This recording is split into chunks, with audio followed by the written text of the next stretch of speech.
Good morning, guys. Caw, caw, caw. The bird is up. We're ready to go. The planning has begun. Hope you guys are all doing well today. Hope you guys are all having fun, getting some planning going. Good morning from the Masters. What the heck? This guy's a master? What is that for golf? See, I know my stuff. I know my stuff.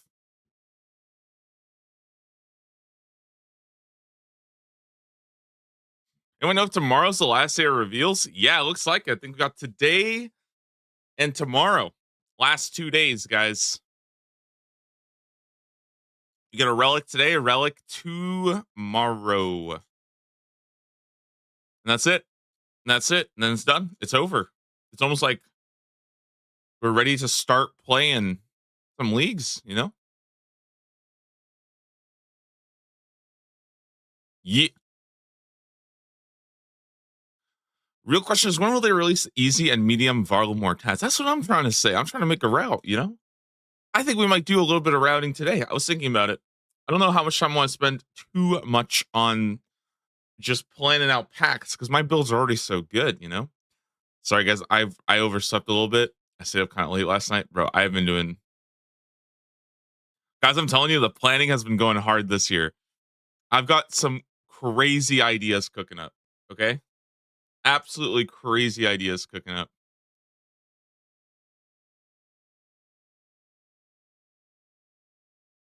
What's the current region and relic plan? Yeah, let's go through it. Those who missed it yesterday. All right. Hear me out. Okay. I will go first fast and then I will explain. The regions are Kandarin, Wilderness, and Asgarnia, which says Caw. That's why the early bird gets the W.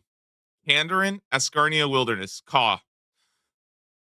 Now for the relics, we're going Abundance, Woodsman, Map of Alacrity, Transmutation, Nature's Accord, Culling Spree. Then we reloaded some Barbarian Gathering and then pick Minion.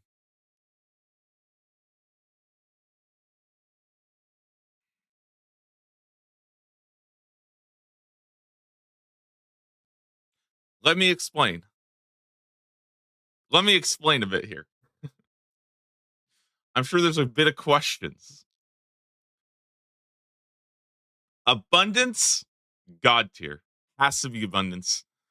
It's plus 10 to all your levels. It's just too OP. Abundance is way too good. You have to pick Abundant. Woodsman. I'm picking Woodsman because if you go Kandarin first, you can go to the Ranger Guild. You can get infinite amounts of arrows, and you can blast up Reflection to 200 mil in a couple hours. So very good Woodsman. It's also Hunter solved, super super fast, amazing stuff. Map of Alacrity. I actually don't know about this one. I think there's a world where Bank Heist or Evil Eye are actually kind of decent here. Map of Alacrity just has more niche teleports, so right now I'm leaning towards it, but I'm probably going to be thinking about that over the weekend. So that might change. I don't think that one's like super super important though. So it's on the list. Okay. Transmutation. Absolute banger relic. Kind of have to pick this one, I think. Over Conniving Clues and Butler's Bell. I just don't think these two are good for me. I think these get more value the longer you play. Transmutation though gives you really easy magic experience. It gives you really easy um prayer. You can transmute up your prayer. You get really easy magic logs if you need those. You get dragon stones for gems. So your crafting is kind of good. Is transmute 10 per level? No, 100,000 cow hides would become 100,000 black D hides. Yeah. but you would have to go through every step. I am 100% sure. I am 100% sure.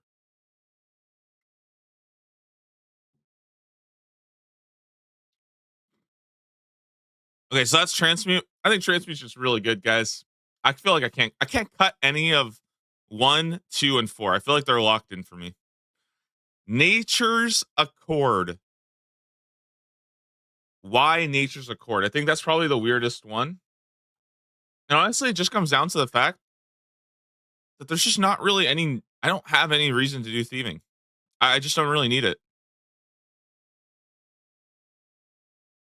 Hello? I thieving just isn't that good. Hello?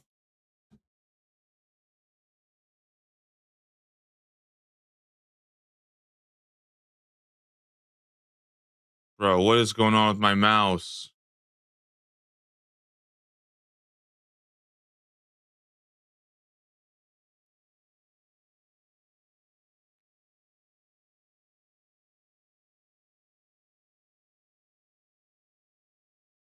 What is going on? Okay, I think we're good. I think I was just lagging.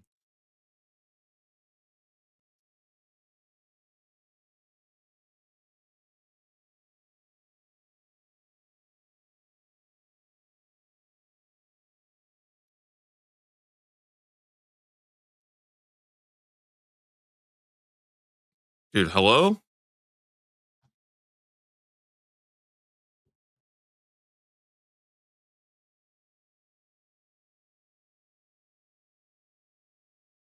Hello?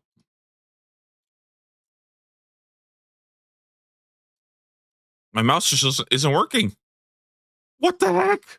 I'm gonna go. I'm gonna go. I'm gonna go. Replug it.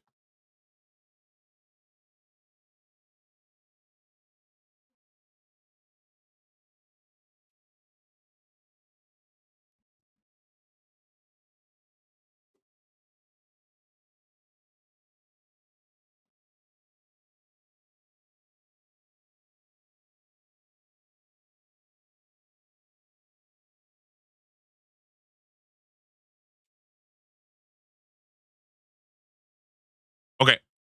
Hello.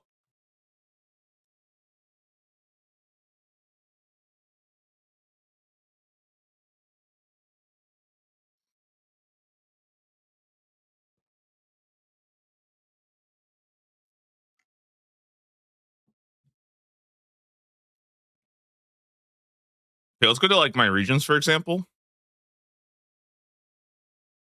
Yeah, I think it's just this, the freaking wiki site is like having problems right now.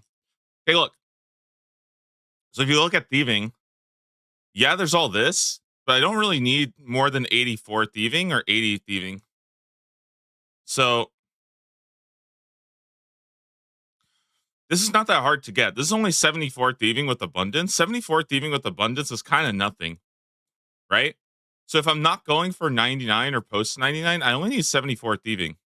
So really the only like the way like I kind of see it right now is the choice of clues through thieving or it's a choice of nature's accord. And the reason why nature's accord is so good is because there are actually really good farming tasks. If we go to farming, right? First off, there's all these, right? So you still get the 99s, but Kandarin has travel between two trees, check a grown dragon fruit, check a grown papaya, and check the health of a mahogany, right? And especially these two. These are two 200 pointers that you can plant at level 1. So the second we unlock tier 5, we can plant both of these and get 400 points in a couple hours when they grow. It's probably like 3-4 hours for this, you know?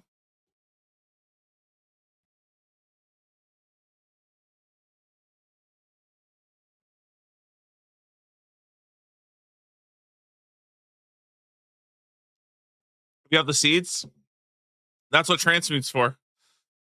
Transmute will buff them up.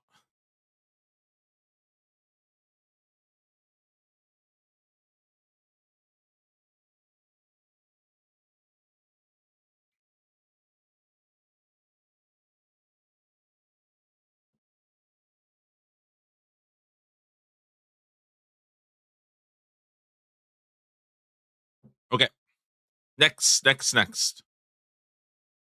Farming also solves Herblore too. Herblore is also really important. So Nature's Accord also ends up solving Herblore too. So you get Super Combat done, Ancient Brews are done, Extended Anti-Fire is done, Saradomin Brews done, Stamina Pots are done, Ranging Pots, all this stuff becomes so much faster with Nature's Accord. So it's kind of sick. It's kind of sick.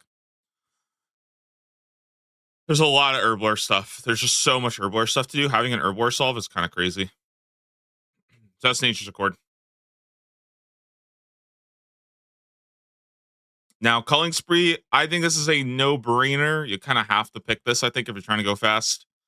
Grimoire is good if you want Ancients or the other prayers, but Culling Spree is just, it's so broken. Like, it's just so broken. Like, they said that the other tier 6 is going to be something defensive, unless it's like something like really, really broken. I don't really think you pick something defensive if you're trying to pace, So Culling Spree is almost locked in for me.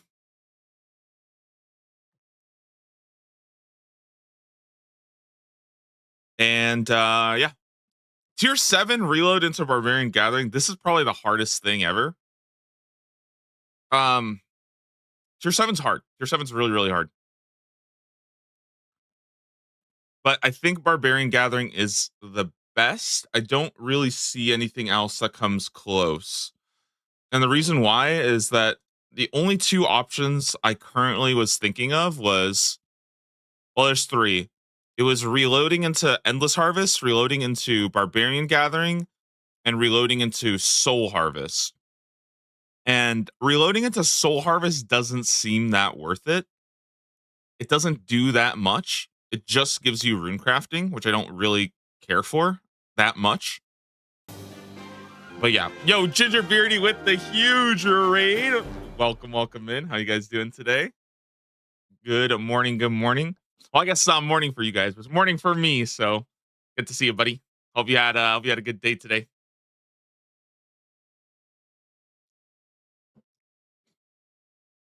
I think I saw you snag a fang. Is that correct? Did I see you snag a fang finally?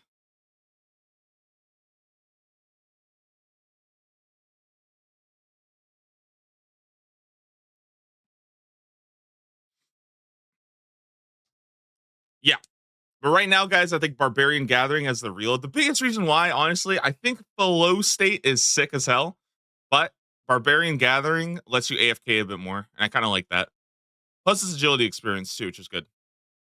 400 KC, that is criminal. That's actually criminal. I don't think I would do more than 100 TOAs without that thing. Jesus.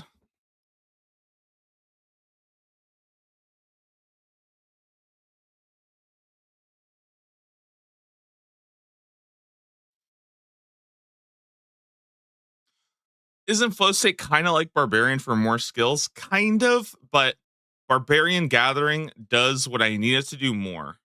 It does fishing better, it does mining better, and it does wood cutting better, which also means it does agility better too. Endless Harvest doesn't do that, and Flow State doesn't really do that either. So I think Barbarian Gathering just ends up being kind of sick. Otherwise, I'll just end up dropping too much. So, also with that Scarnia, you get access to Amethyst. 178 dry for a dupe light bearer. Yeah. Endgame Iron Man. What a beast. You have to deal with that and you just have to move on with it, huh?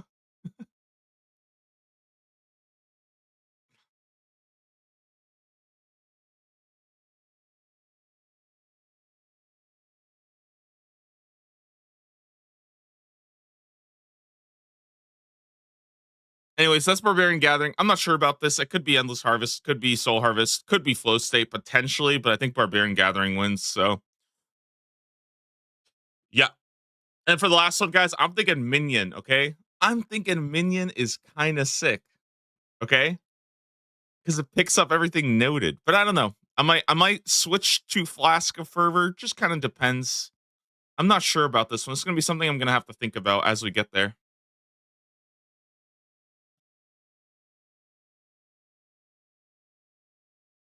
I was extreme. Yo, thanks so much, Ginger Beauty. Have a wonderful day. Enjoy your weekend.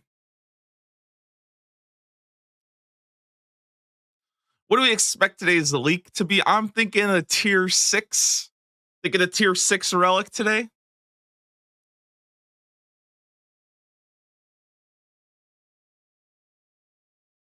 What are you doing for smithing? I am pretending it doesn't exist. What do I always say, guys? If you have a bad skill, just pretend it doesn't exist. Just ignore it.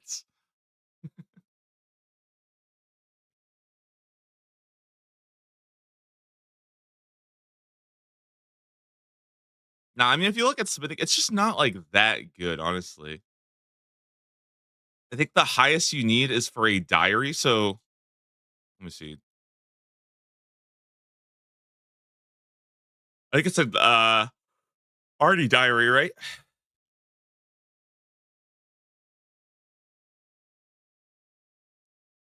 Yeah, the highest we'll need is 81 smithing. That's it. Which is like 2 mil experience roughly. Not too bad.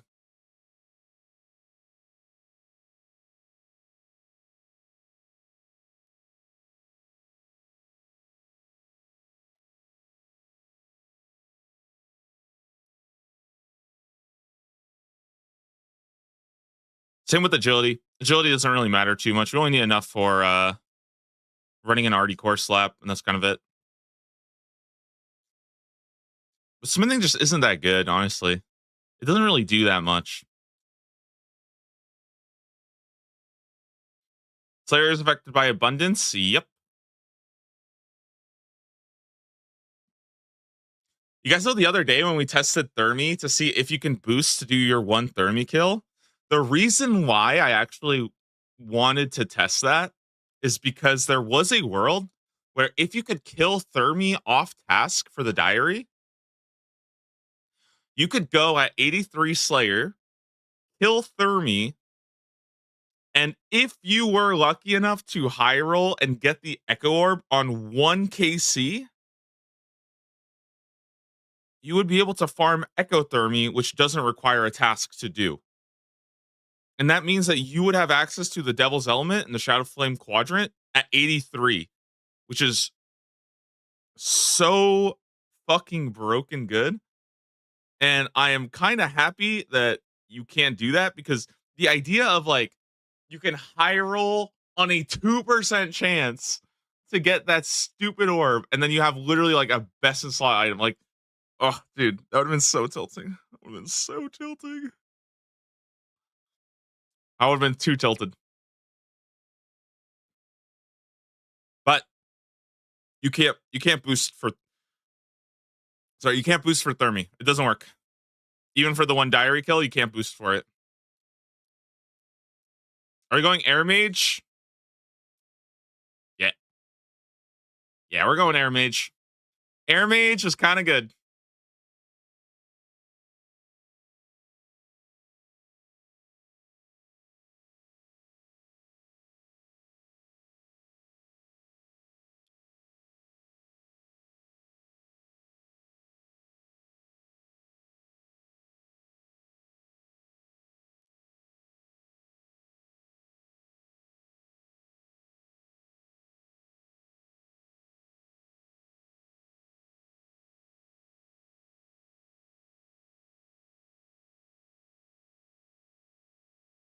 Dude, whoever showed me the Zigzagoon, man, I love it. This shit's so lit.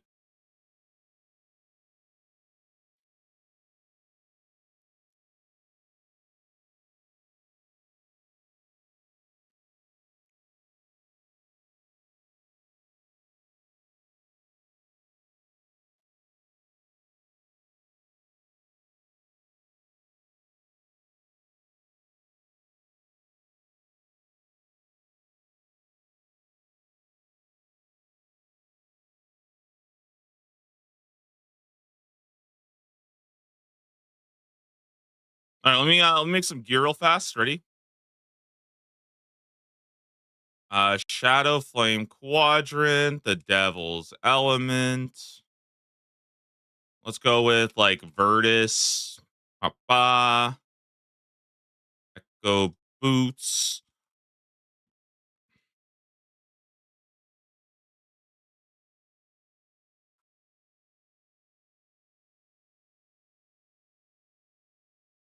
something like this, something like that, something like the Ring of the Yup. And then all we have to do is look at like Whisper, for example, and we just switch it to like Magic Defensive Autocast, and we add in a Wind Surge, and we have 53 DPS on the Whisper. So, oh, let's turn Calling Spree on.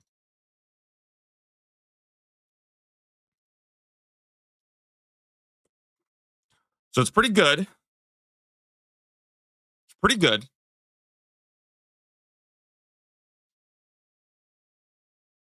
We try Zuck. Okay, not quite as good, but 107 max hit.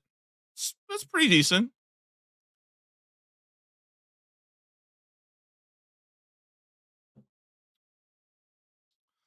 Yeah, air is pretty good. Air is pretty good.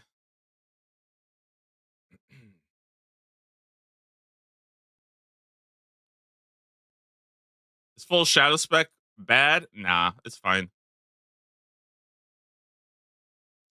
Try Zuck with the water spell. It doesn't actually matter. The reason why air is so broken for people who have not seen the latest technology, air is very, very good.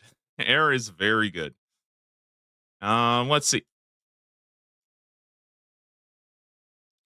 So what the Shadow Flame Quadrant does is that whenever you use elemental spells, it will always use the elemental weakness which your target is weakest to, regardless of the elemental spell you just cast. Which means that if a monster has elemental weakness, it will take more damage based on what you're casting. Just straight up. So, if they have, for example, 30% water weakness and you cast an air spell, now that's going to be 30% air weakness. And this also adds 30% as well. So Zuck, who I think Zuck has like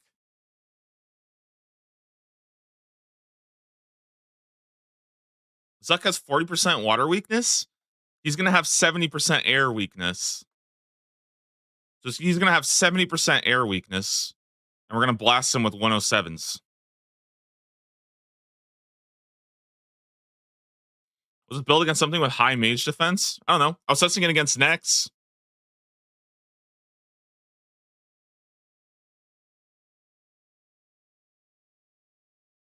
Not bad.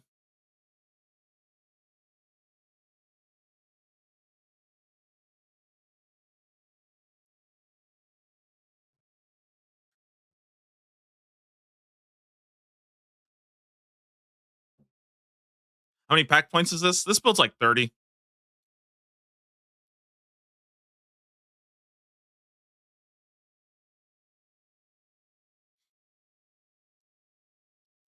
The Sunfire Pants make it better worse. So that's kind of the balancing act, is that you can't just go prayers. Like let's say I was to put on like ancient robes or something. It's gonna depend on what you're doing. If I put this on, for example, I lose damage, right? So like Virtus top is really good. But like on the bottom, I could put on like Sunfire Chauces, and this actually loses me damage as well. It just depends on what you're doing. People think that the whole point is just like stack infinite prayer. It's not. You can't just stack infinite prayer because you still need accuracy with this. There's like a balancing act. I've been running the calculations for like 2 hours yesterday, going through a lot of different things. So yeah, for these high magic defense mobs, you have to find a balancing act. But it is pretty silly what you can do. Here's like a minute kill on Corp with close to 30 DPS. Pretty good, I would say. Pretty good.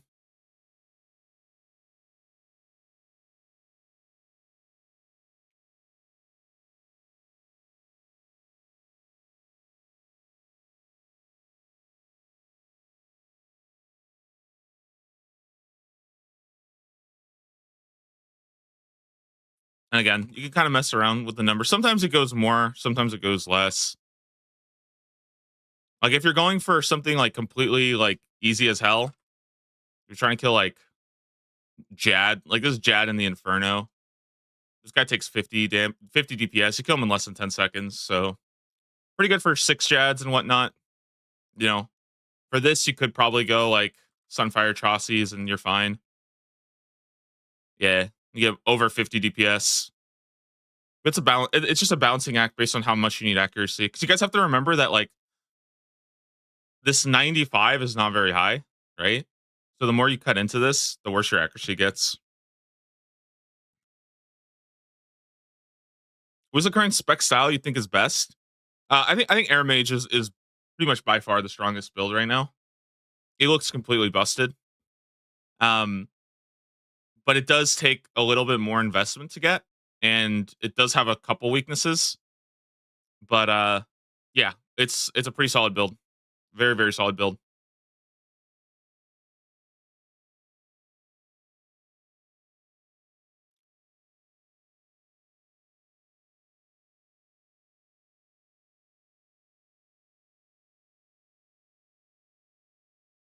So water mage into air mage, late transition. Yep, that's what I think the current like idea for if you're going.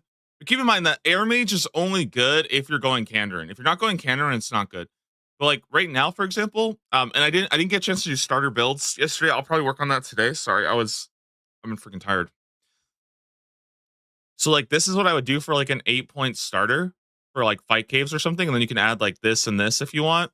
If you're going first region, right? And then I would complete this and then build this out as well. Get more regen, get more accuracy, whatever you need. Maybe more overheal, something like this if you want. And from here, you just kind of keep chilling, doing your stuff. I would probably see if maybe if you pick up Barrage or something. Because the only thing that this kind of sucks at is like your Slayer is not going to be very fast with this. You can maybe pick up a point here if you wanted to use like Damarin Scepter or something like that. And then you just do this until 93, basically. And then at 93, you just start casting air on everything. And then you just pick up all the other accuracy nodes. So you can start working down. Do the zigzag, pick up this, go here, pick up this.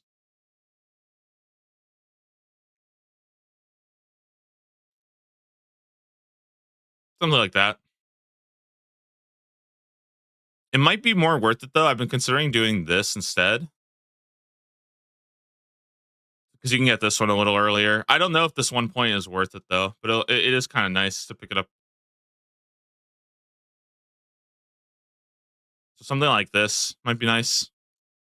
It's 39 points, but yeah.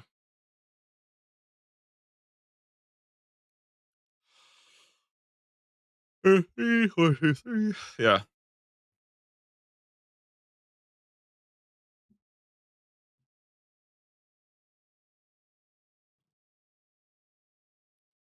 Practically my build, but I'm worried about mage accuracy against soul. So it's not great for sure. Like even with this, it's not great. But I think what you should do at that point is if you're worried about it, you should just pick up a little bit of damage somewhere else. Like I think for example, like let's say you do pick this up like that, you can like do this. Now you can have like a whip or something. It's like a 3 tick whip that attacks twice for soul. Like this is totally fine, I think.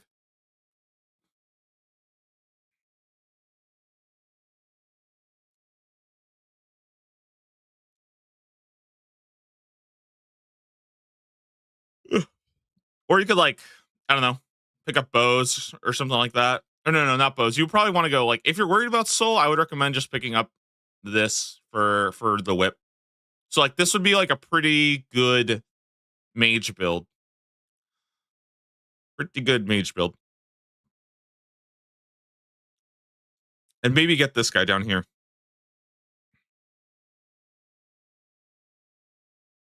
This is really good. This is really, really good.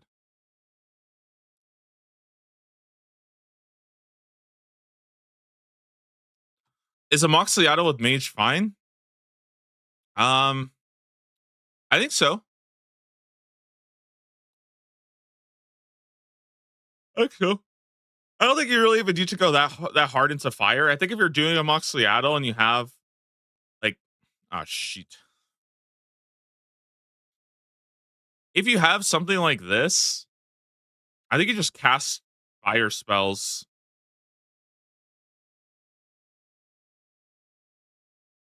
I think you just cast fire spells with this and you kill a Mox Seattle and you're kind of fine. Maybe you could just like pick this guy up. You don't even really need to go with the burn. But that's what I would do. I would say if you're doing a Mox Seattle and you feel like you have a point to spend, you can maybe like go here just to have a little bit of fire, you know? Because this actually does increase your damage by a lot. This is a really, really good. Like all of these four are incredibly good. They're probably the most valuable nodes. One sec.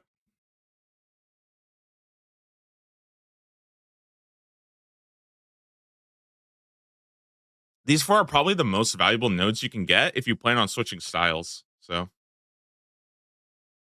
they're really good.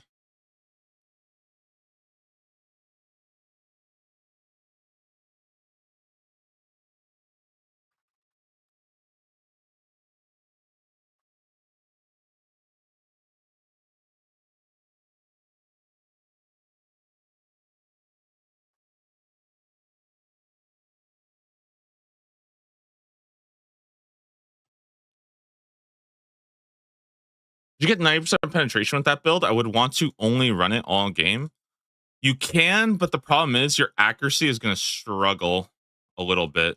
But let's see what we could do. Grab two here.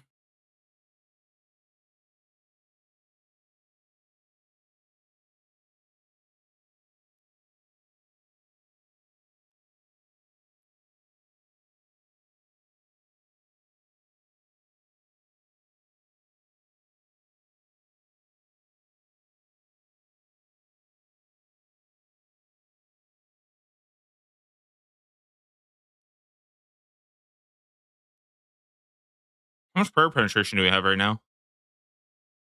75%.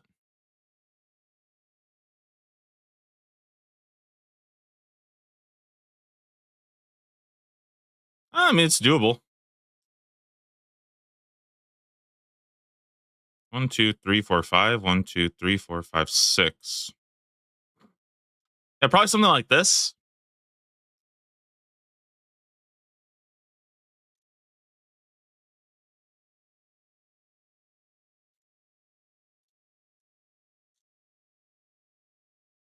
This is 105% prayer pen, so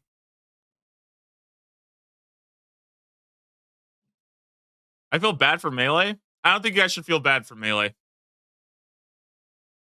I have been cooking up some stuff. I think melee is pretty good. I think melee is pretty good.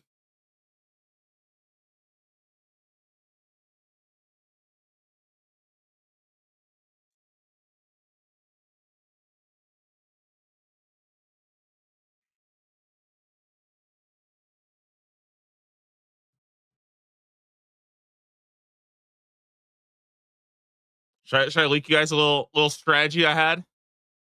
This isn't even my strategy.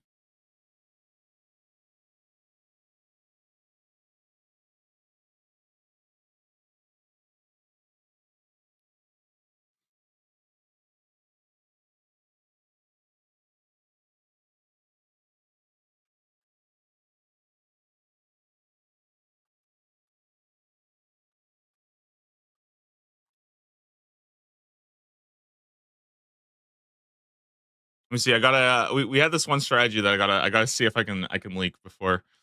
I think it's in the bin. So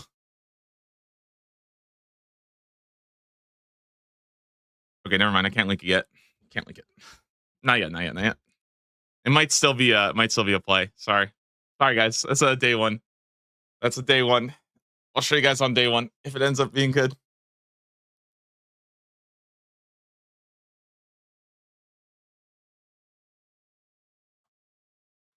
Holding out? No, no. I'm telling you guys, I have spent so much time planning shit for day one of this leagues. I think you guys are in for a fucking roller coaster with some of the stuff that we've got planned. Some of the stuff we got planned is pretty damn funny.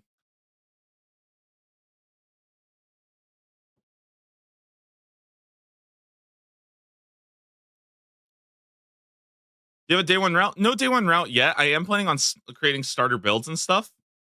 You know, it's katana. The katana is definitely it's an option. Okay, a katana build might be an option. I believe in it. Okay,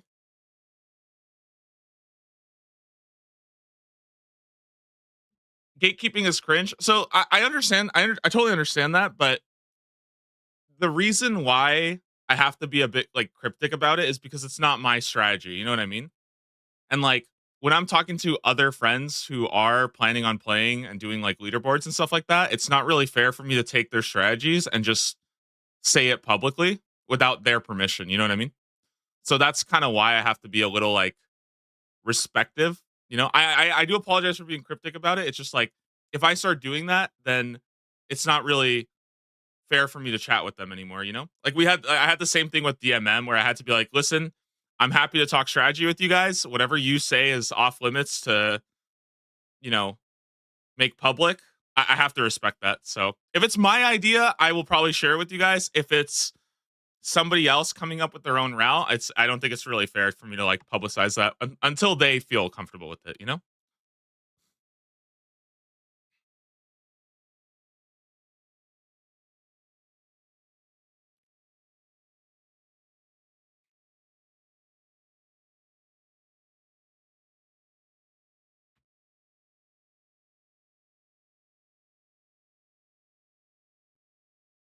Also, I will have like just to be fully transparent, I will have all the information out day one. You know what I mean? Like it will all be there. I just don't want to do it like I don't want to have everything out like 4 days in advance, if that makes sense. But so far, this has been like I'm not banning you guys with this. This is 100% where I'm at right now. There's just a couple of early game strategies and stuff like that. Like if you guys watch DMM for example, like I didn't tell you guys about the ice giants in Wintertodd, right? And the reason why is because if I tell everybody about that, then I can't go there. You know what I mean? So it's like I have to be a little bit creative, I guess. You know what I mean?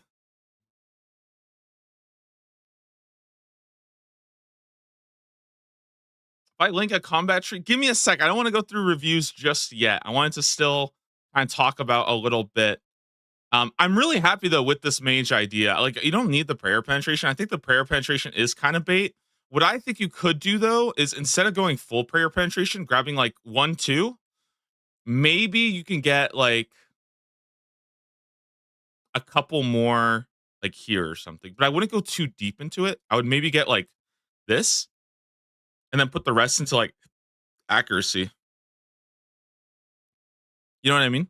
So instead of getting full prayer penetration, you just get like 75%, depending on what you need. Honestly, you could even go with like 30 or like 40 or something. Yeah, that's just kind of how I see it. I see it as like you don't need 100%, but like this 75%, if you want prayer penetration, is fine.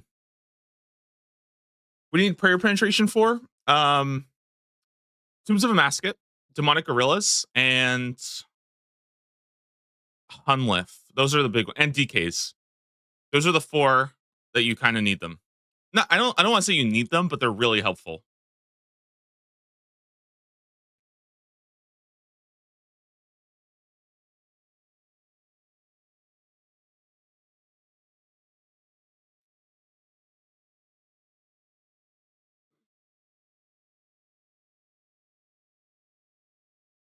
Yeah, Doom spawns.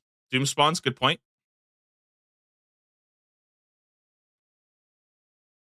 Just switch gear. Yeah, you can switch gear, but most people are pretty chilling, you know? They just want to be hidden mobs.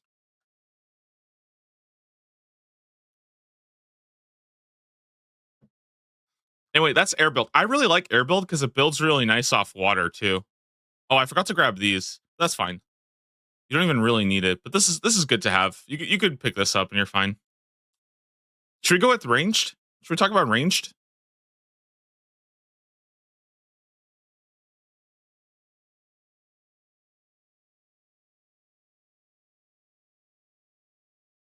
Not going the high priest?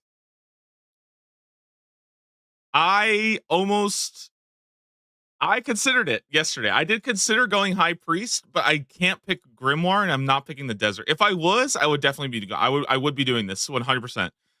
I would be doing it 100% if I was in the desert. High Priest is unbelievably good. If this was Leagues 4 and I was KDA, I'm locking this shit in every time.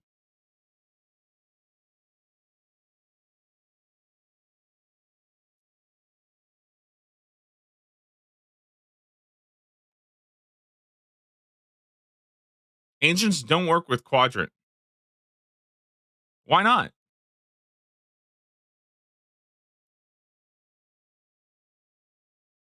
What? That's bullshit. All right, never mind.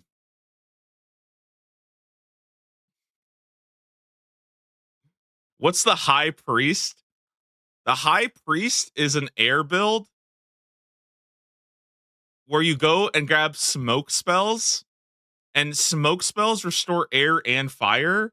So you can grab the fire node as well to increase the damage of all your smoke spells as well. It double dips into air and fire, and air doesn't like this is probably the most useless one in terms of damage. It's just prayer regen.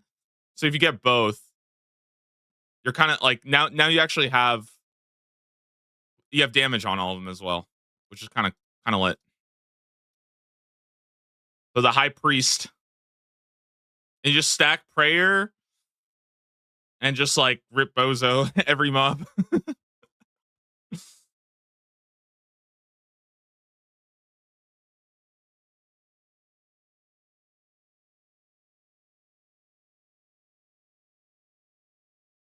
Ancients have anything for Earth?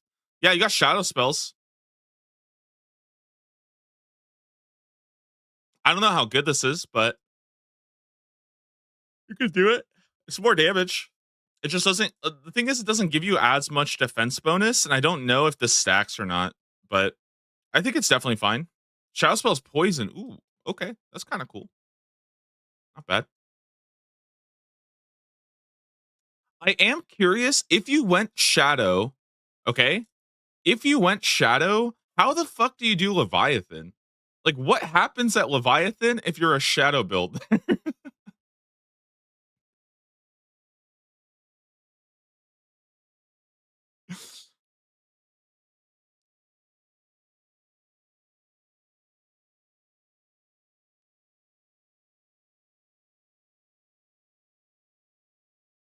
How does shadow spell work for regen? Oh yeah, it wouldn't work for this. It wouldn't give you this. It would just give you the bonus of these earths. My bad, my bad, my bad.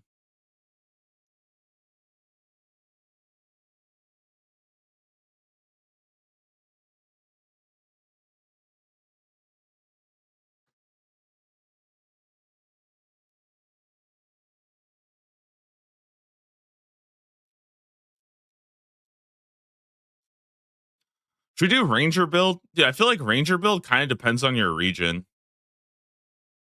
Like this is the 10 pointer I've seen. This is like Hunter Sunlight Crossbow 5 tick. I don't like this build, man. I don't know why. I feel like people are glazing this build so hard, and I do not think it's good. I think this is like a huge bait, not gonna lie. It's not like terrible, don't get me wrong, but I think it's like really weak. It does get better though. It does get way better once you add this. Like it gets so much better at 15, 16 that I think it's actually very good. You know? So the way I see it is that if you want to go crossbows, you might want to consider skilling a bit more. And if you have two regions unlocked and you're at 12 points, for example, and you have something like this, I think this build is fine. But I think until then, it's not great.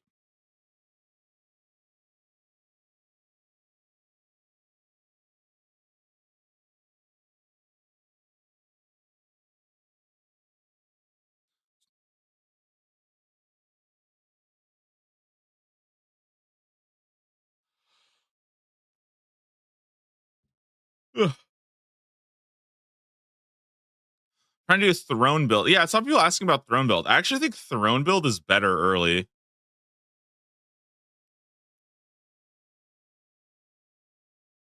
So you need 8 points, right? I think it's probably like this. I don't know how good these guys are, to be honest. Both of these feel kind of not great. I feel like you'd rather go 8 points here, 10 points here. This feels way better, in my opinion. This feels so much better because you could increase your strength a lot. So I like throwing build a lot, mainly because of this node. It's so easy to set up. Let's look for example at let me see if I can pull this in a DPS calculator.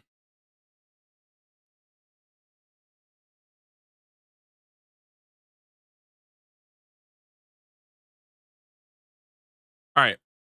Let's assume we're like what 60 range or something. Is that fine? 60 stats. You know what? Fuck it. I'll go 70. I'll go 70, okay?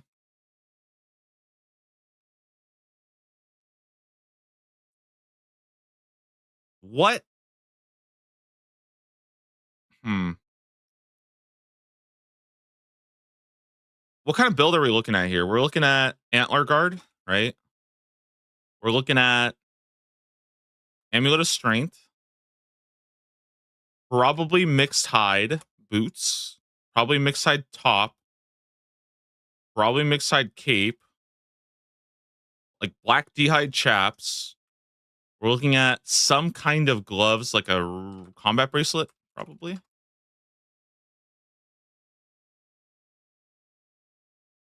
And what's our hat right now? Okay, let's go coif.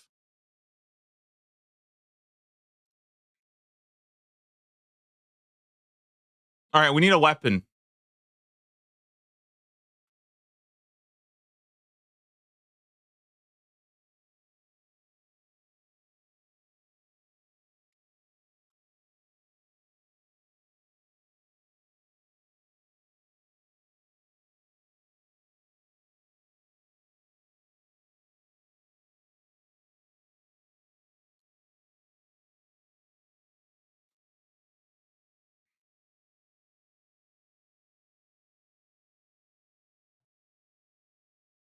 Yo, this build kind of sucks. It's kind of awful. What the heck? Wait, this shit is trash. This thing is trash. What the heck?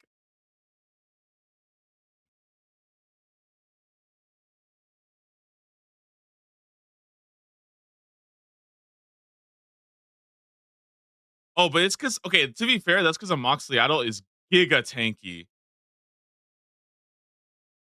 Okay. Yeah, yeah. Let's do like Ketzek. This is still pretty bad. This is still pretty bad. I mean, this is not terrible. 5 DPS. Hmm.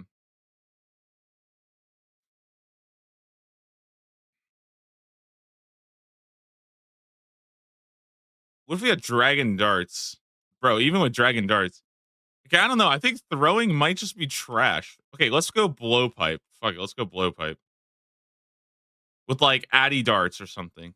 Let's see if this thing is actually any good.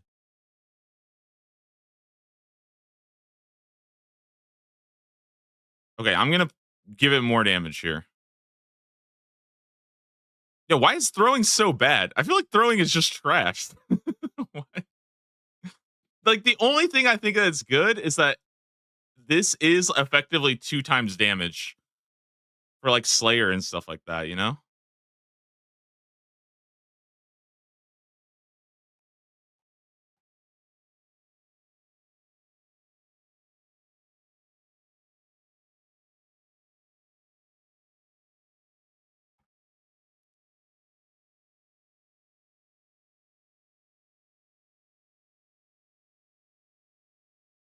Um,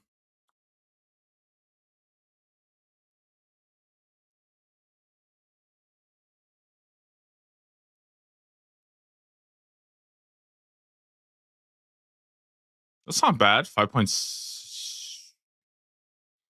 That's not terrible here.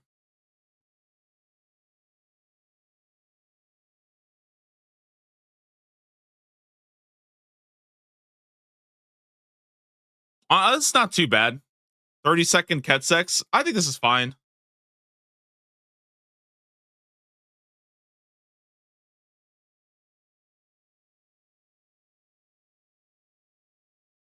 Hmm.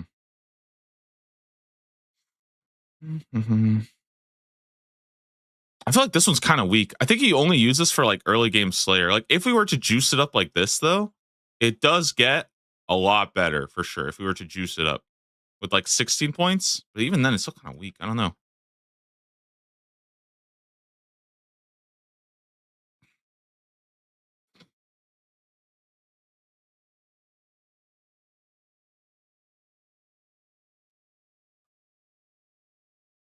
Okay, okay. I'm starting to see the vision here. 8 DPS, 20-second kills. I see the vision.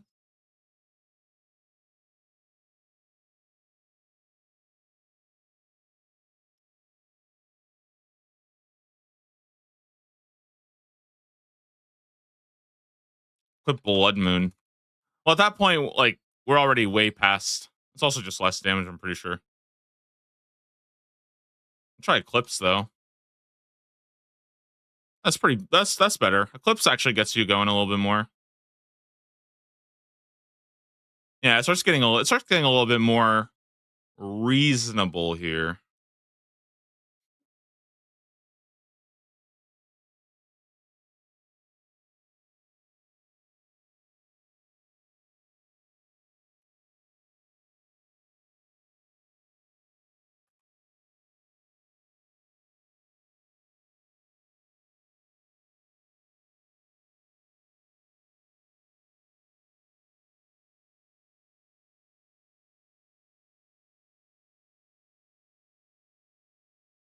I think this shit sucks.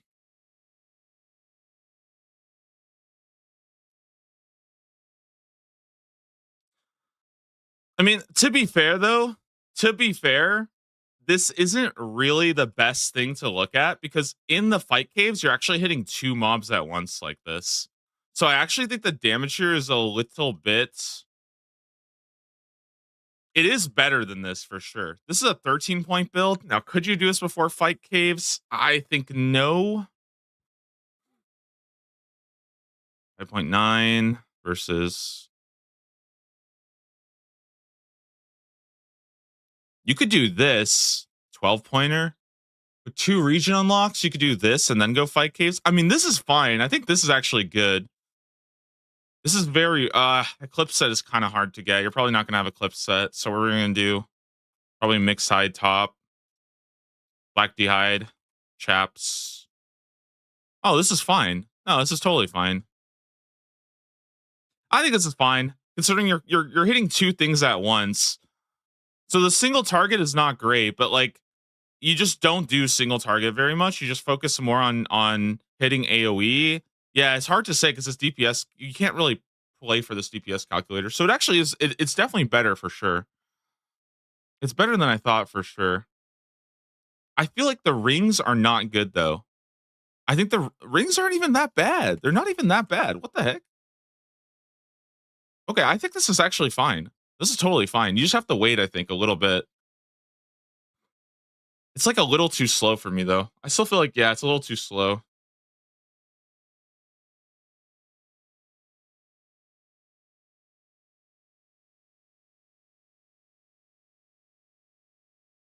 Isn't Antler Guard like 50 plus Slayer? Yeah, but the throwing is actually quite good at Slayer, in my opinion, because it's really fast, so you don't overkill.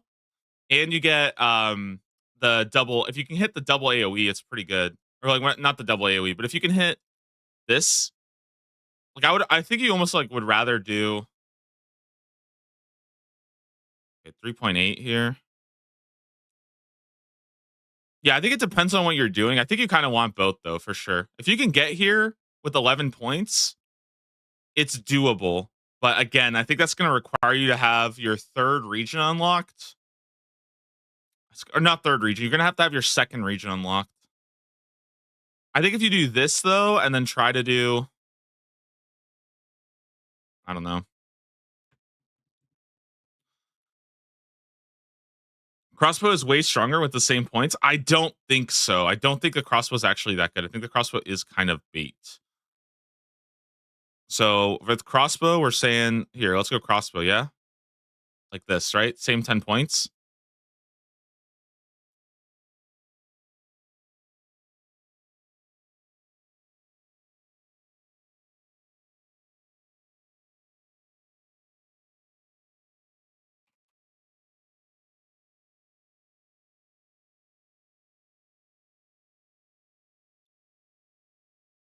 Like the damage is definitely higher, but you have to realize that you're not getting the double hit, right?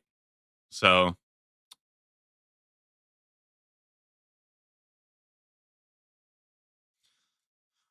the reason why range is good, the reason why I think range is good is because you can do this and then you go into crossbows and like ranged throwing range builds into it builds into this. You know what I mean?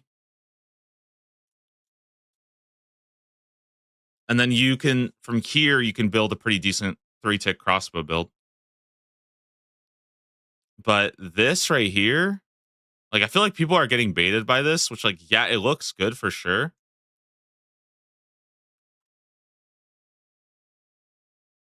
But the overkill damage is just so unbelievably high. What are we saying? Like rune bolts? Do we have rune bolts by now or addy bolts? I don't know. What are people kind of basing this around? Adamant bolts? Let's just go broad bolts. Fuck it. Let's just go broad bolts. Is this actually better? 9.2?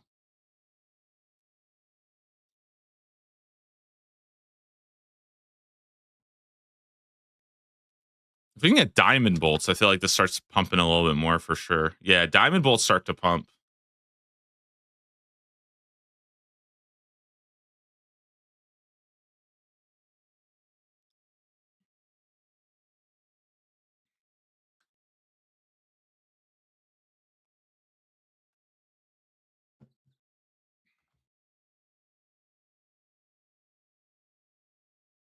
This gets way better though. I will say that. This gets way better as you add more things to it.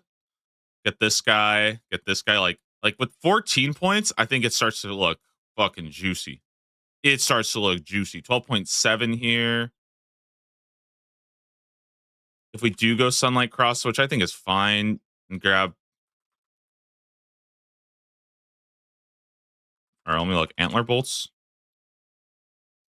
Yeah, like it starts doing some numbers if you start adding some good shit here. 13 DPS is pretty big.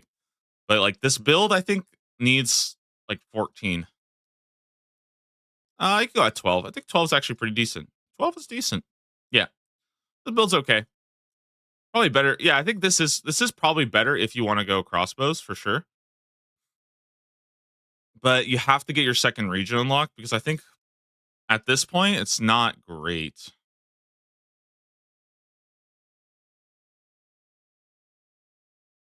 And I feel like this DPS is a little bit misleading. I think it's not going to feel as good in game as people think it does on a DPS calculator because of overkill and because of downtime between hits.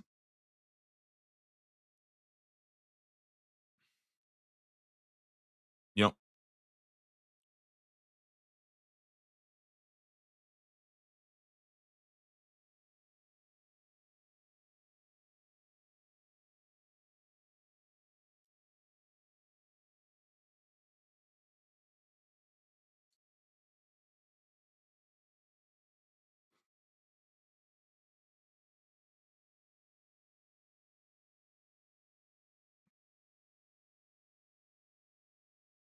How good is MSB?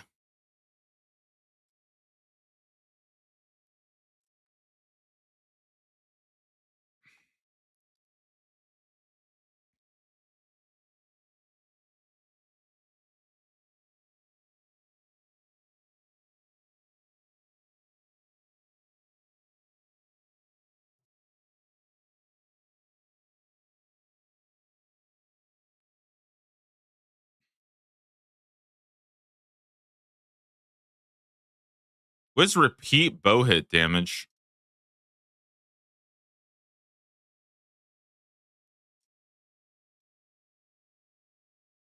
It doesn't work yet. Hmm.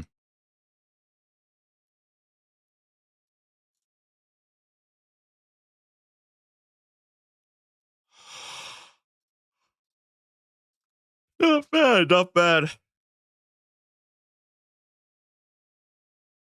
Yeah, if the bow capstone doesn't calculate, even at this, I mean, this is not bad. The two tick, like the two tick here is really good. Range seems bland and kind of meh. I don't know, man. I think right now, I think all the trees are super fun. Like right now, if you guys just had to say, let's go melee, mage, ranged, and chat. What are you guys picking? If you had to pick one, melee, mage, ranged. I want to see what the diversity is looking like.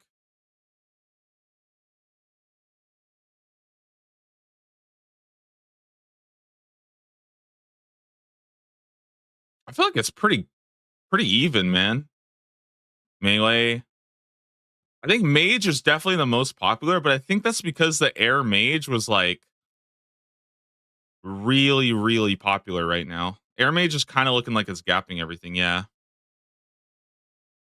Well, two reasons. I think air mage is looking to be like, here's how I see it, right?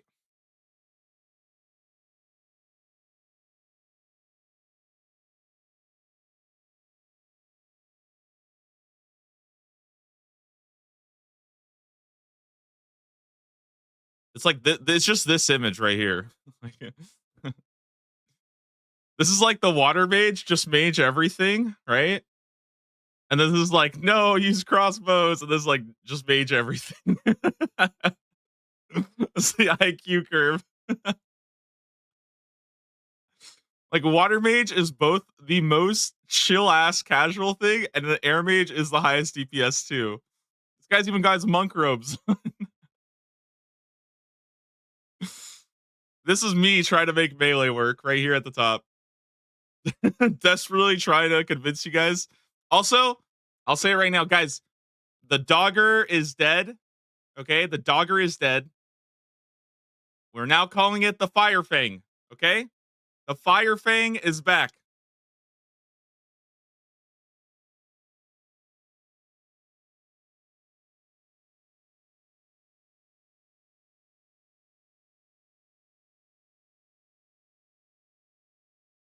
Husky said they don't like the dogger. Okay, they don't like the dogger. I'm calling it the Fire Fang.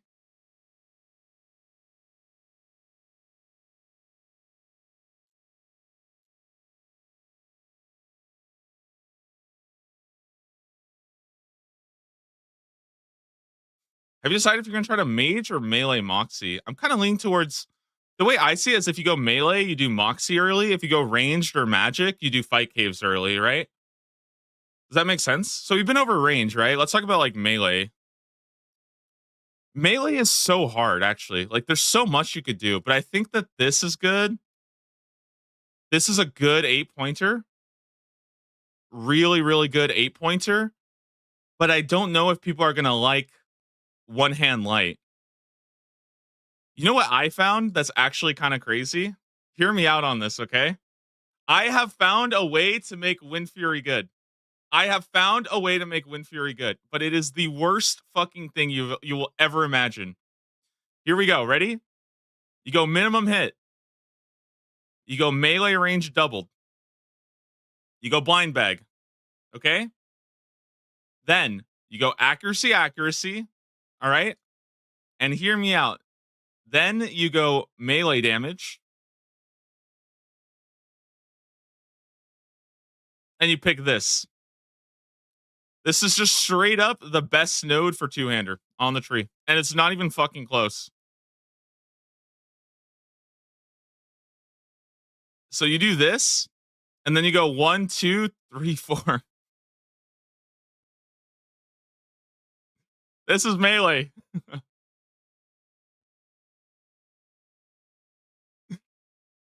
It's actually correct. And then you just go here and you're good. And then here. This is 14 points. Like it's kind of dumb that the best possible thing is just this fucking tree because you get accuracy. Like it's just so good. It should be solid leveling. I don't know because I don't know how good. I feel like this build right here at 8 points is gonna feel a little bit ass. And I think it kind of really needs multi-hit weapons, you know? But I could show you guys like what this would look like, right? I think this gets way better once you start farming up the multis. So let me look at current tree. Um, I'm just gonna throw 70s for base stats. Let's go super combat. I'm gonna just go with this guy instead of piety. Not everybody has piety, right?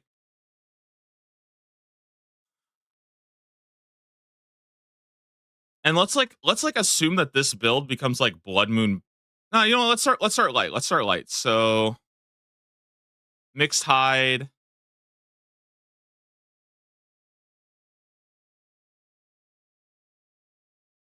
So this build kind of fucking his ass. I'm not gonna lie. Until you get to Motley or Sulfur Blades. I think you're probably gonna want Sulfur Blades or something. Maybe depends on what your goals are.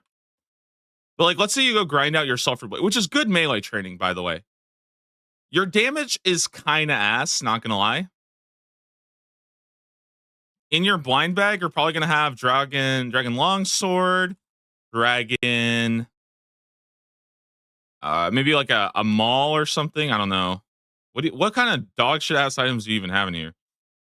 Does anybody know what the 5 blind bags are? Okay, let's go Maul. Was this the fucking mace or something? Rune 2H. Can you even buy that?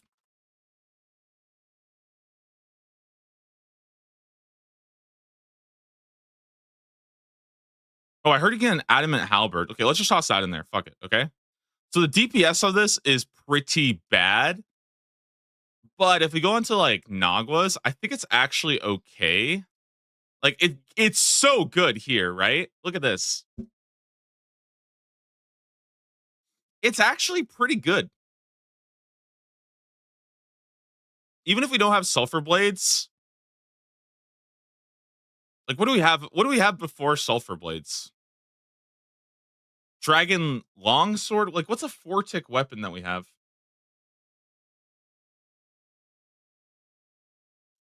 Has to be a two-hander, right? I mean, it doesn't have to be a two-hander until all right, fuck it. Let's go rune mace.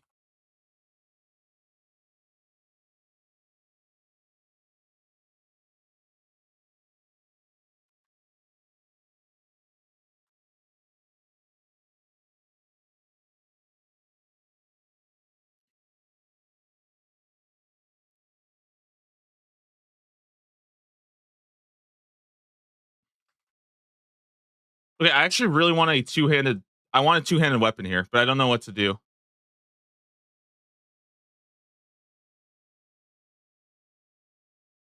Is there anything good you can use at two-handed? Oh, we're gonna go rune spear. I think it's actually rune spear. I know it's. Listen, hear me out. Hear me out. I know it's whack. I think you go rune spear. This is not terrible. This is not terrible.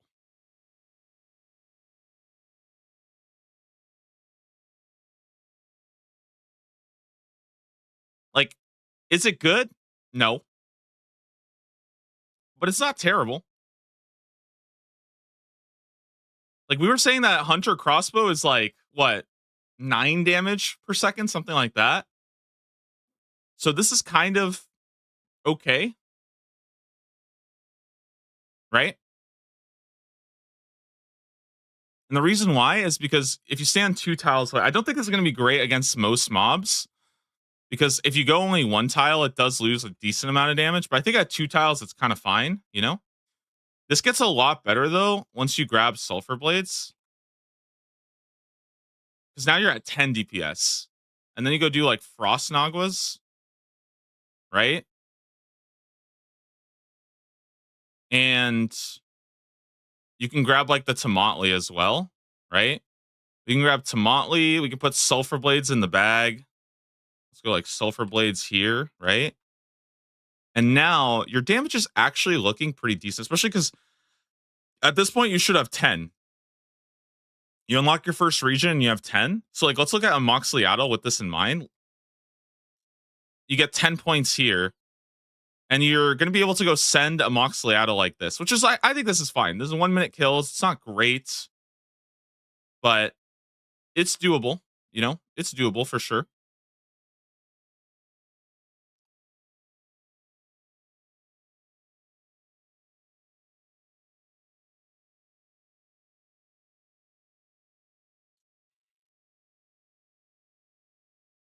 Wait, 8.38. One sec.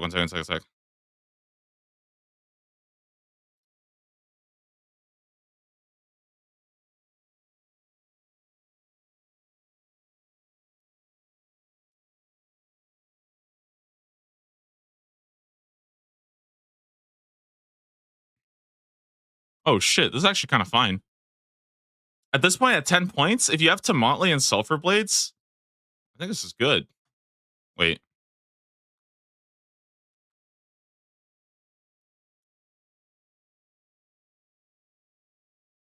I mean, this is probably fine if you can get a Obsidian Maul.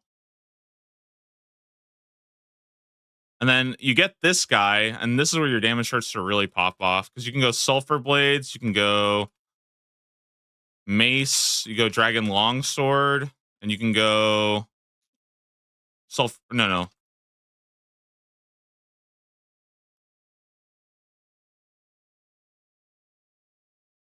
What else? We said like Rune 2H or something. So like at this point, you're getting sub 1 minute Moxliato kills, which I think this is fine, right? Sub 1 minute Moxliato kills, but you kind of need the 11. You might have to wait for 2 regions. Actually, you might have to wait for 2 regions.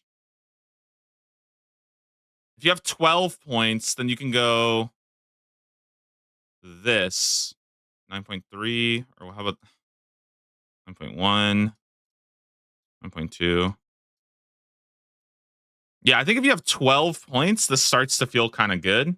It's a little slow, but it's kind of like the Sunlight Crossbow. It's a little slow, but I think it works. And then the nice thing about this, I do think it starts to ramp up pretty fast here, because what you would do is to Motley a Moxliato until you get Infernal Tech Paddle, right? You go Infernal Tech Paddle instead, right? And you can drop like the probably like this guy or something. I don't know. Or maybe you keep that. I don't know. Not sure which one's better. And then you put the Tomotley in there. You'll drop this and you'll go farm out the regular guys, the Earthbound Tech Paddle, right?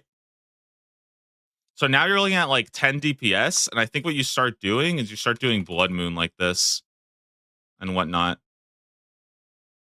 And now your damages start to like, this is what you do is you take this build and you start farming blood. You just start doing moons, right? I think you literally just sit and camp at moons. You have 5 times drop rate, so you're fine.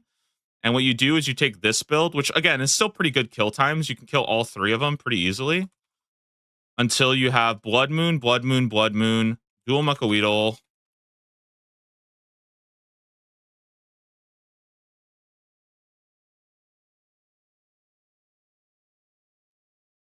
And you'll probably drop this for Infernal Tech Paddle.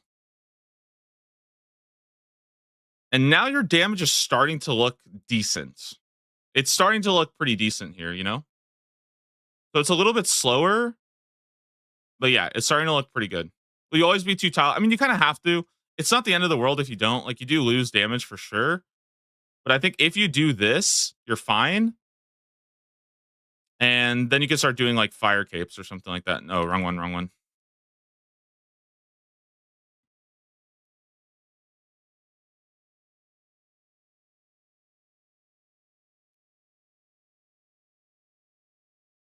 And it's also hard because you will have Dragon Claw spec as well, which is like a little trickier to account for.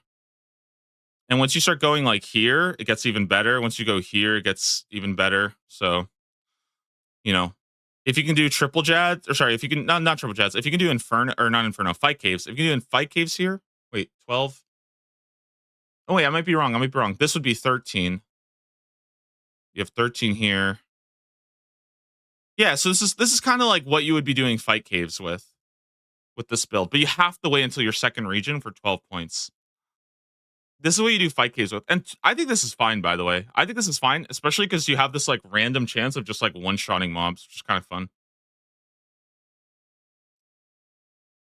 And where this build really starts to pop off, right? Instead of going here and taking this, which doesn't really do that much, what you'll want to do is go here and look how it starts to kind of pop off once you start working your way down here.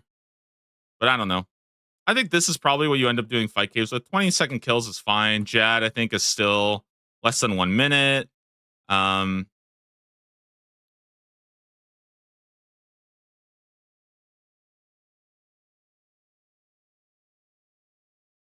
if you want to do the guys in the triple Jads, still pretty good. Like your damage is still fine.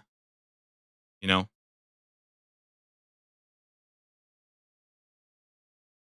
something like Piety gets a little better too. But I think this is fine though for something like I think this is perfectly fine though for your first fight caves.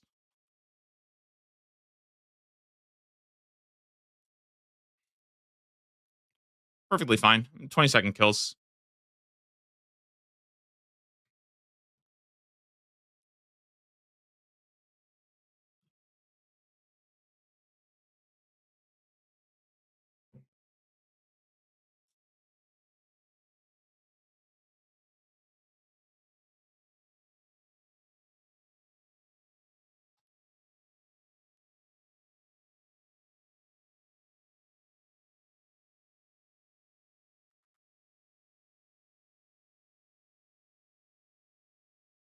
Mm. Gets better with like 19 here once you can start doing this.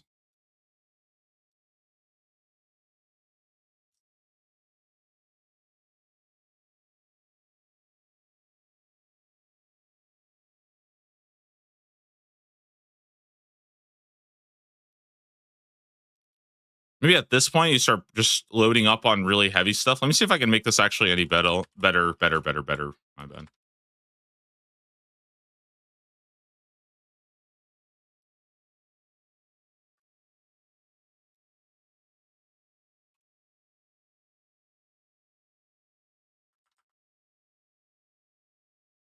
Any other big slow weapons that you could do early? City and Mall, right?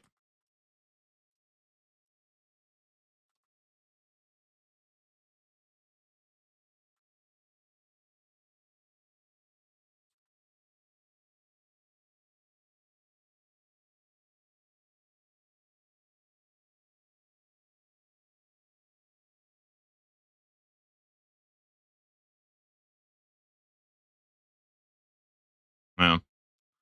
I don't know. I feel like I need to figure out more on this melee one. I don't think it's bad, but it's like it's a little too slow. I feel like crossbow just ends up beating it, but it's definitely doable for sure.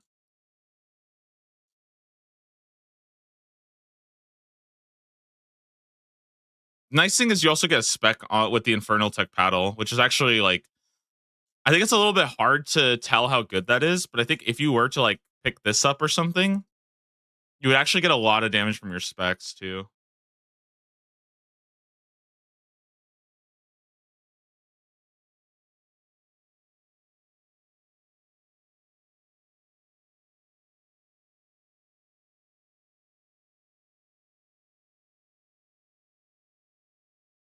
I wonder if you can go higher. If we were like 80 here, this gets better.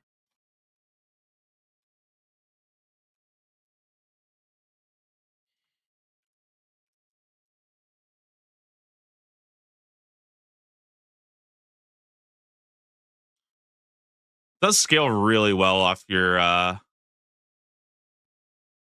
does scale so well off of this. Like if we were to go fire cape. Hmm.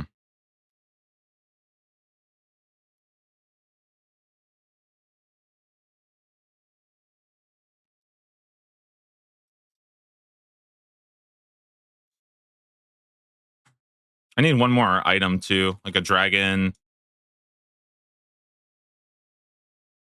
Fuck, let's go dragon halberd in there. Why not? Hmm. would be the region plan. This is kind of like a vanilla build. You can kind of do this with this is literally just Varlamore. You don't really need too much. I'm just throwing in random weapons to see.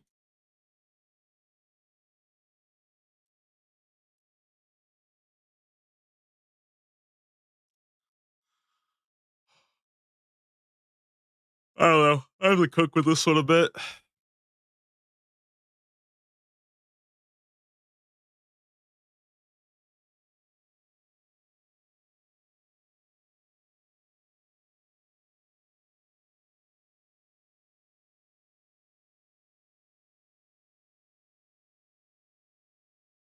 I guess for something that's not as tanky, like what else are you doing that's not super super tanky? Like Jad is kind of tanky. I don't know if that's the best thing to look at. Like what boss are you farming mid game that might be good to look at? Like if we did like Vardorvis or something, actually, this thing fucking stinks.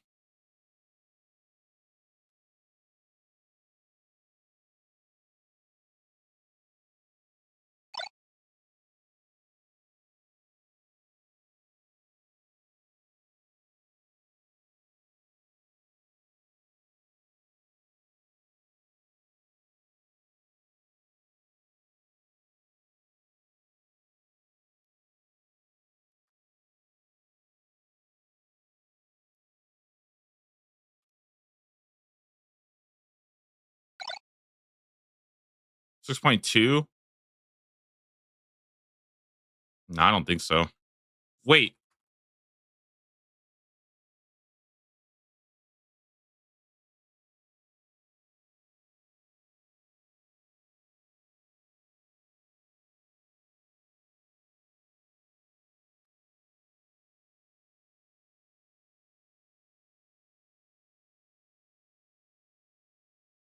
it's doable. Early soul if you wanted to. Not bad. I mean, not bad. Yo, Zelub TV, thanks so much for the Prime sub. Welcome to the club. Dead Blinks, thank you for the Prime sub. Welcome to the club. And True Turkey, 2-month streak. Your leaks content always help me out.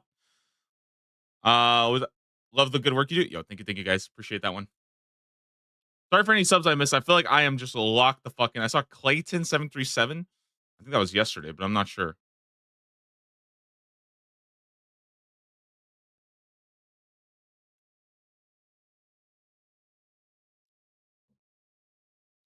What build are you leaning towards? I'm probably going to be doing a couple respecs, so I'm not going to be having one specific build. It's going to be more about being strategic with my respecs.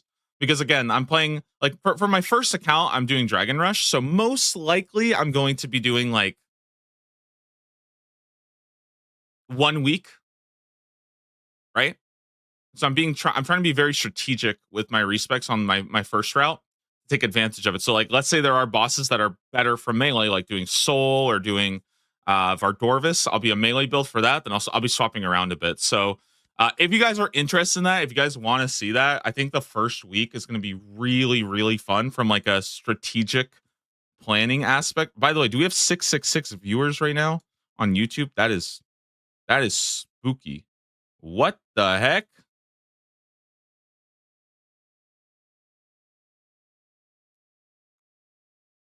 Oh my god, that's spooky.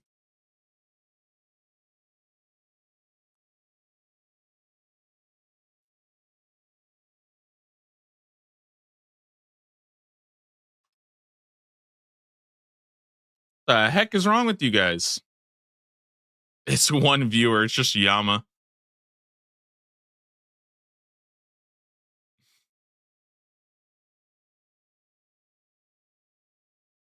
We try to point cap or just screw around. Nope. I'm going for first. I'm going to Dragon Rush on my first account, and after that, I think we're going to be doing randomizer. But we'll see. Okay, here's what I think. I think if I do randomizer, guys, I feel like it makes sense for me to still be able to choose these nodes. I feel like randomizing these nodes is not great. I think random regions, random relics I'm cool with, but I want to have the challenge of figuring out what to do given my nodes. Otherwise, I feel like it's not even that I think I like don't care about the challenge. I think it's more fun to see me build this. You know what I mean? Like I like the challenge of trying to figure out a build given what I have. That's what makes it more fun in my opinion, you know? Especially because like demonic pacts are kind of like they're kind of like the main mechanic of this leagues and I actually think that from a general like even like overall I think it'd be more fun to watch me try to plan out how to make it work as opposed to like okay, it's just completely it's whatever the fuck it is and you know, get what you like I think for most people going through the packs tree is more like you gain more value out of that, I guess, for future leagues, right? Because like I'm just gonna make a wild assumption here. I think we're probably gonna see something like this in future leagues. I don't think it's gonna get like 3 times as big or anything like that, but I personally don't see this leaving leagues unless people like fucking hate it. But I think this shit has been so fun. I think right now the biggest thing is that people are just getting used to it. It's like overwhelming. It's a lot to kind of take in and people are really worried that their build is going to be dog shit. You know what I mean? But I think as people start to like have an idea of like metas, you know what I mean? Or people have an idea of like beginner routes. Like that's why again, I think tonight, guys, I'm really going to sit down. I want to lock the fuck in. I want to really, really, really work on the starter builds because I think once you guys see that, I think it's going to be easier for people to figure out what they want to do because it's only going to be a couple of choices of like early game branches and then the rest kind of just works out. But like people are just I think really stressed of like making the wrong choice, and I don't think it's that bad unless you start doing like this. Okay, like if you do this, your build is probably going to be a little bit weak. Okay, so, so just don't be too crazy. But yeah, this build probably not the best. What the fuck? That was my build. I'm sorry. I'm sorry. Okay, I apologize. I might have roasted you. Yo, Nitrolink with the Prime sub. Welcome to the club. Have you explored any max hit builds? So max is a little bit weird because of things like Wind Fury, where you have a chance, like you have a chance of hitting again, right? And like, yeah, you can get like a max hit of like 2,000, but it's not great. PDQ man, thanks so much for the Prime sub. Like, I could show you guys a build, for example. Like, let's say I do this.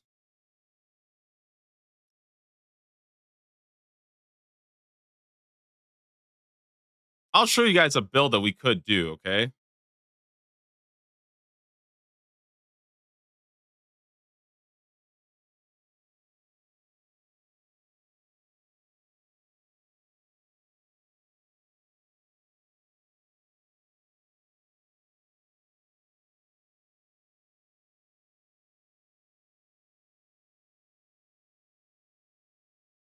What else?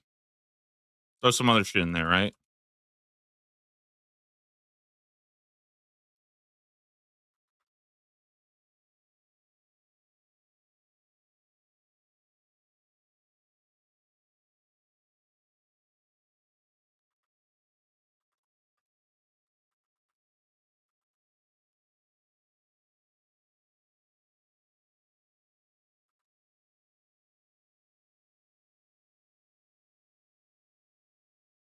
That'd suck.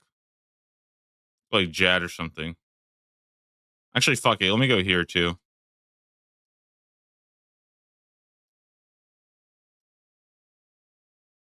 I'll grab the Noxious Halberd.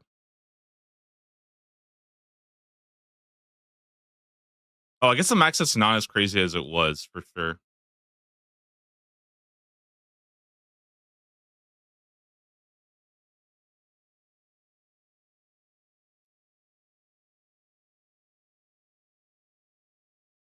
All right, fuck it. Let's go Soul. What you got for me, bud? So like you can get a little silly for sure. Is it 8 tiles actually? I think it is, right? Like you can get some pretty ridiculous shit going on here, but it doesn't really look it's like a meme, you know?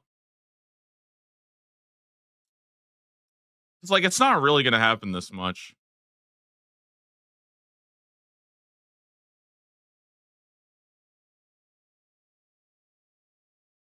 But sometimes, yeah, you'll probably hit like a random 200 or something. Just show us your katana build. All right, we're fucking locking in, locking in, locking in, locking in, guys. Lock it in.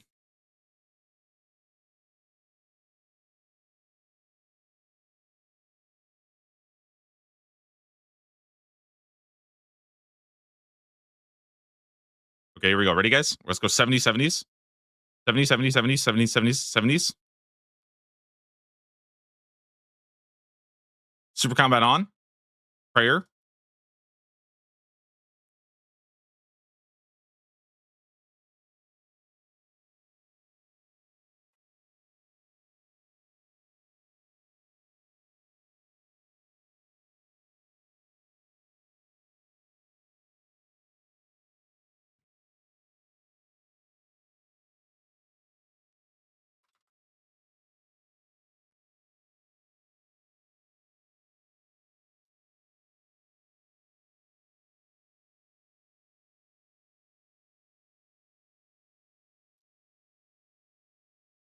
Holy damn!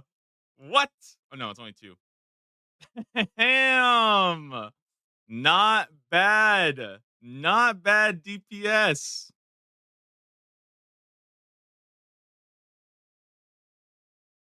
Okay, kind of sucks against Jad. That's okay.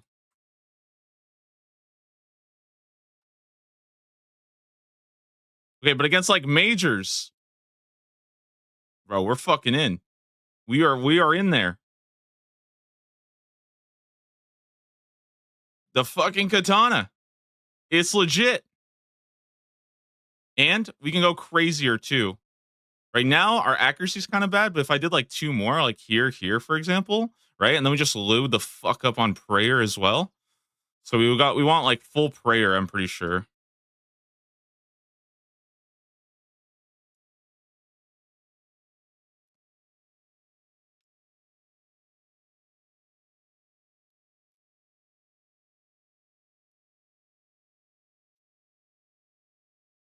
Yeah, this is a little bit more, but we need actual prayer gear now.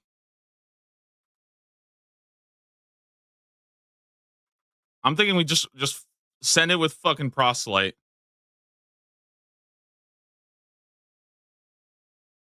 No, we need a glory.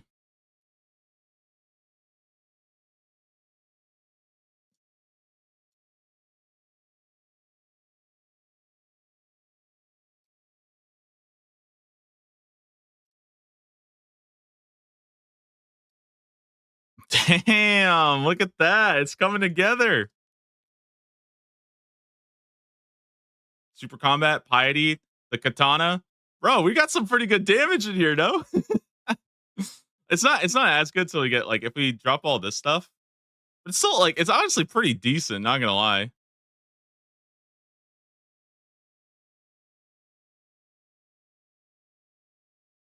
This is still pretty good, even at 12 points.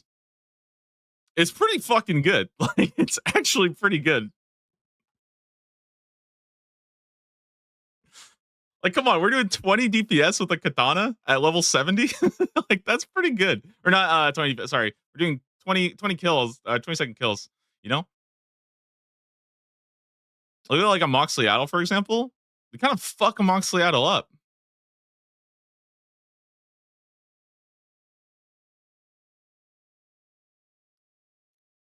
Kind of fuck a Moxliaddle up with this, no? I'm telling you, katana build is so legit.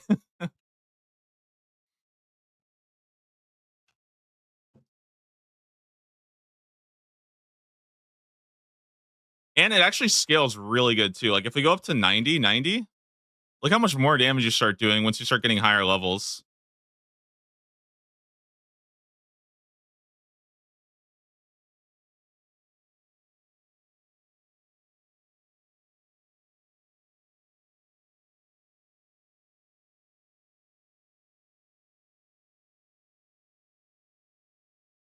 About Fury.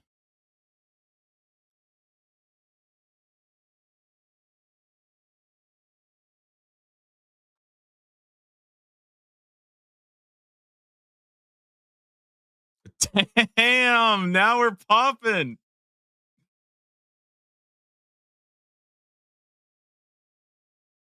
Bro, Vardorvis is getting fucking slammed with this build. You kidding me?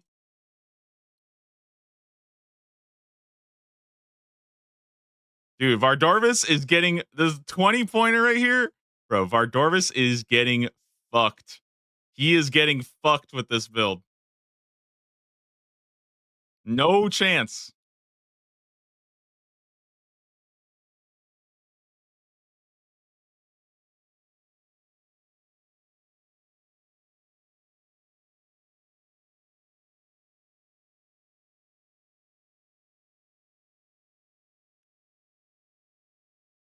Look at Blood Moon. Ooh, ooh. That's what I'm talking about right there.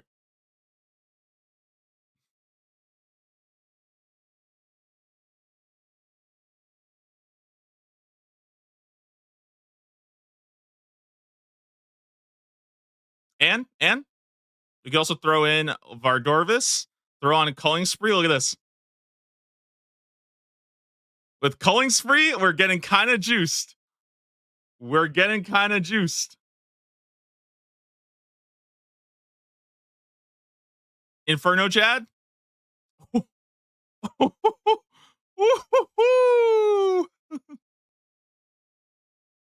17-second Jad kill. Okay.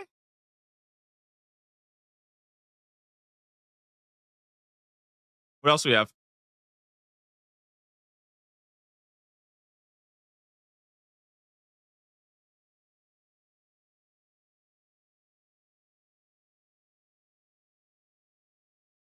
Oh, there we go. If we go 22 points and get this down here, now we got 40-second time to kill on Vardorvis.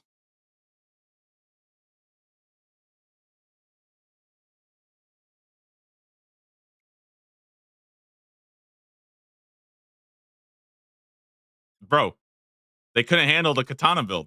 They had to nerf me. What the fuck?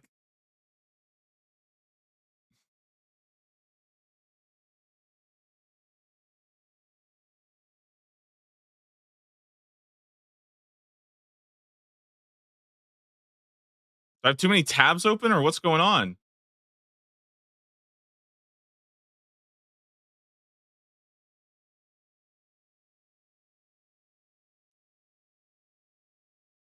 Oh. No, I know what's going on. One sec.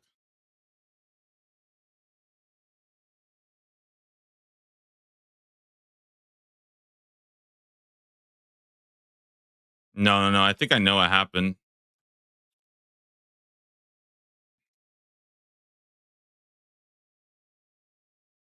Sometimes, sometimes I think it's something to do with my my drivers, but sometimes my Discord will go. It'll just randomly.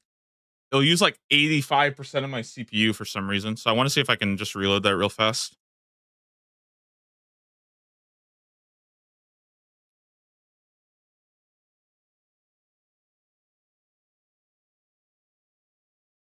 Has anyone ever told you you look like Shrek when he turns human? You know, you kind of had me in the first half there.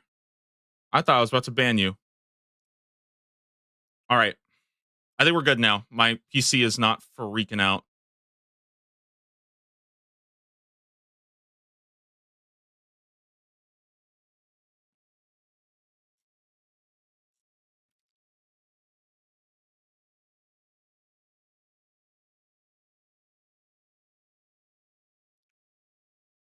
Guys, I don't know, man. I think this build is kind of good. Like, can we just say this build is at least like decent? Is that fair? Oh, it's just Discord. No, Discord's actually just fucked right now.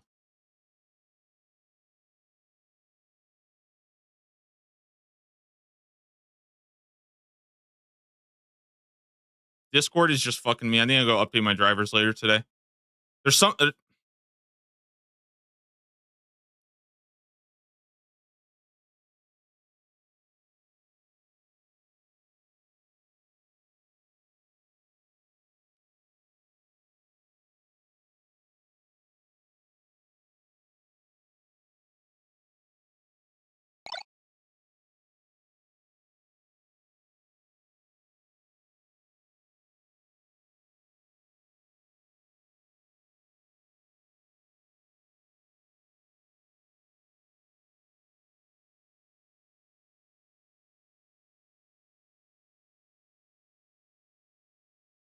See what's tanky? I'm trying to figure that out right now.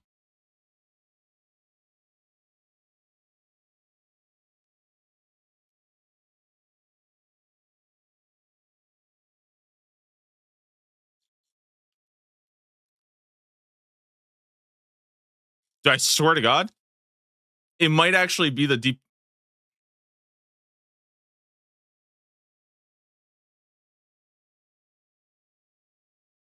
Guys, I think it might actually be the DPS. Oh shit! I think I know what it is. Wait, I think I know what it is.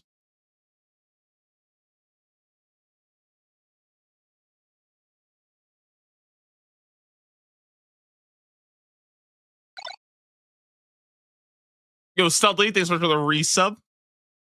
Guys, I think it's actually the DPS calculator. It just can't handle the katana. Like, I'm not even joking. It can't handle the katana right now.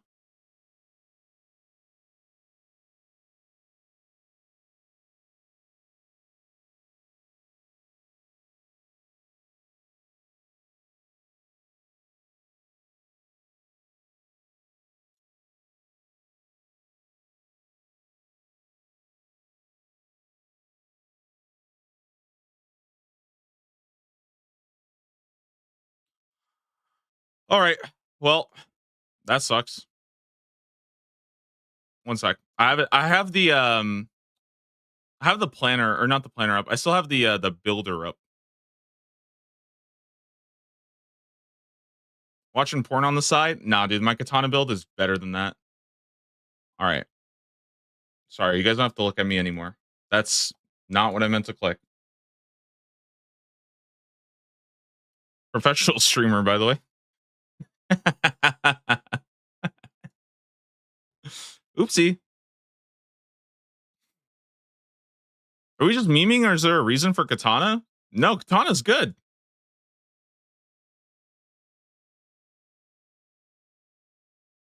Katana benefits off of light. It benefits off two-handed. It benefits off it benefits off light and two-handed. That's what makes it good. Usually you go one-handed shield or you go two-handed heavy, right? That's kind of how the tree encourages you to go. Katana is light and two-handed. The only thing else is Dragon Claws, right? So katana build is sick. The problem is that it's very rare. So yeah. Yeah, you could also high roll rune claws from ninja implings. That's not I mean if you yeah, maybe. But katana is actually pretty good. That's the thing. Katana actually has like 40 strength on it, which makes it quite solid. Yeah, the katana from Clues is genuinely pretty good. Like it's genuinely a solid melee build. Especially like if you want to meme a little bit, you know, like I don't think it's gonna be absolute bis, but it's like very legit. I really do want to run katana because I think it's just fun. The problem with getting a katana is getting a katana. That's like it comes from Elite Clues, so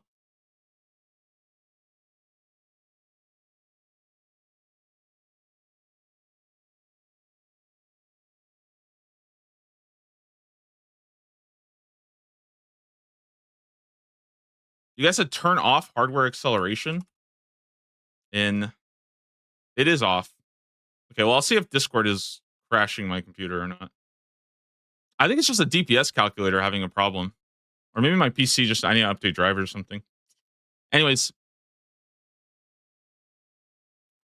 any predictions on what will be revealed today? I think we're getting a tier 6 relic today. I don't really see us getting anything else but a tier 6, right?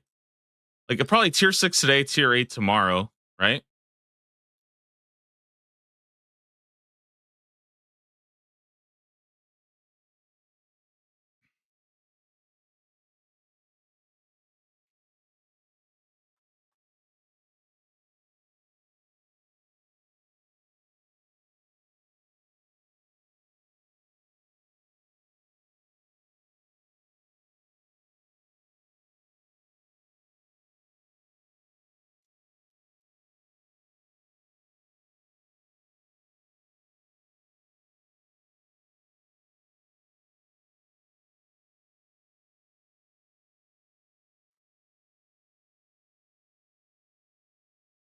Oh my god, flashbang. Dude, it was kind of sad. I was okay, so I was looking for what people thought about my claws build on the yeah, I'm sorry, I just flashbanged all you guys. I'm so sorry. I was looking at what people thought about my claws. Bro, I was getting shit on because I didn't pick these two notes. How the fuck was I supposed to know that this works together? Well, you guys are all just geniuses that like realize that yeah, when hitting a target, you have a 5%. Yeah, of course, it's just you guys just everybody just fucking geniuses. You guys just knew that would work. Okay, my bad, I guess. I assumed that wouldn't work.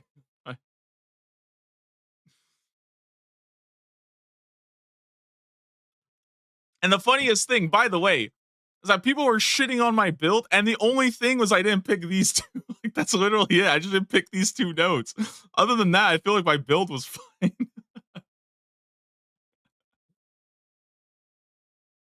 Like I think this was the original Dragon Claws build. It was something like this,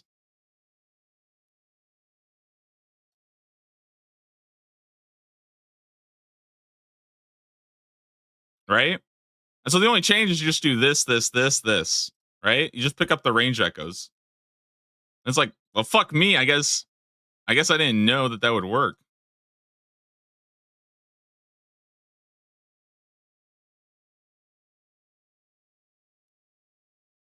I just went with powered staves instead, which was also kind of funny because people were saying, why the fuck would you want a shadow and a twisted bow? I don't know, man. I was just having fun. What do you mean, man? I was just having fun.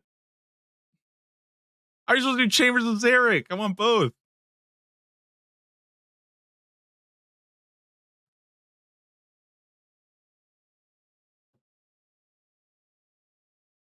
I do like this though. I think this is probably going to be like the final form of the Memer D clause. Is there anything else I can pick? Probably this, maybe this.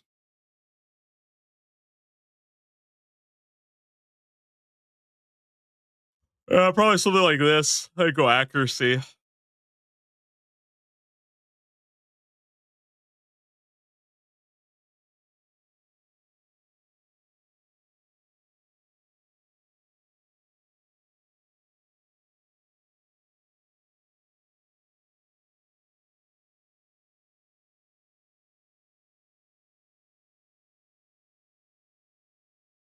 A 32 pointer, pretty good.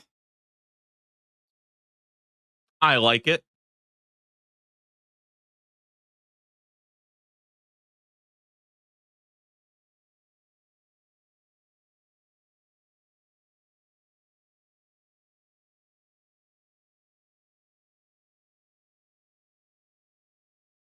I don't think there's like anything else I would even want. Maybe like prayer pen or something. Maybe healing. Probably do this. Pick up shadow. Fuck it.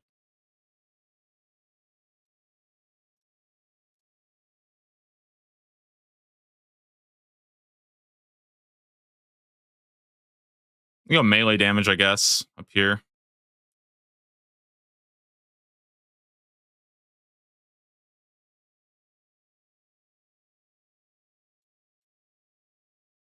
You tried any builds that use Blood Barrage?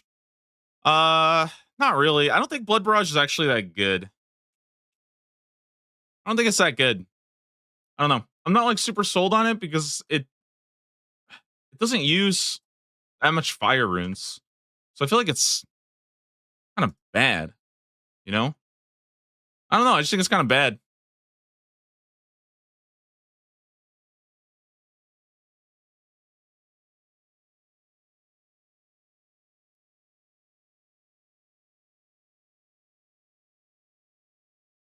You do proc the self damage though, which is good.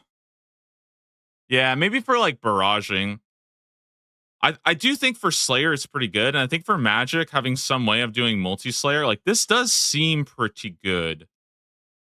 Sorry, this one.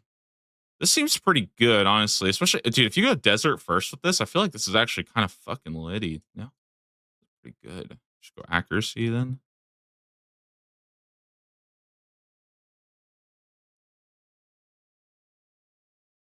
Man, maybe this is it. Hmm. You just lose so much from not having this, I think, but maybe the burn and the heal makes it good enough. Maybe this is good enough. I don't know. I don't know. The thing right now is I don't know how it works with barrages, you know?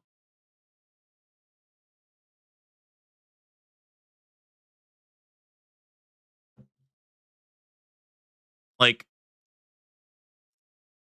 the damage of your next spell is increased by 1. So if you burn 4, right? And let's say you regenerate 4, does this mean that every target gets hit by 4 more? And do you heal 4 more? Like, you know what I mean? I just don't know exactly how this would math out. I think it's probably good. I think it's probably good, but I'm not 100% sure. It seems good though.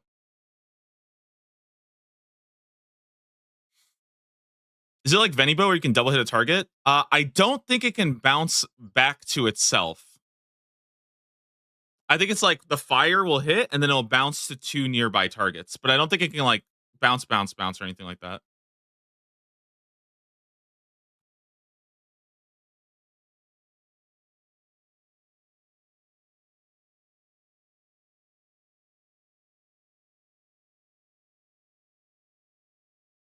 Oh, sorry, not the sorry, not this regenerate. This becomes useless. Yeah, this becomes useless. I'm curious how this works, how this burn actually will work.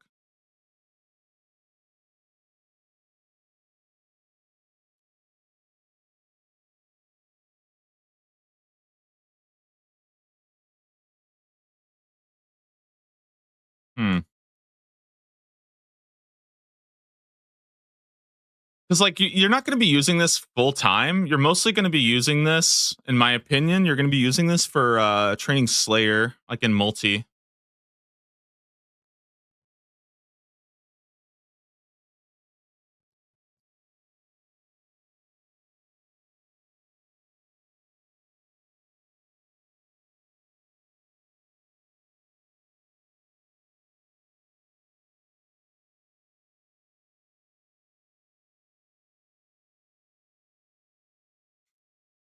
'My goat, dude. My fucking goat right here. Fire Fang, let's go. This shit's gonna go nutty.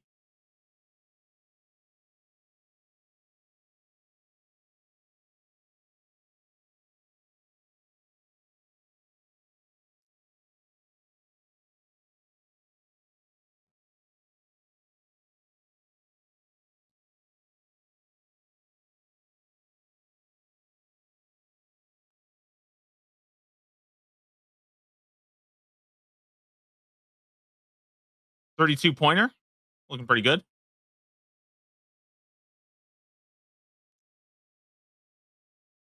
I don't know, I think this thing's gonna go ballistic.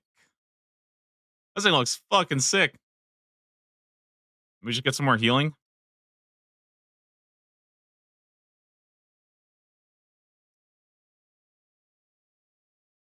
Does the Fire Fang burn your HP? Yeah. I think this would burn your HP, but it would give you the damage back, which is good, which is nice. Damn, pretty tight on points. But I see a world where it works.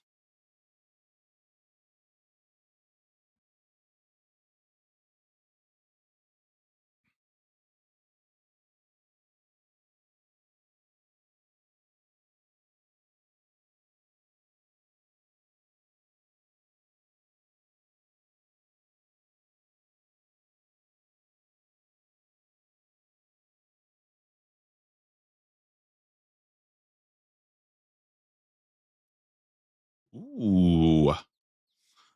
Ooh, hoo, hoo. We're cooking a little bit here.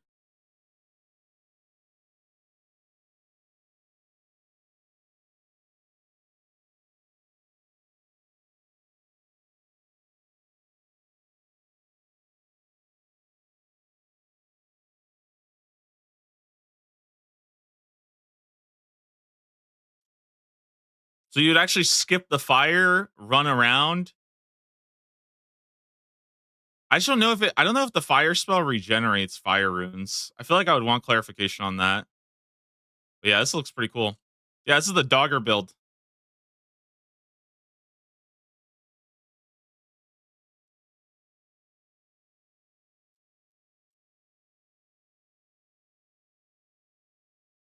The Dogger.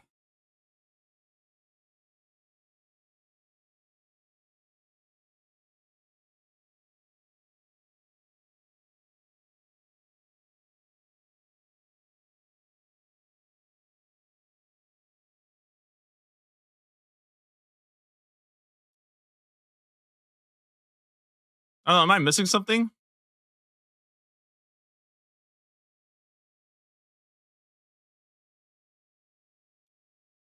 there anything else we could add to it to make it better?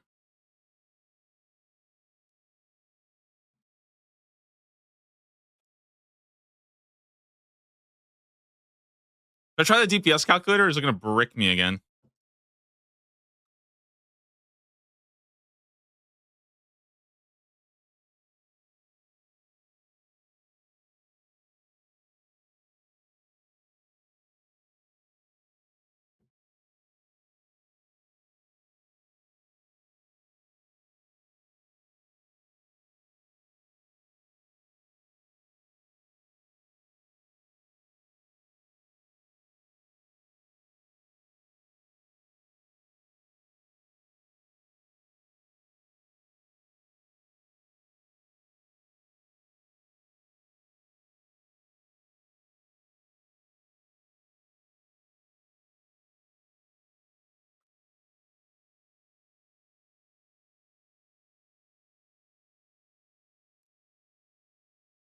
Nah, bro, the DPS calculator is like leaking memory or some shit.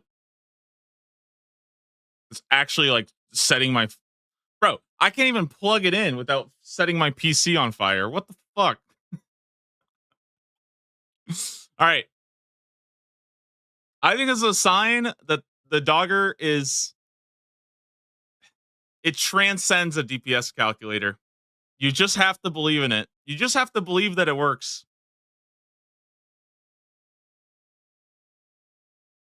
You just run this build, send it, and just see what the fuck happens.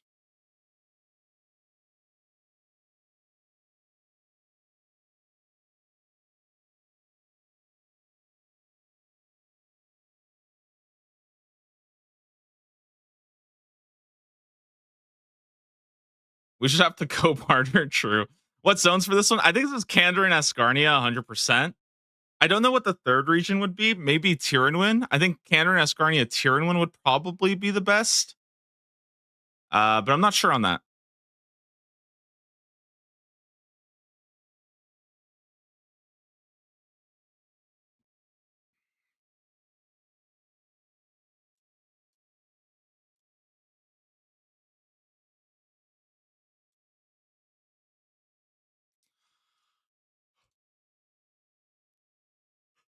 I believe in it. I believe in it.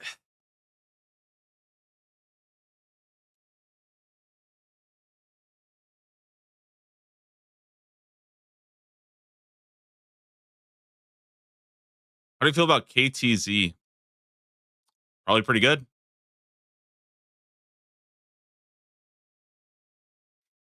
Say a solid. Tier one solid. Candorin's pretty good. Kind of big maging there. I mean, I guess Tyrannwin's not great for that, but it's like fine. It's not bad.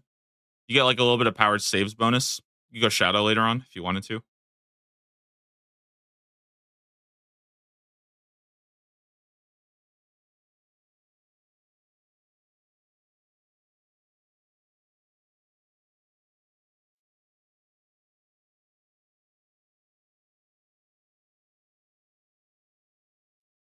There's a melee mastery that says echoes act as if you're holding a bow. Do you think that means you get bonuses from all three range style echoes? Yes, it does work. So if you go this and you pick this up, it will work, including this.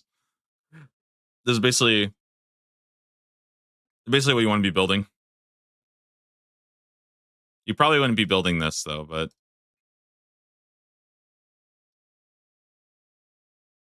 something like that.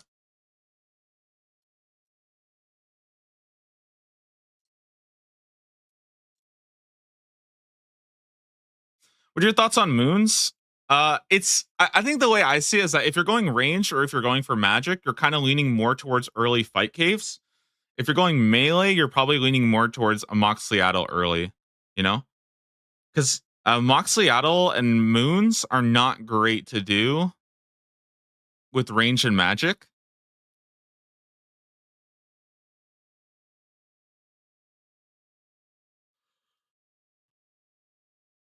But they are good to do with melee, and melee probably wants to go Blood Moon Boppers. You can two tile the fight caves with Boppers, absolutely. It's just that like Mage can do it so much faster than melee, in my opinion. Because Mage can literally like Mage can do this. They can literally just do this and they're good to go. Or like I'll probably go like this or something. Like you just do this and you go send it. It's so fast. It's so easy.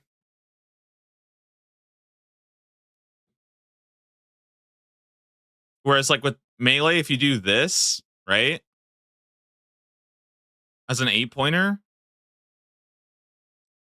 like let's say we cut this, fuck it, right? Let's say we just do this or something. I don't know. Just do something like this, right?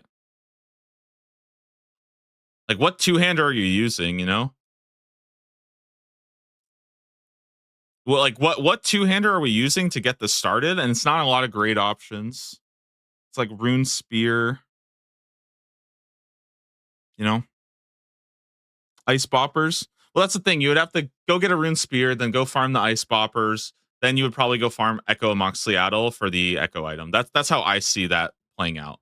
But like, I don't think you can. Like, I don't think you do this and you go fight caves. I think you do this and you farm Echo Moxliaddle, and then you pick up Boppers and the Infernal Tick Paddle. That's kind of how I see it. But like again, there's a difference between this and this with a staff of water. Like you go naked staff of water and go do fight caves, and you're probably never dying. Versus this, where even with Tomatli, you're a little you're pretty weak, I would say, even with Tomatli. So you have to go get the bopper. You have to go get the Tomatli. You have to go get Echo Moxliaddle, and then you do fight caves. You know,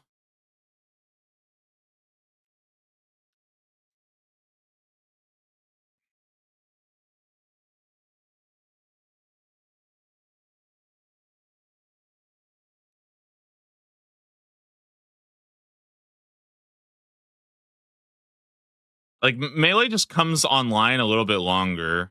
Like even this is not great. Really, it's like this is where it becomes good. I would say at 11 points, you can maybe cut this guy for 10. Like this is what you're probably this is like your first time where you're feeling pretty good, you know? Which like is fine. It's probably not going to matter that much, but I'm just saying like this build in my opinion is still worse than 8-point mage. That doesn't mean that melee is like bad because of this. I'm just saying that like that's a benefit that mage has. Not to mention that even with this you have 0 sustain, you have 0 prayer regen. Mage literally does this, right? And you're casting Water Blast. You're restoring like 7 water. You're restoring 7 air runes. So you have like such a good. You have like so much health, so much prayer back. Like it's so chilling. And this is just 8 points. Like you could go here if you wanted to for more regen. You could go here. You have overheals. So you're probably not like you literally tank a Jad hit by now. I'm pretty sure. Like I don't know. And if you go 10 points, you just get more accuracy. You get the extra 20% damage. Like there's so much more kind of happens with this, in my opinion. And then you just go here, and like your 13 points fine too, right? But again, the problem here is that you can't really do moons with this. You just can't do moons. You could do a Moxliaddle just fine. You'll be fine with the Moxliaddle, but your fight caves are like infinitely easier. So that's kind of the thing. Again, I'm not saying that like you can't do this or you can't do this. I'm just saying that here are the pros and cons. You know, they kind of lean towards a certain like early game grind or early game like boss rush. Don't you need melee for moons? Yeah. Yeah, and that's like I think the big benefit of moons, or sorry, big benefit of melee is if you do this, right?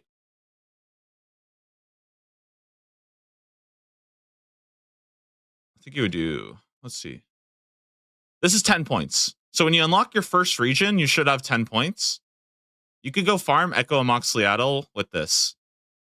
And when you get Echo Amoxiclatel, you'll kill this, and then you'll get your Tech Paddle and go send Fight Caves, and like this starts being good. You know what I mean? This starts being good.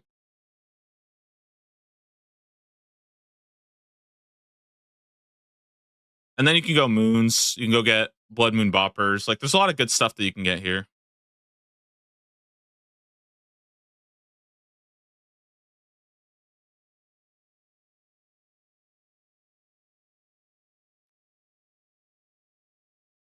Moons are not necessary. Nope.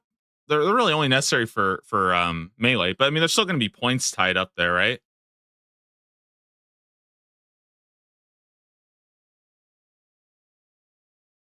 Would you respec if you want to be range focused? If I wanted to be range focused, I would probably go water first and respec. But this is not that bad either. Or I would just wait. I would just hold off on melee. That would probably be if I wanted to go crossbows, I'd probably hold off on doing much ranged until you unlock your second region. When you unlock your second region, this is really good. If you can get 12 points after your second region. But yeah.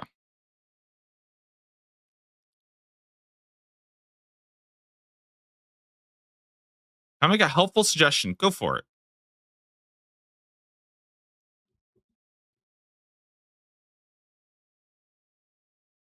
Yeah, I just feel like this build is so much better than this. And I'm not even sold on this. And then people want to do wraparound, but wraparound is so slow, man. It's 14. I don't know. I'm not sold on this build. It's not bad. I'm just personally not thrilled on it.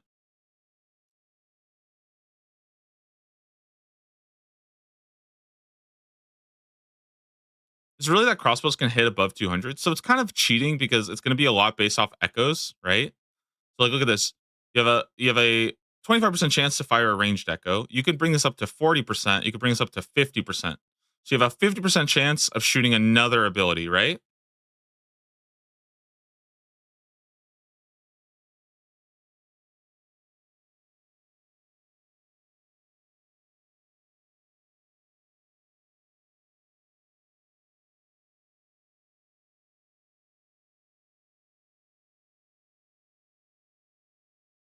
And you can also make your range echoes trigger additional range echoes. So this is why range can get kind of crazy because when you do this, it can go kind of crazy. But that's why like I wouldn't really look. I wouldn't put too much weight into like max hit on the DPS calculator because it's not really going to be very helpful. I wouldn't even really look at DPS too much.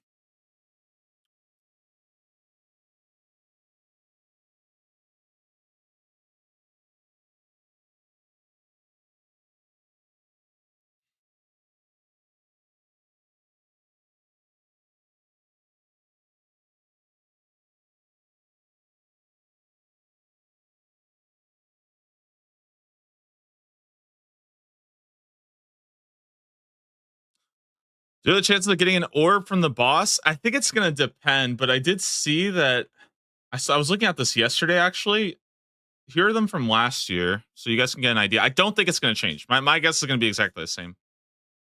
So Calphite Queen was 1 in 30, and the Echo Orb is guaranteed at the drop rate. There's a pity on it. So 1 in 30 from Calphite Queen, 1 in 50 from Serb, 1 in 30 from KBD, 1 in 30 from Grotesque Guardians, 1 in 30 from DKs, 1 in 50 from Thermi, 1 in 15 from Hunlif, and you get it guaranteed from Hispori. Obviously, no soul this year.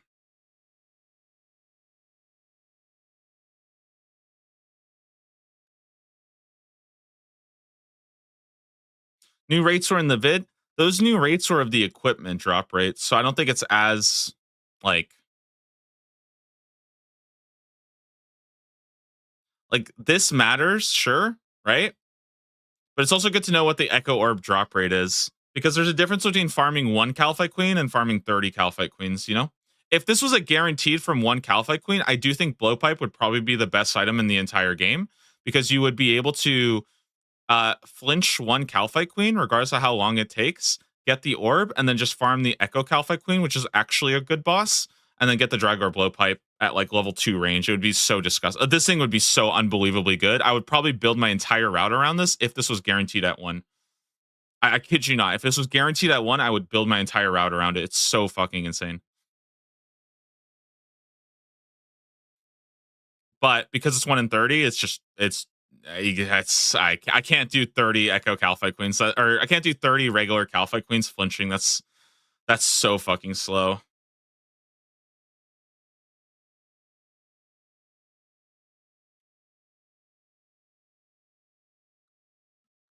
What do you think the best element build is? Yeah, we can talk about what the best element build is. It's actually really simple. You're gonna do this. You're gonna do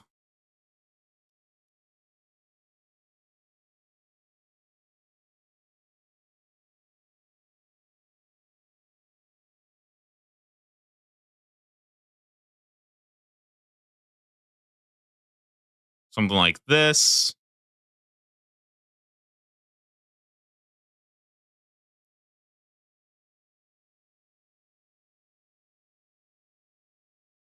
I think I'm missing something too.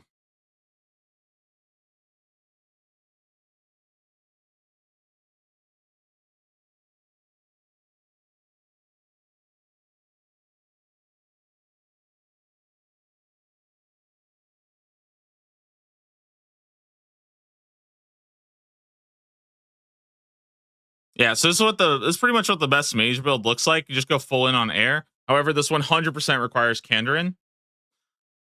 That's because of this guy right here. So you have a 1% chance to max hit for every prayer bonus. If you can get like 35, 40 prayer bonus, it basically means you have like an 80% chance of max hitting every single time, which is just like basically what a max hit means. A max hit is functionally like double damage. That's like one way to think about it, right? Because if your damage spread is 0 to 100, your average hits a 50, right? So that means that going from average of 50 to a 100 is twice the damage, you know? So max hitting is like dealing 2 times damage.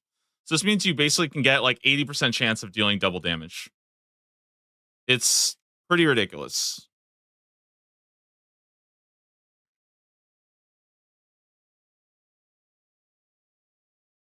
But again, it requires Kandarin. It requires Kandarin 100%. You need Kandarin for this. It's like literally non-negotiable. This only exists with Kandarin. Air is still strong without Kandarin. It's not like it's bad without Kandarin, but it's not absurdly broken. Best in slot. Like what makes this so absurdly broken is going with Kandarin, because doubling the chance is really what makes it crazy, because it's a lot easier to get 40, 50 prayer than to get like 80, 90 prayer. You just can't get 80, 90 prayer realistically, but you can get 40, 50.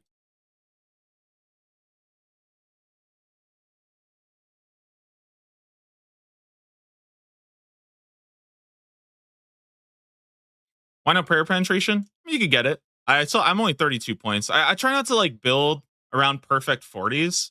I don't really think perfect 40 builds are helpful. I think like I think once you see this, you can understand what the general like idea is. You know, even this is a 30-point build. Like once if you understand this, then you can understand the build itself. And at that point, you could throw in the rest of your points in and like you can figure it out from there, you know? But prayer penetration is not mandatory for this build. Accuracy is mandatory. Air is mandatory. This is mandatory, you know? But like, okay, if you want to do this, now you have like a one tick. Like let's say you're going like Tyrion win, you pick this up for whatever, right? Or let's say you just like want to like fuck around with bows, like okay, yeah, you can do that. Like I don't like min maxing to the absolute T because I don't think it's necessary and I don't think it's helpful.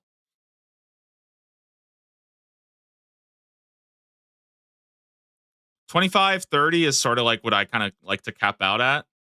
Maybe you could push that a little bit higher, but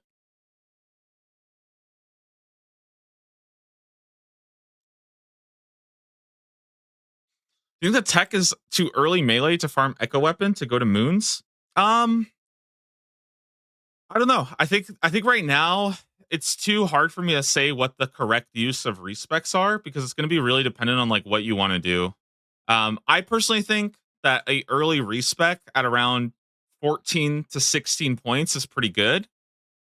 And then another respec around 30 is really good because there's a lot of good mid game builds, right? There's a lot of good mid game builds that don't feel very good until like 14 to 16 points. So I think having the ability of just picking something a little bit faster early, and it also kind of allows you to like split up what you're doing, right? So like for example, let's say you do want to go mage, or let's say you do want to go ranged, right? A lot of people want to go ranged. Well, I think doing moons with range is not very great. It's not great. So I kind of feel like instead, if you went melee early, you got moons out of the way, you got Amoxicillado out of the way, and then you went to range later on, that would be kind of fine, like, and it means that you don't have to like go back and worry about moons later on. You just kind of knock it out, get it done, get the points, and then move on. And also, a lot of this is going to depend on how early you want to do PVM. A lot of people don't like doing PVM early. They kind of just chill and don't go crazy on PVM, right? And I think like if that's what you're doing, if you're just trying to like have enough to like kill bosses, again, like this build right here is like super like if you pick this, you can't go wrong. Your damage is not going to be insane, but it's going to be fine. You're still getting this, which is almost two times faster, right? Almost two times faster. Not quite, but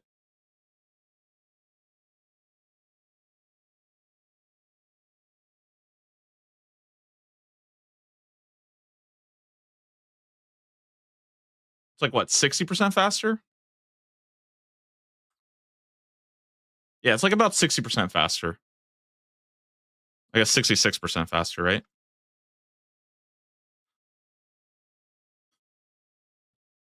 Relic is out. Are you sure? I don't think so. I don't see it.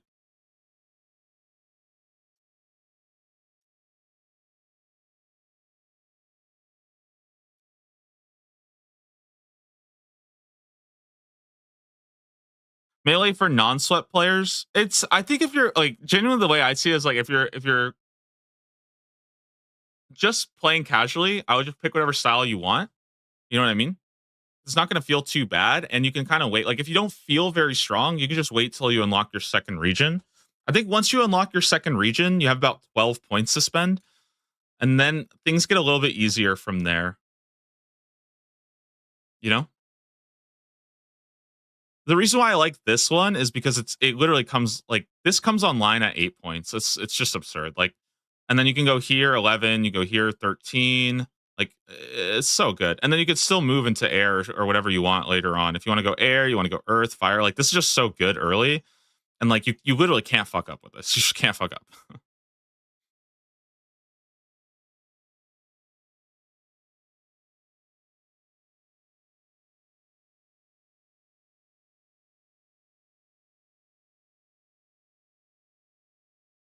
The issue with mage that just doesn't work on some bosses.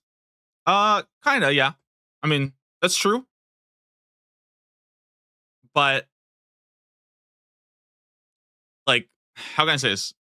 You can just not do those bosses. If you go Kandarin, it becomes less of a problem for sure.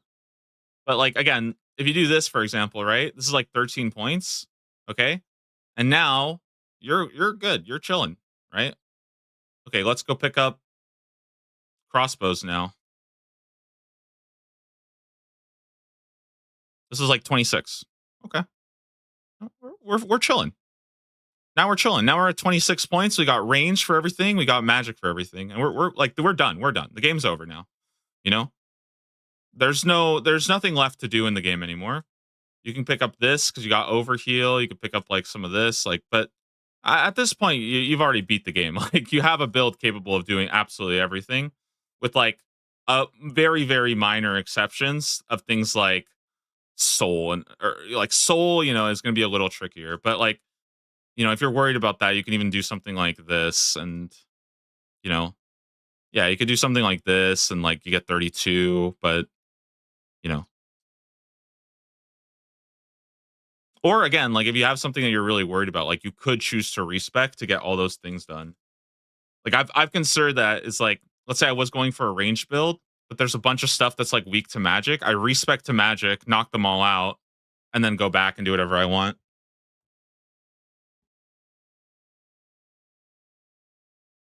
Do you know bosses like Araxor and Doom drop Rancor and Confliction? Yep, they always. So here's the rule of how items work. They will always drop the complete product if the original drop is unusable. So if you have an item that they drop that you literally cannot use without another region, then it will give you the maximum benefit. So an example of this is the trident of the swamp, right? In from Zulrah. It will drop as a trident because if it had given you a magic thing, you couldn't use the magic thing without giving you um Kandarin, right? You're not going to get a magic thing, you're going to get a trident. On the flip side, right? If you go to the if you go to what's it called? Cerberus, you will get dragon boots from Asgarnia, so it's not going to drop Pagation, or no, it's not going to drop primordials. It's just going to drop the crystal because you can still make that. Same thing with Pagations. It's going to drop the crystal because you can make that. I think Infinity Boots are the one exception to this rule, by the way. Oh, no. Actually, no. That makes sense. Yeah. It's not going to drop the Eternal Crystal. It's going to drop the Infinity Boots because you could not get Eternal Crystal to be useful without also having the desert. So they give you the complete product. Same thing with Rancor. You can't use the Rancor crystal or whatever without torture. So that's how the rule works. Now, this does mean that sometimes, for example, if you have the desert, right? Because I know a lot of people are mad about this. If you have the desert, you're going to get base Masori. You're not getting fortified Masori because you can still use Masori. Masori is a real item. You can use Masori.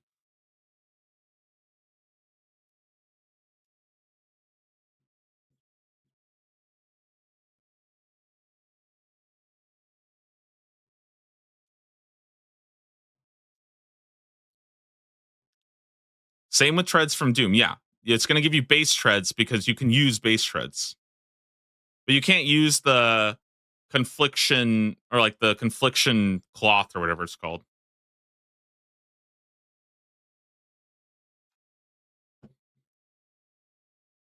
Yep, ferocious gloves from Hydra. Yep. Does next drop full Torva? I think it drops the pieces and you have to repair them with Bandos.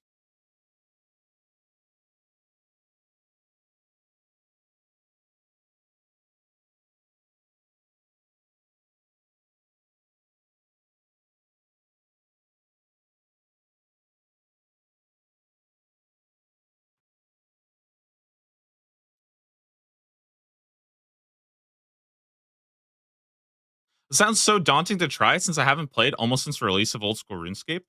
I think again, the biggest thing to remember if you're feeling overwhelmed is like you don't really need a perfect build. This isn't like Diablo or Path of Exile where there's infinitely scaling content and if you pick a bad build, you're going to run into like a brick wall basically. I don't know if PoE is infinitely scaling. I shouldn't say that, but like for the most part, it's still just the base game of RuneScape, you know? So like you're playing old school RuneScape on steroids and you're wondering how good the quality of the steroids is, you know? Like at a certain point, you know, I think trying to min max to the point where you are breaking every single boss in the game is actually making the game less fun. You know, that's how I see it.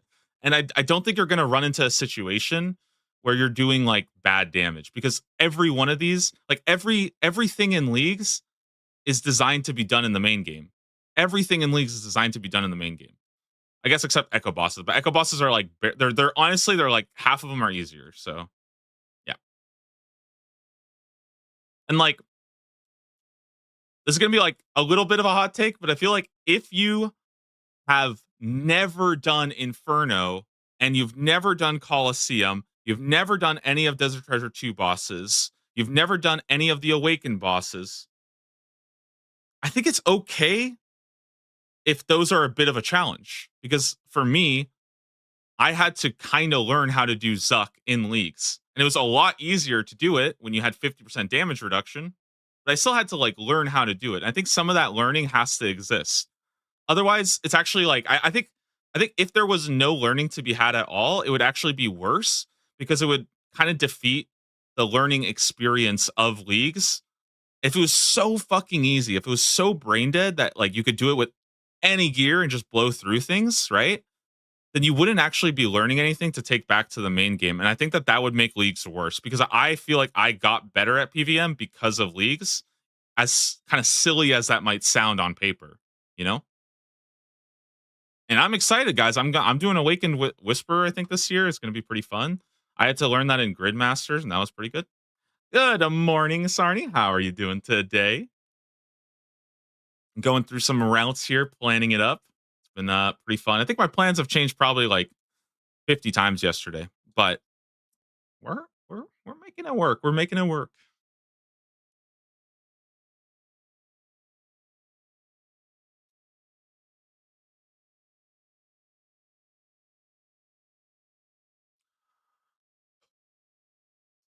People say it's not real, but you actually learn so much. Yeah, and I think Inferno to me is the perfect example of this because like the waves of Inferno are quite easy in leagues, especially if you have high life steal, high damage, banker's note. But I don't actually think that leagues trivializes Zuck that much. I think you still have to be able to sort of do triple jads and sort of do Zuck. And the way I see it is that if you do go to Zuck, even if it's easy for you to do, having the practice of that last phase will make you better when you get to the main game. For me, when I did my Inferno Cape in the main game, I only died to Zuck once. I died one time to healers, and that's because I had already had the practice of Zuck from the Inferno. So when I got to Zuck, I was actually relieved.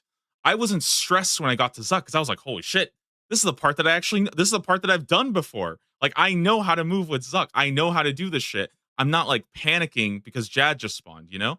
And and that was so big for me because like waves were so hard, but when I finally cracked it, when I finally got to Zuck for the first time, I was like, I'm there. I'm like I am so done. You know, like I just need to get here one or two more times, and I'm gonna get my cape. You know, and it felt great because dying to dude, I've seen people who die to Zuck like 6, 7, 8 times, and I know that that is tilting.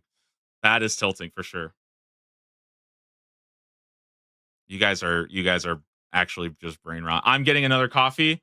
Guys, we got a couple minutes. I'm gonna quickly run ads so we can have pre-rolls off for the reveal in like 7 minutes, guys. Thank you all for all the subs. I appreciate it, guys. I will be back in just a sec. I'm gonna go make a coffee real quick, and then we'll be ready for the reveal in just a bit, okay? All right, top of the hour. I'll be back in a bit. Well, it's not gonna be that long, but you guys get what I mean. All right, one sec.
What did I miss? Yo, VT Starflux, thanks so much for the Prime sub. Appreciate that one. No reveal today. What do you guys mean, no reveal today? You guys tell me I woke up 5 a.m. this morning? What? What a bunch of liars.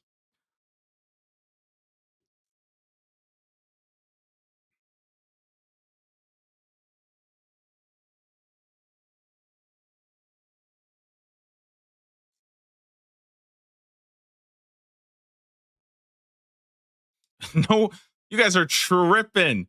You guys are tripping. Wait, where did he say that? There's no way. Look at it. April 11th. It says coming soon. It's coming in 2 minutes. You guys are crazy. Do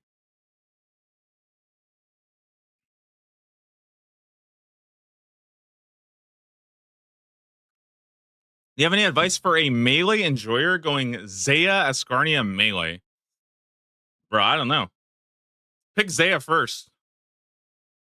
That's all I'll say. Yeah, I think so. All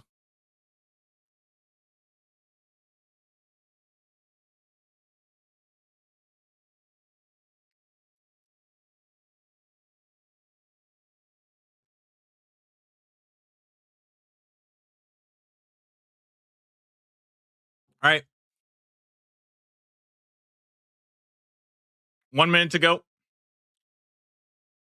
1 minute to go. Guys, what are we spamming in chat? We're spamming turtles? We're spamming birds? Guys, the early bird gets the W. Caw gang. Got the bird people. I'm thinking bird gang is going to be up big. All right. 1 minute. Let's see it.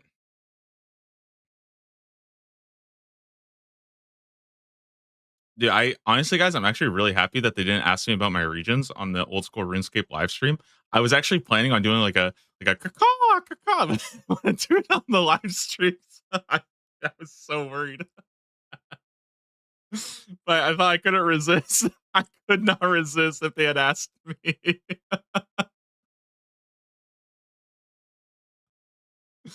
Okay. We're holding. We are holding. Last live stream ever.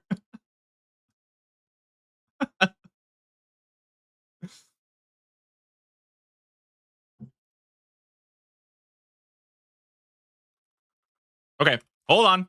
Hold on. Everybody hold it. Hey. Hey. Here we go. Pause.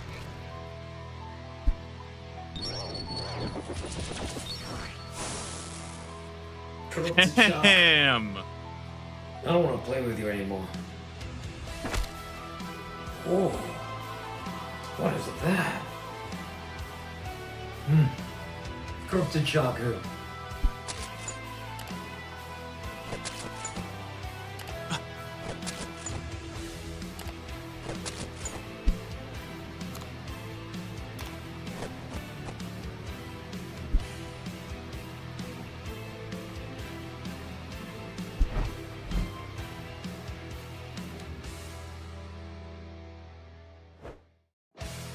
Bro, no way they did that to my corrupted shark. What the heck, man? What did he do to deserve that? What the heck? That is uncalled for. Uncalled for. Wait, what do we got? Let's see it. Dude, every single water mage in chat, you guys probably got so excited. You guys were like, ha ha ha. We don't need that. Okay, let's take a look. Let's take a look. So I mean, it's pretty simple, right? It's what? Where is it? Oh, shoot. I'm lost. Okay, tier 6. Eternal sustenance. Food is no Wow, that's yeah, food is no longer consumed when eaten. I mean, there's not too much to say. I I think it's gonna come down to what your regions are. I feel like this is a good option though. If you are like I mean, I would say it's good if you're newer to PVM. I wonder if this is going to help at all for getting into something like Coliseum for the first time though.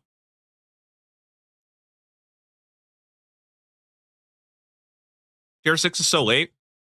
No, you're never gonna you would never be using this relic before tier 6, in my opinion. So tier 6 is kind of like if it was tier 5, it would probably be worse.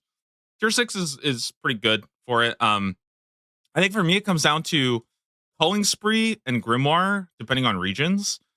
Eternal Sustenance is sort of like the how can I say this? I see Eternal Sustenance kind of like the Pocket Kingdom of last year's leagues, where the others were situationally good, and then Eternal Sustenance is kind of like the default choice if you don't get a lot of value out of these guys. You know, as in it's bad. Well, I mean, the way to think about like what I would think about is if you have like 3 raid regions, because I was thinking about going triple raids, for example. If I was going triple raids, I would probably pick this every time. You know, um, it's good for Coliseum, good for Inferno. Sustain is generally a lot weaker this year. There's a lot less sustain. So I actually do think that there is value here. The biggest downside, of course, is the fact that if you're eating food, you're not you're not doing damage, right? So I do think it's nice because you can go like Karambuan, you can go like Karambuan Shark, and you basically have like 40 heal on demand, which is pretty good. Um, my biggest what I think this might be good for, the only like consideration I have right now on it is the fact that you could you could cheese your way into fights earlier and get combat masteries before your build is quite online because you're actually relatively weak by tier 5, tier 6. You don't have like 20 points or anything like that. At least my guess is you're not going to be that strong. So, yeah. Um it's a super straightforward relic. I mean, I think a lot of people are going to take it. I think Culling Spree is definitely the best of the 3 by far, unless you need Grimoire. But I think Culling Spree is the best. If you have raid regions, you probably go Eternal Sustenance. Grimoire, probably more for mages who need it in their tree. Very good for Recoil and Thorns. You guys, yeah, you guys are right about that.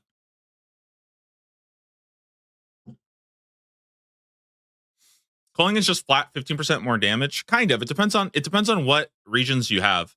Because some regions, like, they don't get you don't get the slate like you don't get this bonus inside of raids and stuff like that, you know?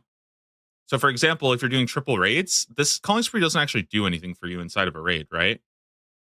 Eternal Sustenance does help you inside of a raid. Grimoire does help you inside of a raid. I think Sustenance helps you more inside of a raid. So I see the value of this more if you're doing content like that. What are the other bosses that you can't get as a Slayer task? Let me look because I think that's probably what it's going to come down to is just boss Slayer.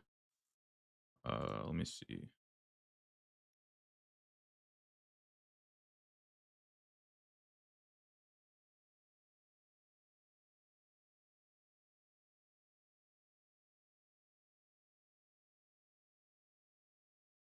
Okay, I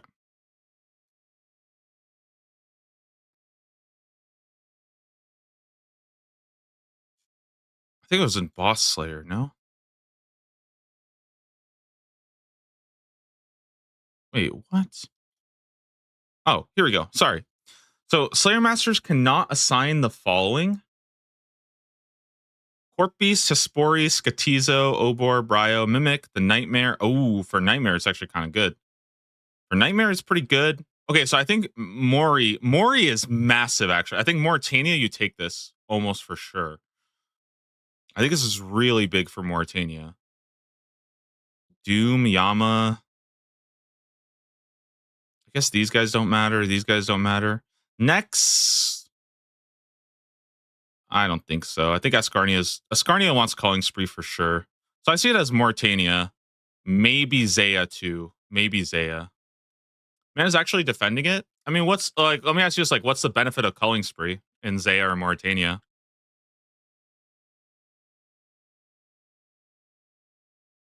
What are you getting there? Almost nothing, right? What's the benefit of Grimoire in Zaya? Almost nothing. So faster Slayer. You don't really need Slayer though for those regions that bad. Like, yeah, you have Araxor. Yeah, you have Alchemical Hydra.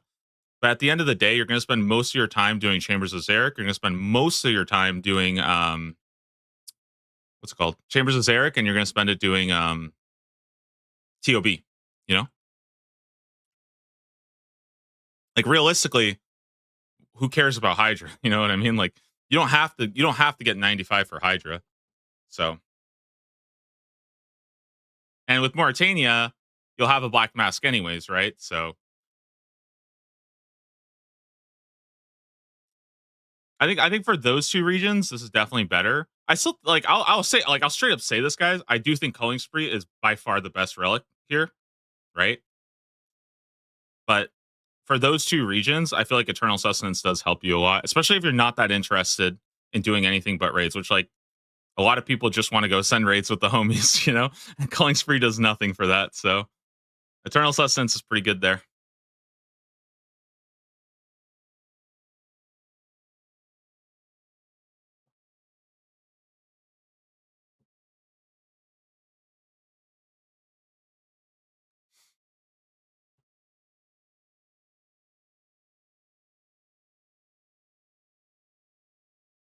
I don't know.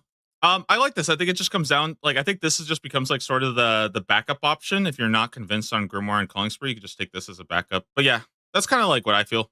I'm definitely sticking to Calling Spree. I mean, it's just like there's just no question. But also in my regions, literally every single mob except like two of them you can do on task. So for me, this is a no brainer. But I think for Zaya and Mauritania, this is pretty good, especially because Zaya already gives you prayers anyway, so you lose value there, and it gives you Arceus too. So like Zaya, I think you should definitely consider this.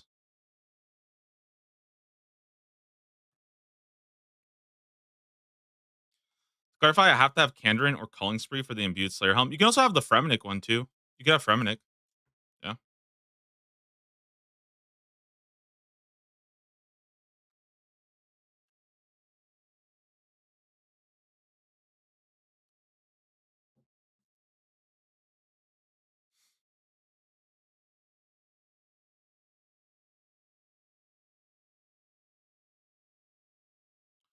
Am I wrong, or is there just no point in infinite food with water healing? I mean, yeah, but there's I mean, like that's just yeah, that's just how it goes, right? These are it's a PVM tier, right? So you pick stuff based on what kind of PVM you have. On the flip side, if you need ancients, right, then Grimoire becomes mandatory. But if you're not a mage, then Grimoire loses a lot of value, right?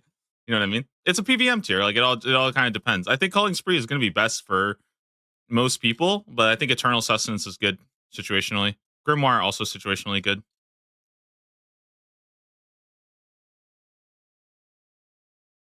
It's like a defensive option, right? It has to be kind of worse than the offensive options. So makes sense.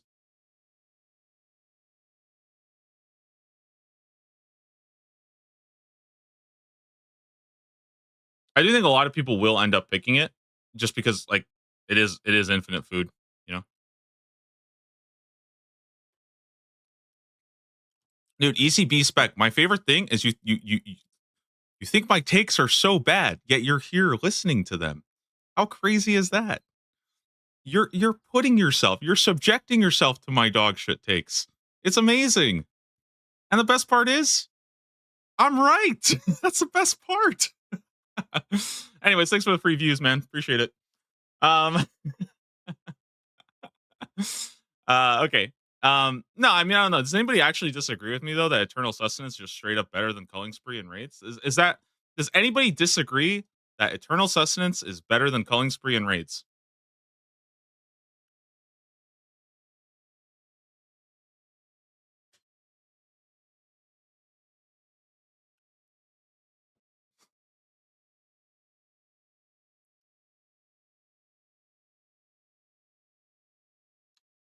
Yep. Okay. So people are still disagreeing with that statement. So I don't, I, you know what? I don't know, man. Some people are still saying they disagree with me. So yeah, that should tell you. That should tell you why I don't put too much weight on that, you know?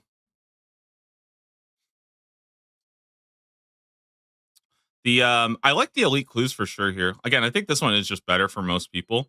Um, I wonder how Grimoire is going to shape up because I feel like Grimoire kind of stinks compared to these two. Like, I feel like Grimoire is super, super situational now.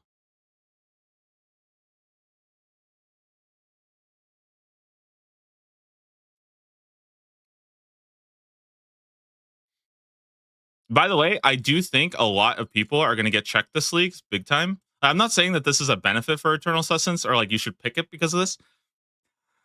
I do think a lot of people this leagues are going to get checked because of how much less like innate lifesteal you have, and I am curious to see what people think about that. Now, obviously, if you're going Water Mage, different story, but I feel like people have taken for granted how much you got in the past. You know, with no damage reduction, no lifesteal. I'll be interested to see.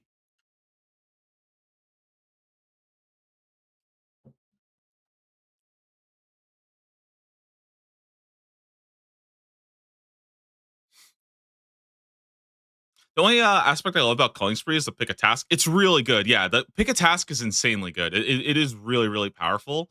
And the fact that if you have a lot of regions, or like if you have a lot of bosses that are Slayer stuff, which is most of them you can do, right? You do get like essentially 15% extra damage, which is, I mean, that's crazy good, right? That's very, very good. But again, in places like Mauritania and Zaya, like especially Mauritania, where you get the black mask anyways, it does lose value. For Fremenic, it loses a bit of value, right? Because for Fremenic, you're camping the helmet 100% of the time anyways, right? You're always camping the helmet in Fremenic, I would imagine. So yeah, Fremenic, Zaya, and Mauritania are the three right now I can think of that don't. I'm not 100% sold on this for sure, but for most other regions, I think Calling Spree is good. But again, I just listed three regions, and most people have one of those three. You know, does it not stack with the helmet? No, no, no, it wouldn't. This would not stack with the Fremenic helmet. This would not stack with the Black Mask. So, especially like Fremenic, I feel like it's almost. I don't want to say it's like trolling to take this because, but I feel like you could definitely get away with one of these guys instead. You are, yeah, you lose a lot of value in Fremenic for sure. So those are the three regions I kind of see. As a Cullen joiner, yeah, I'll be taking Cullen. I'm taking Cullen. Yeah, I'm taking Cullen because I don't have one of those three. So also, I do think if you're going Kandarin, you should consider this because if you're going Mage and Kandarin, this is probably the best thing you could do so that you could get to 93 Slayer faster. You know, I think it's really good for Kandarin. What's the downside of taking Culling Spree and Zaya? It's not really that it's bad necessarily. It's more so that like when it comes to raid regions, a lot more of your time is spent doing raid content, right? Most of your time in Zaya is going to be doing Chambers of Zarek, and it's going to be doing like what's it called? Yama. You can't get those as tasks, right? And people are saying like, you need 95 Slayer for Zaya for the Combat Pact, but then you're ignoring the fact that you need Radiant Oath Plate for another Combat Pact, okay? And like I'm just saying right now, how many of you guys are confident to do Radiant Oath Plate without infinite food in your inventory? You know, just saying. I'm just throwing that out there, you know. And I guarantee you, with infinite food, you'll probably get Radiant Oath Plate before somebody gets 95 Slayer. So yeah. Oh, you're skipping Yama. Well, that's great. Yeah, and you can just skip 95, right? Like that's what I'm saying. Again, I think there's like people look at one, but they don't look at the other.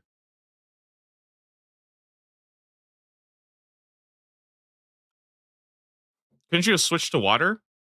Sure, but that's two respecs. You're specking to water to kill Yama, and then you're specking back to your actual build. So you're eating two respecs to do Yama. That's kind of rough. You know, that's kind of rough. That's what I'm saying. I think Eternal Sustenance is good there because your innate life steal is a lot weaker this year unless you're specifically specializing.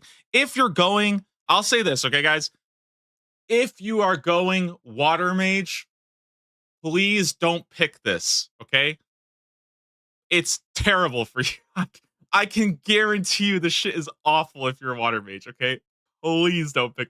I think you actually lose healing by clicking this instead of just casting spells. So that's my one caveat. If you're going water mage, do not pick this. Please pick this or something instead. But like I don't even like that's what I don't even think I should have to say that. I think that should be so obvious. Like that should be obvious enough. I trust you guys can get there. Now watch, everyone's gonna be like, "Well, I'm a water mage, and that's why this thing sucks." I always knew all along. All right, everybody's a water mage in chat, I guess.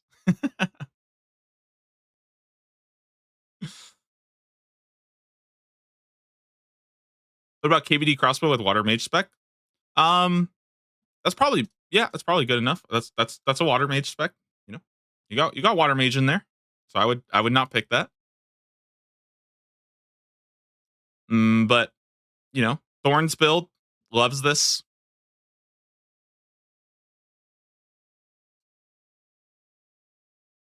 Yeah, it'd be good to camp an angler and Karam and have room for blind bag weapons. Yeah,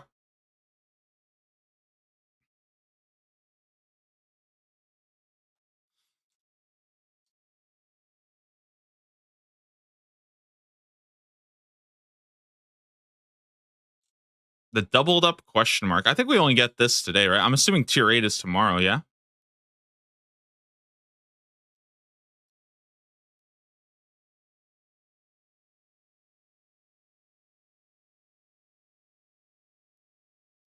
Dude, exciting stuff, man. It's kind of cool. It feels crazy that we're here. We like. I feel like it was like a couple days ago,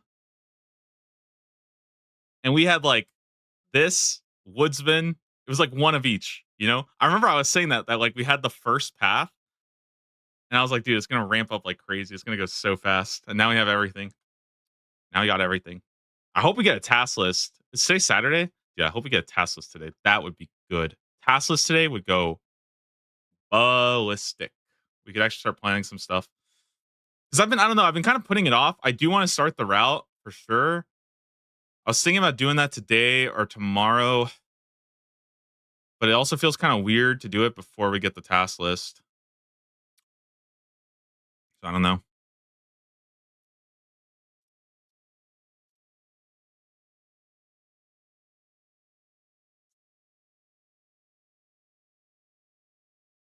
Imagine a couple leagues ago, somebody told you there'd be an infinite food and everyone will think it's shit. I think the funnier thing is how everybody was shitting on the Slayer relic. Everybody was shitting on the Slayer relic, and now everybody apparently loves this thing. This thing is goated as hell. No, just kidding. That's because I believe my chat is smarter. Okay, I believe in you guys. I think you guys are smarter. You guys are better at evaluating relics.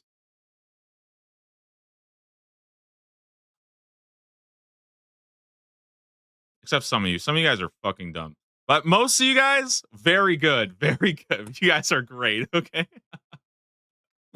I remember feeling like lifesteal would invalidate healing in previous leagues, but the number of bosses with undamageable phases where they hit hard is quite high. So I think eating will still matter. Yeah, I agree, Tier 2. I 100% agree.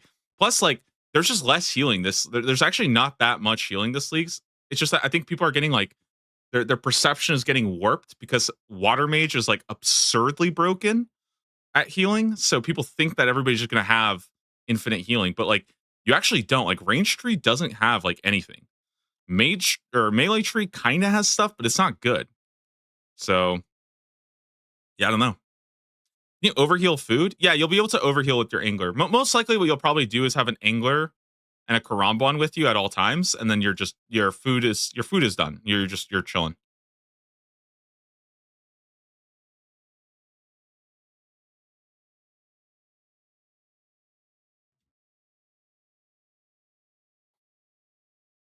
KBD crossbow heals, yeah, but that's a water mage build. Like that it's not like you don't do this, right? Like this is not a healing build. This doesn't heal you.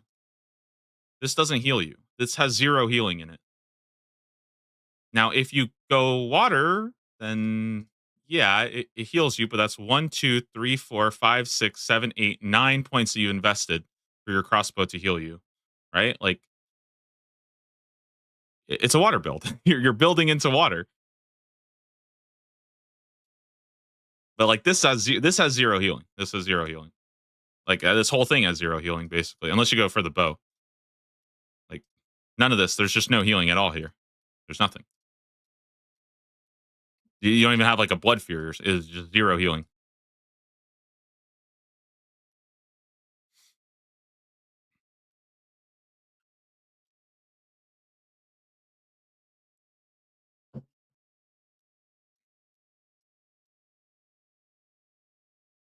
The Krenbow does heal. Yeah, Krenbow is good, but the packs don't. But like that's again, that's what I'm saying. Like if you're planning on going Hespori bow, if you're planning on going Water Mage, then yeah, this thing is obviously bad. But like I feel like again, I shouldn't have to say that. That should be so obvious to you, right? Like that should be pretty obvious.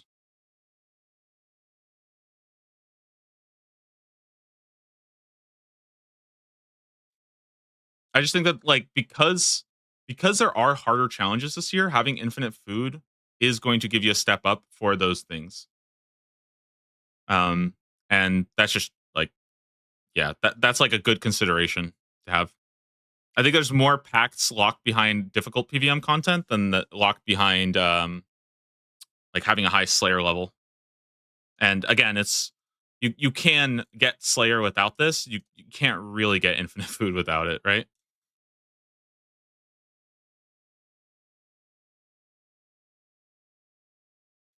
What if you actually like eating the food? No, what you actually do eat the food. Your food just like has a tumor on it and it like regrows too fast. That's actually how the corrupted shark works. It just regrows when you take a bite out of it.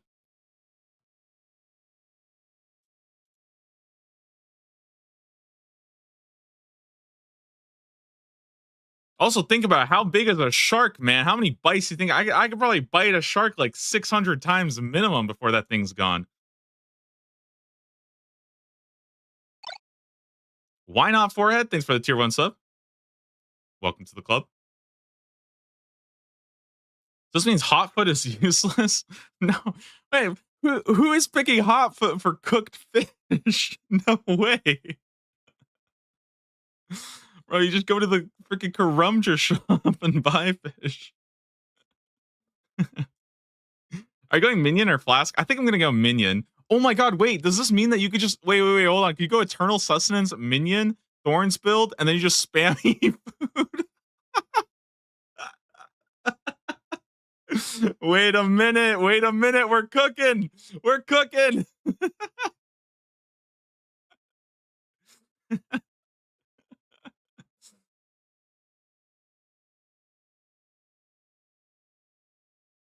DMM finale tech. I didn't know they got the winners of DMM to make a relic too.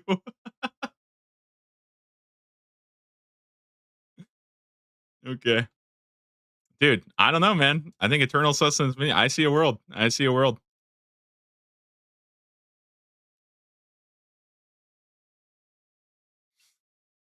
Oh, for solo top, one thing to know about solo top, yeah, this is good. This is good for top. Um, what else? What else? You do have the gargler in Mauritania now, so Nilos is actually a lot easier to do. Yeah. Did Flask go down in value for you? I don't think it's that Flask went down in value. I think it's really that I just started to value Minion, the noting of Minion so much more. Like, again, I feel bad saying this because like I am such a Minion hater, dude. I hate Minion. I love Flask. It's so cool. But dude, picking up noted items just seems so it seems so good to me. Like it just seems so good. I don't know.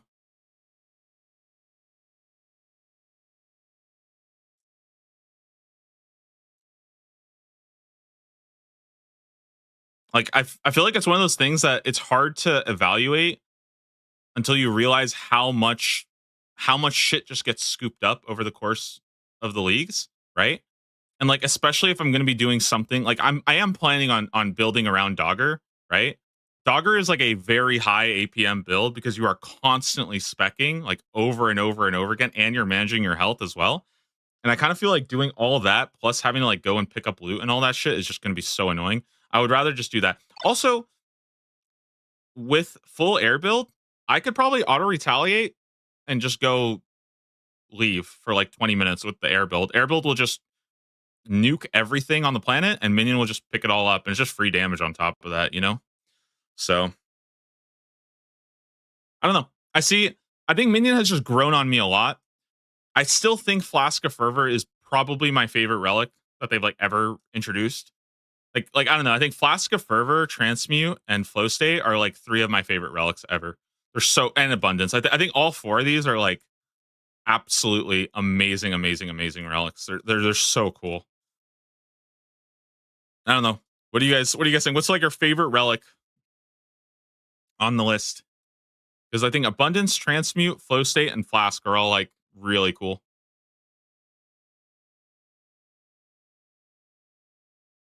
Transmute, Barbarian. A lot of people like Soul Harvest. I think Soul Harvest is pretty cool too. Yeah, I like Soul Harvest a lot. It's a cool little solve. I didn't know how they would do a rune crafting relic without Banker's Note, and I think this is pretty cool. Transmute's cool. Somebody said Bank Heist. What the heck? You were saying Bank Heist? You guys, what? Yes. Okay.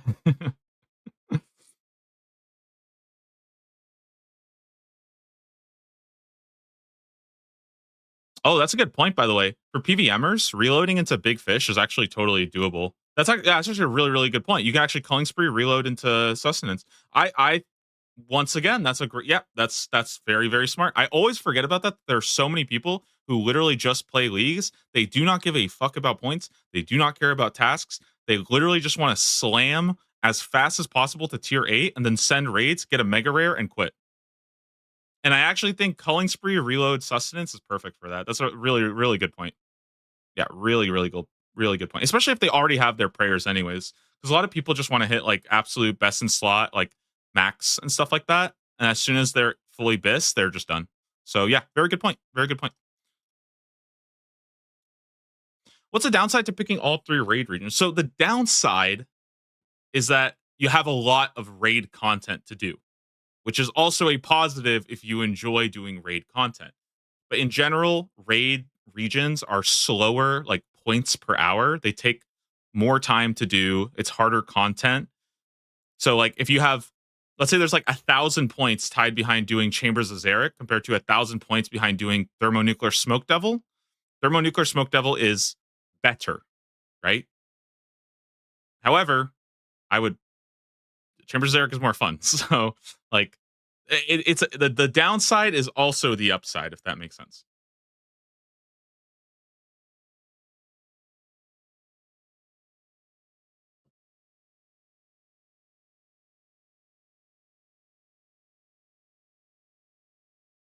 Really vibing with Dogger. Would I be crazy for trying to do some kind of fire and ice build, taking Dogger and crossbow? That's kind of what I'm trying to set up right now.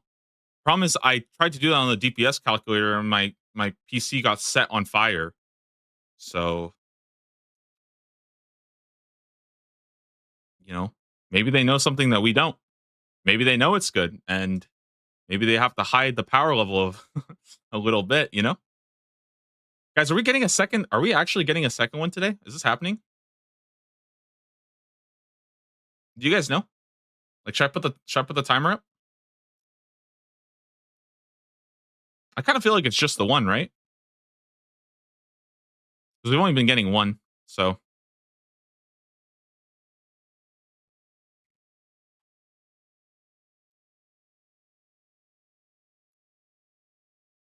Taskless would be pretty cool today. I feel like Taskless would be a lot of fun. I probably wouldn't sit down and do all the routing yet. I would definitely start working on that this weekend. Maybe tomorrow. If like, I think as soon as we get that, I would definitely be sitting down the next day, next morning, planning it out. At least like my early, my early iteration. I do think I'm probably going to start at least lightly planning it tomorrow. And then tonight, what I want to do is I want to work on all the starter build. I wasn't able to do it yesterday, but I think I'm gonna try to lock in today and get that done because I know people have been wanting the starter builds, and it's probably the most important thing to get out there right now. So yeah, because I've seen like a lot of really cool 40-point builds, but 40 man, it's like again, it feels so bad. Like 40-point builds just don't they don't matter. They're not really relevant. I guess it's like a fun thing to like look forward to though for sure. I'm not trying to like diminish that. Somebody was asking about air build. It's probably gonna look something like this. This would be like final form. I might miss something. Hopefully I don't. Let's see. Did I miss anything?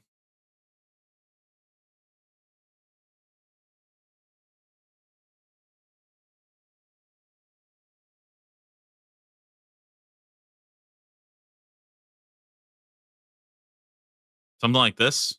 This is like air in a vacuum.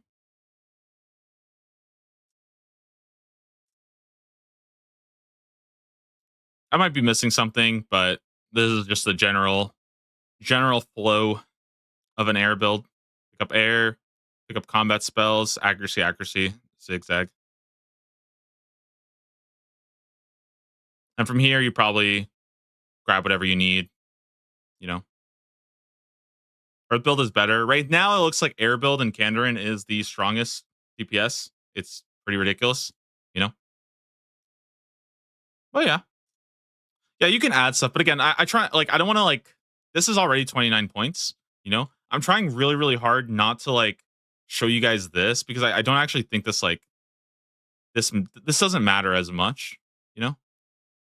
Like I think it's easier to pick stuff up from here and kind of fill it out as opposed to like showing you a 40-point build because like the structure is already complete with just this. Like this is the structure of the build. It's already kind of done. You don't even like need this. Obviously, you could get this early, get this later. You could get this if you wanted to do like Shadow or One Tick and like Tyrannwyn or something, you know, or Trident. Like, yeah, you could do other things. You could pick up magic nodes, but like this to me already is this is the structure of it. This is like kind of like the mandatory things, if that makes sense. You don't really need anything more than this, so I try to keep it as minimal as possible. Yeah. Like I think again, 40-point builds are not good to 40-point builds are good to like have fun with, but I don't think they're good to like build towards because I think it lacks a lot of context. You know, obviously, if somebody is giving you the context of it, then that's fine, right? Like even this, for example, like I would say this is already like air build. You know, you could do it with 15, and then you start working to get your accuracy nodes.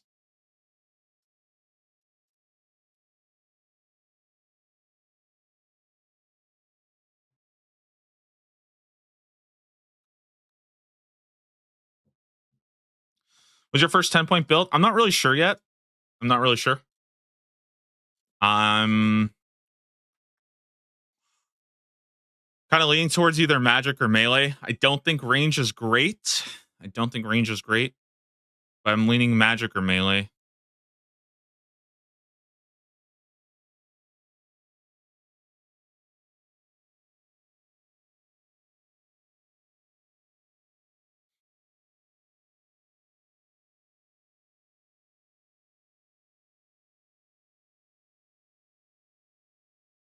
Why don't you think range is good? Um, I think this build, I've seen a lot of people do this, right? 10-pointer like this. I don't think this is very good. I don't like it. I think it's the crossbow is super freaking slow right now. It feels like the DPS calculator is kind of how can I say this? I think it's over it looks better than it actually will be. And it gets a lot better when you start doing this. Like if you can do this, for example, and have 14 points, the damage goes up significantly, right? And if you wanted to do wraparound like this, let's go absolute minimum. It's still 14 points, right? So your build is not online until 14 points. Like this is not a good build. This is really not that good. It's pretty weak, honestly. You know? So yeah, here you get strong at 14. But like what I'm thinking is why not just go mage or melee until 14 and then respec? That's kind of how I see it. And then from here, yeah, you can I mean it you can build it all out, right? but I don't like. I feel like this is gonna feel kind of rough until we get there because 14 points is pretty bad. And instead, I think I would rather like this also allows you to do like chins or something first and then do this, which I like. Like you can kind of do something like this is a 20 pointer where you have chins, you have crossbow, and you can kind of keep building from here. And at this point, this is really strong. Like this will carry you a large portion of the way, right? Like this is a great build. I like it a lot. It has a lot of different options. It's good for crossbows. You can just kind of keep adding to it, you know. You can go slower if you want. Yeah. I like bows too for that reason. I think bows are kind of nice. You can go bows here at like 7, you're already okay, but the damage of bows is not great from what I've seen. I don't know if the capstones are working though. Like I think this is better first, and then you can move into crossbows if you want to, with like super slow crossbow for the execute, and then use bow as like essentially a bow pipe. Yeah. Also, the reason why I don't like this though is because KBD is going to be the echo boss of Wildy, right? And I can't kill KBD with a bow. It's just not really happening. So that's a big issue here. Why min hit first? I don't really know which one of these is better. I assume max hit is better. I feel like I just end up clicking this one. Because I think if you do, oh, they actually both work. Yeah, yeah. So it's fine. It's fine. It's fine. I would probably do this. I don't really know which one's better. I usually just click one. Is there a good flow state relic build? Also, Zachary Schumacher, thanks so much for the $5 donation. Sorry, let me read that again. Is there a good flow state relic build, or is it too late at tier 7? Love the relic, but reloaded is so useful to most people. Yeah, reloaded is going to be better for most people because you're choosing between like 15 different options. I think flow state is good if you like. I think if you went endless harvest early, I think abundance is great. Or sorry, not abundance is great. Flow state is great. It's a fun relic. I like it a lot. I actually thought about this. It actually makes cannonballs 5 times as fast. I've been thinking about if there's a world where that's actually good in Ascarnia. Helps your magic out too. A little bit. Like I kind of like it. I don't know. I think it's good. The problem is that like it kind of has to be worse than collectively 15 different options. It's just impossible, you know? So yeah. You're not going endless harvest? Nah, I'm gonna so right now the plan is abundance, tier 1. I'll show you guys on the planner real fast. Again, I'll go through my kind of current route. Bear with me here. Okay.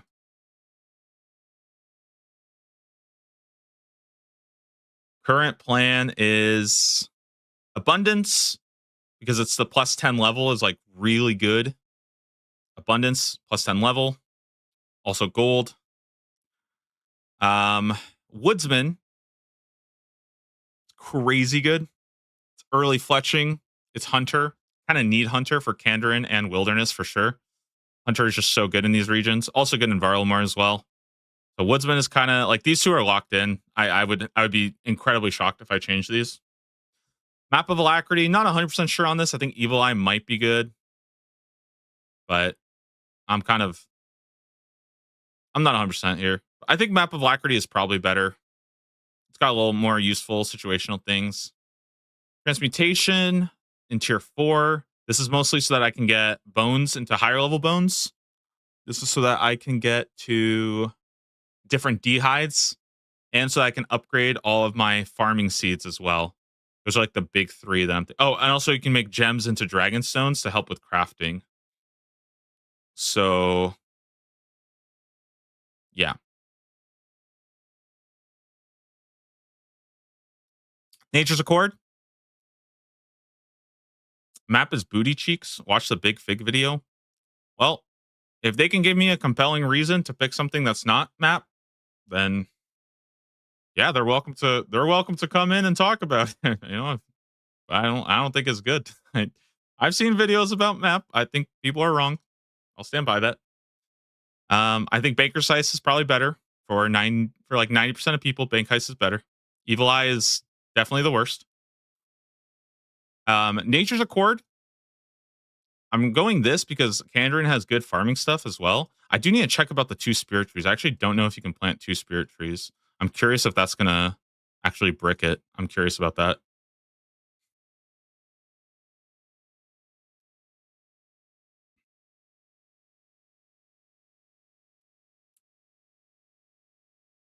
Um,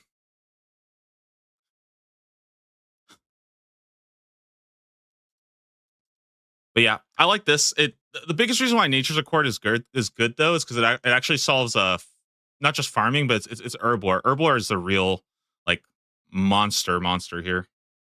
Yeah, everybody's saying Evil Eye is good. Again, I'm begging anybody to give me a reason why you would ever want to pick Evil Eye. That's not Barrows. That's the only reason.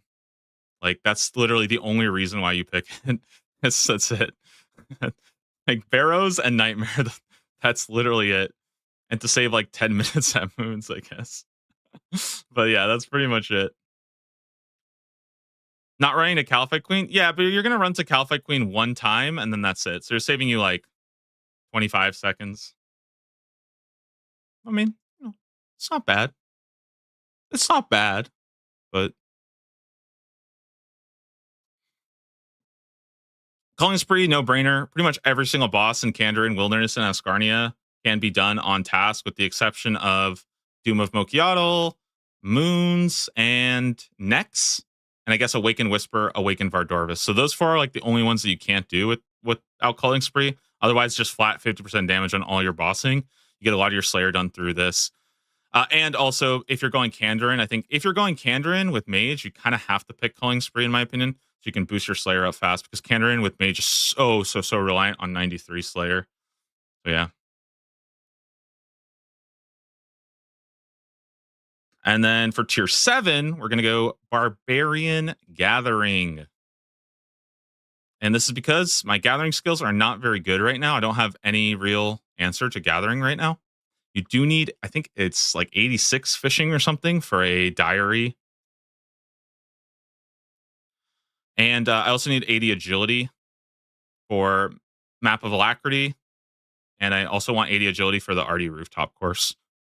So Barbarian Gathering kind of helps you solve there. I do really like Flow State. I really like Flow State. I really was super sold on it. However, the problem with Flow State is that it's just going to fill up your inventory too fast. And filling up your inventory too fast means that I'm going to have to drop stuff or bank it constantly. And I just don't think that's... I think that I want to say Flow State is cooler, but like when I'm at tier 7, I feel like I'm going to be a little bit too fried. Like I'm going to be a little bit more tired. I'm going to want something a bit more AFK by then, because it's probably going to be day 1, day 2.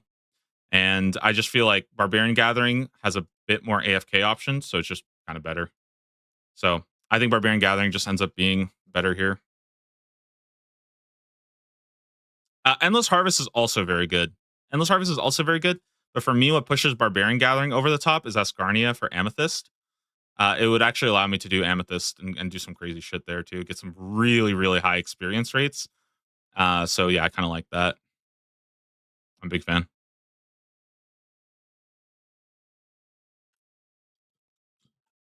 You go take map, enjoy going through God Wars.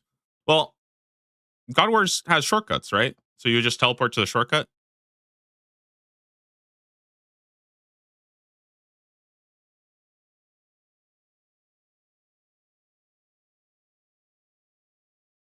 And like TOA, you could just get the scepter, just teleport there directly. I mean, just wait. Okay, hold on. I hope you guys know that inside of a raid, you can't teleport inside of the raid to the boss. I hope you guys understand that.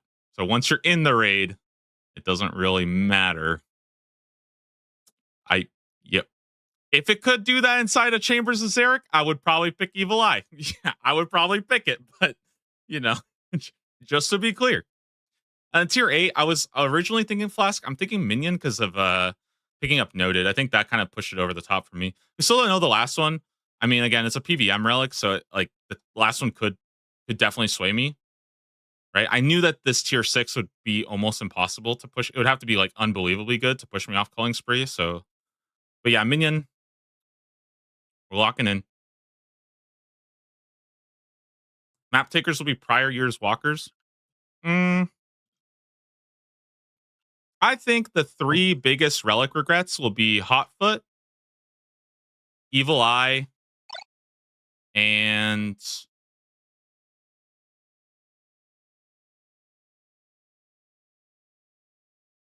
Yeah, those two. Those two are the biggest, in my opinion. Those are the two biggest relic regrets.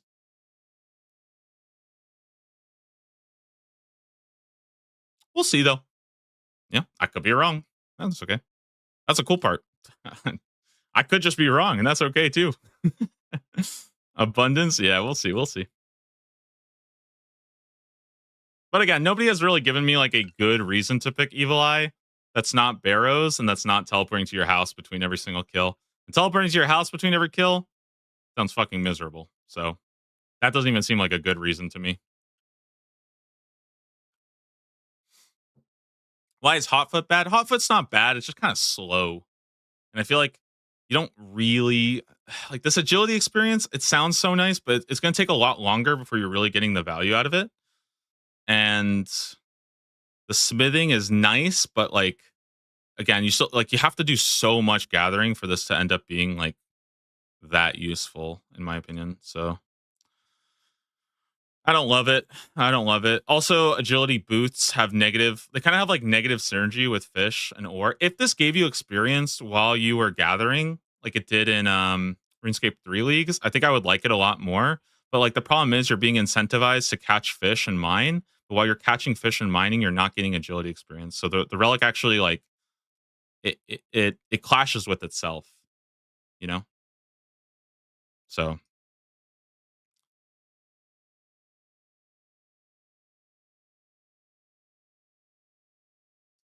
if you're going turn one, you can spec reset. Yeah, you can, but I don't think that's that good. I think spec resetting is not that strong. Just looking at the demonic pacts, there's not really a lot of high special attack builds. Most of the special attacks are your restore special attack. You see, your restore special attack, you restore special attack, chance to save it. There's not actually a lot of pacts that increase the damage.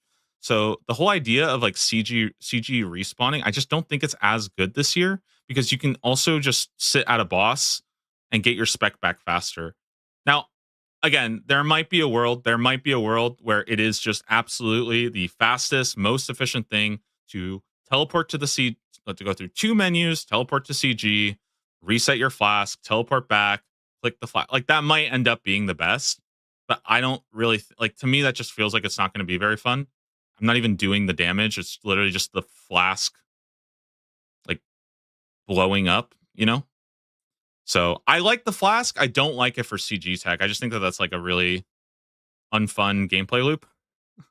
You know, if you enjoy doing that and like you don't care, like that's fine. You know, it's gonna be pretty good, but I don't really want like I just don't think I have it in me to do that for like 1,000 boss kills. That's just gonna I think my brain's just gonna break. Also, I'm not going Tyrion win anyways, so yeah.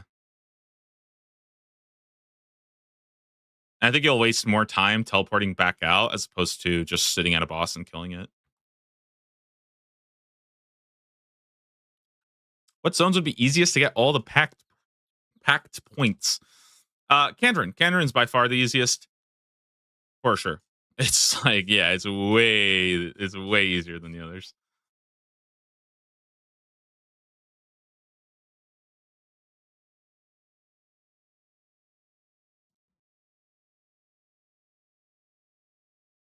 Yeah, let's look at the packs real quick.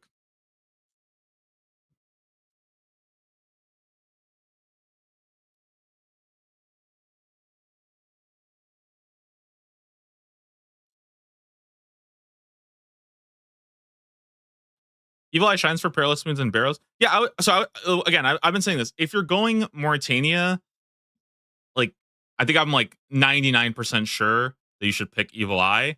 If you're going any other region but Mauritania, I'm like 99% sure you should not pick Evil Eye. I think it's like by far the worst relic outside of Mauritania. The other two are just a lot better. It can be fun to use, but I don't think it's going to be good. I don't think it's going to be very good. And again, the reason why is because teleporting to a boss sounds fun, but if you're going there and you're doing 50 kills per trip, right? You're essentially getting 6 teleports there over the course of 300 boss kills, which is so insignificant that I genuinely cannot imagine that relic is good. So, okay. So here are the pacts, the tasks or whatever for them. One sec. Let me I want to throw on some music too while we go through this. Okay.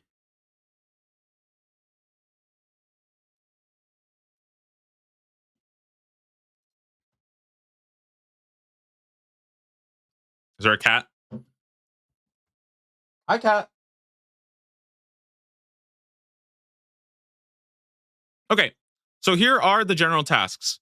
Complete the league's tutorial, open the league's menu. 2 for free, right?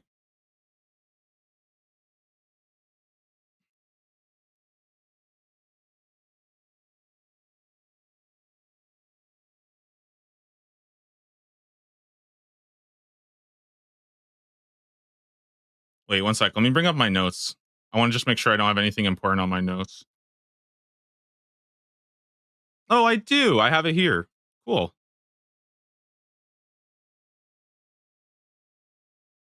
Okay. So the way I see it is you have 8 points for fight caves. You complete the league's tutorial, you open the league's menu. Defeat a hill giant, you reach combat level 50, use protection from melee. So you got 5 points. Right? Defeating Huey is a little bit harder, but it's Huey, guys. We can do it one time. We can kill it with 20 people. It's fine. We can kill Huey one time for a point, okay? It's just one kill. You're not getting these 3. This is not happening early. So I'm not even thinking about them. Now,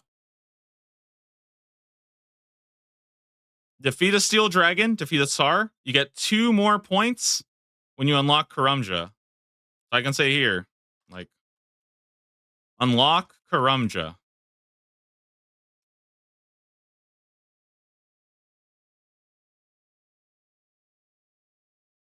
You defeat a steel dragon, you defeat a Tsar, you have 8 points now, right? This is why 8 points is a pretty good 8 points is a pretty good threshold that I like to think about, because almost everybody will have 8 points when they unlock Karumja. Like, you should not struggle with any of these. If you're struggling with these, we got issues. You know, we got issues. You should be able to do all of these very easily. Now at 8 points, you have 2 options, right? You could do fire cape, and if you want, you could also do triple jads. These 2 are potentially an option, right? So this is why I think 8-point builds could do fire cape, could do triple jads. However, most likely you're going to be waiting until you're going to be waiting until your first region unlock. Because in your first region unlock, right? You move up, you get more points. So now, let's say, like, for me, I'm unlocking Kandarin. You get Demonic Gorilla and you get a Mithril Dragon. So we get Demonic Gorilla, Mithril Dragon, right? And now we have 10 points. Now from here, this is where things can kind of start to deviate based on what your build is. But for most people, 10 points is like a good break point of where you can start doing harder PVM content. I think the options here are Echo Amoxicliatl, Fire Cape, Triple Jads, or you can unlock your second region for more points. Yeah.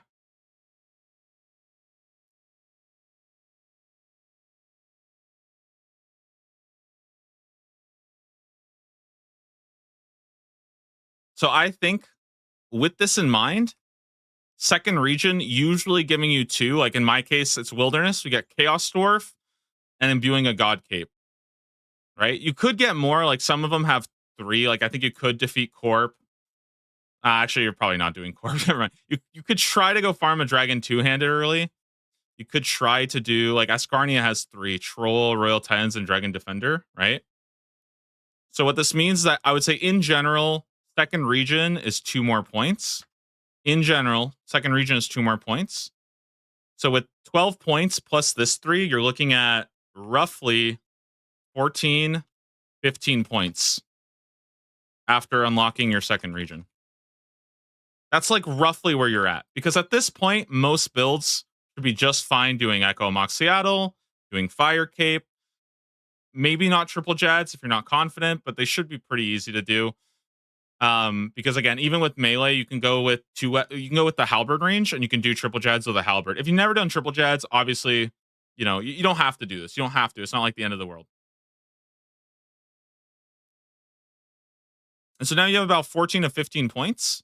And from here, this is where I think you have to sort of think about your build at 14 to 15. So if your build does not start happening at 16, like again, let's say you do this, right? You want to go wrap around. Like this is 12, right? So you could do wraparound, but you're going to have to wait for your second region for wraparound to be good, you know? And instead, I think if I did this is like 15. So this would be after unlocking your second region. But that's what I'm saying. That's what I feel like, going for different starting route first. And then once I have these 15, 16 points or something, right? Then I respec into this, and now I'm kind of chilling. I have Chinchampas, I've got range accuracy on my throwing weapons, and I have a crossbow max hit with no slowdown. So this is like a nice first respec at 15. Or you do this, but I think that like this I feel like your range is just so bad right now. I mean, you're going to be doing throwing, I guess, so it's not like the worst thing ever, but like your crossbow only starts kind of hitting at second region. So I don't love this.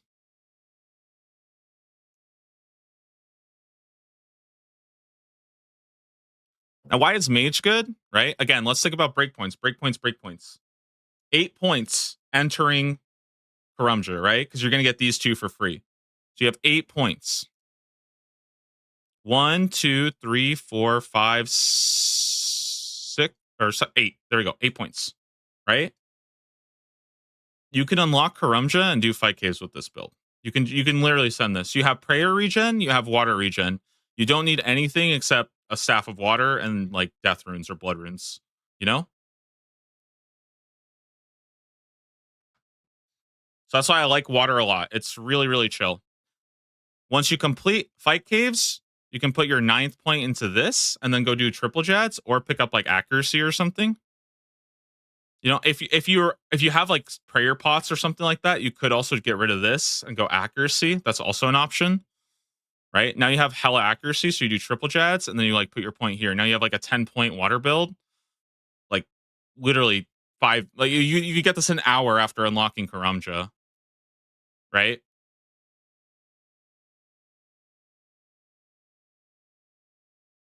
So it's pretty good. Now you have 10 points before your first region unlock. And then you get Demonic Gorilla and Mithril Dragon or whatever your 2 points are. And you can either start working towards Echo Moxliatl or moving up like this, you know?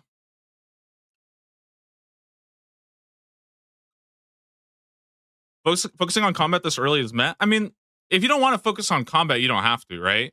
But like combat's good.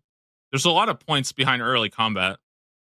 Getting getting decent things going early is good, in my opinion. Also, like, I don't know about you guys, but like usually when I play leagues, I'm playing it to do PVM. That's what I enjoy about leagues. I'm not exactly playing leagues specifically to max, you know? So like the earlier I can get going with PVM, I have more fun doing that, even if it's not like optimal, I guess. Like, yeah, you could literally skill your way to freaking, but I don't want to do that shit. So I don't know.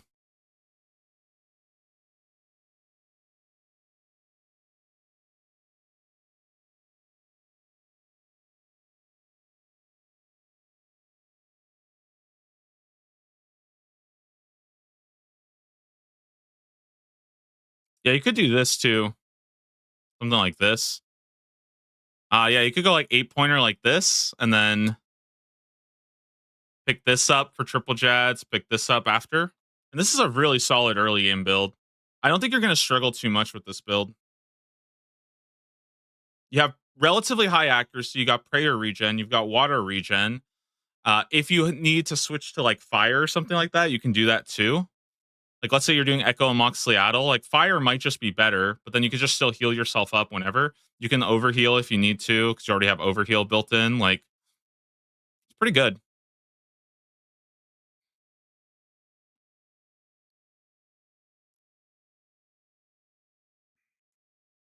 Jad with water weakness, like 14% accuracy, it doesn't matter. I sent my first fight caves on my Iron Man with water in the main game. So doing with 60% more damage and was this 50% more accuracy, I'm okay. I'm okay doing that, you know? If you want to just task, sure. I'm not going to stop you. Like, yeah, go for it. Are you not a fan of melee healing builds? I just don't think like mage has more sustain. Melee healing just doesn't. It's not that good. It's pretty bad in my opinion, and it's like kind of far from the trees that you want. Like you could at best get one, but the investment is so like this. The good thing about this is you're investing into damage anyways. So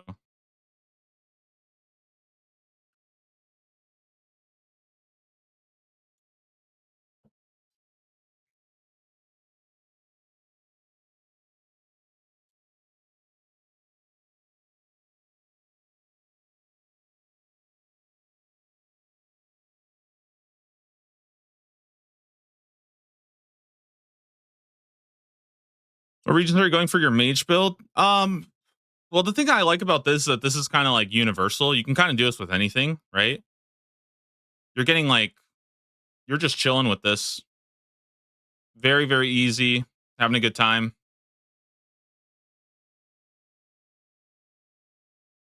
You know? Yeah, works well if you want to go into like KBD or something. I don't know if water is going to be great for KBD, but like again, the thing is, even if things don't have water weakness, you have so much healing in this build. Like you unlock your first region.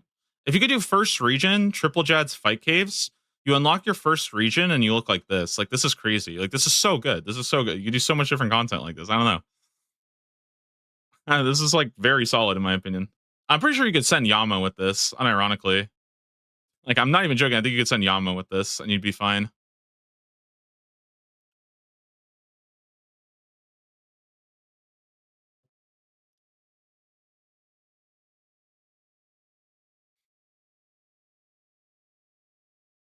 Oh yeah, you take a powered staff and you can go send CG now, you know?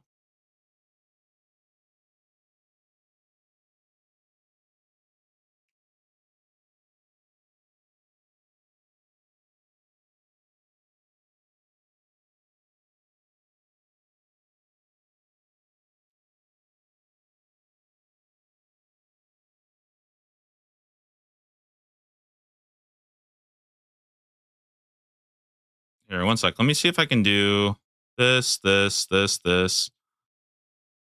This is 8 points.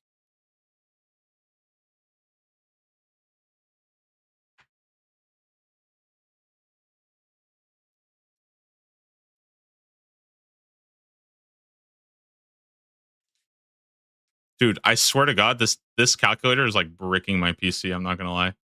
Every time I open up the DPS calculator, my PC is like firing up like crazy. I actually can't. I don't think I can do anything on there. It's actually like turning it on. I'm.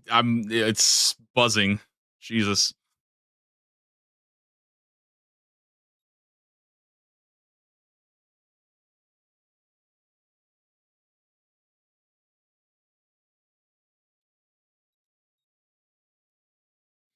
Also, the nice thing about this is like you're doing fine, and then you can bump it into air if you wanted to, you know, which is kind of cool. You go into air or something. You could grab fire if you wanted to do Echo Moxley out of like this has like a lot of diversity and it comes online really, really fast. It's so easy, you know? Like how are you doing fight caves without prayer potions in a different region, you know? This gives you prayer solved, right?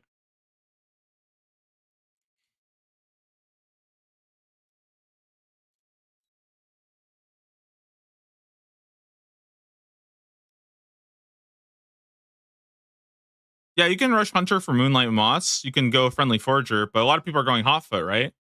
So if you go Hotfoot, then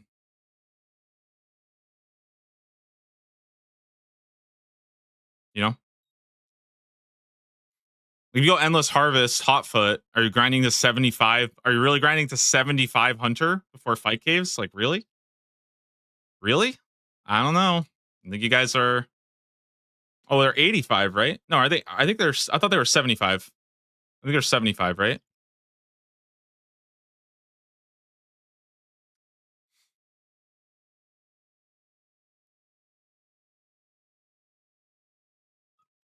Yeah.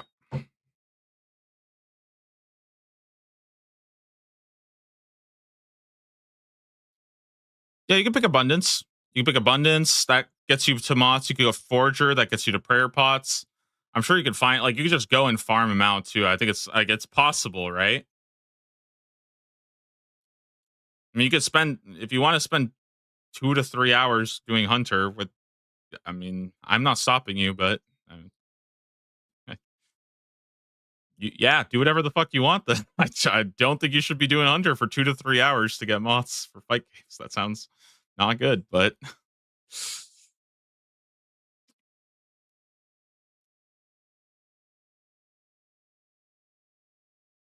But yeah, I like this one a lot. It's probably what I would say is like the easiest, most straightforward.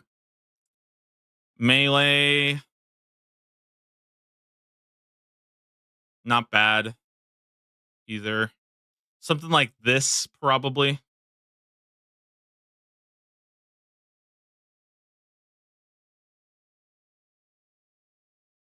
This is probably like my melee starter path right now. Something like this.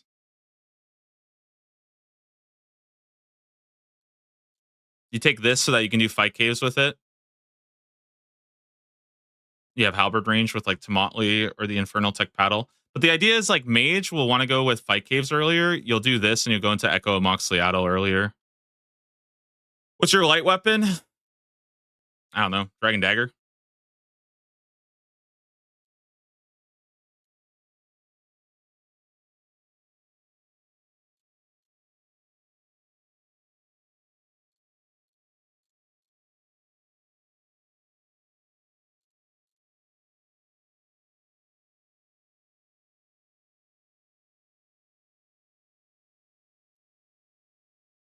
If you want to go two hand, it's a little bit worse. Something like this. It's not great. I don't love it, but it gets better for sure. I think if you're going two hand blind bag, you probably want to wait a little bit longer because I think it gets better at 12 compared to 10. But you can do it, and then nobody's stopping you.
No, I'm sorry. I'm sorry. I'm sorry. I found something really funny.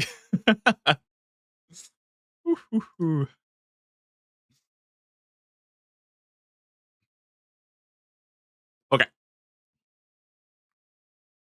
If you guys remind me in a week, I'll tell you what the really funny thing was. I promise. I promise.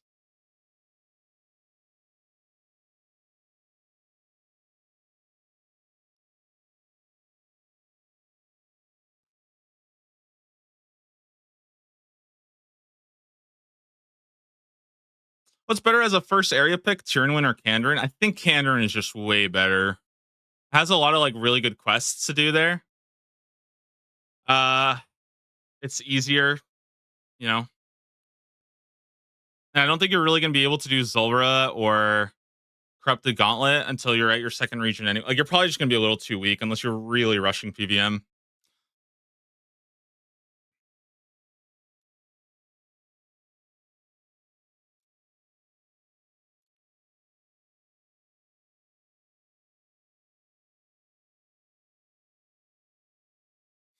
Isn't Sustenance kind of pointless with Water Mage? Yeah, it's pretty useless. You should probably not do that.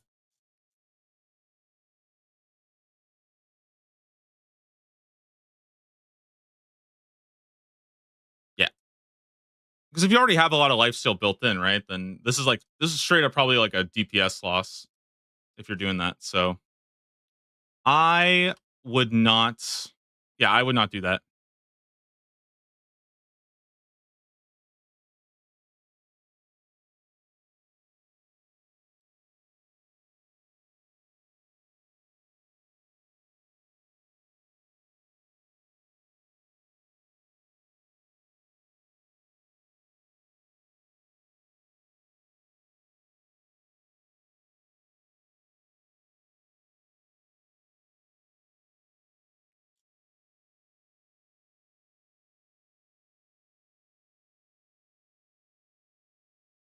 Final tier 8 confirmed turtle now. Isn't this the turtle relic?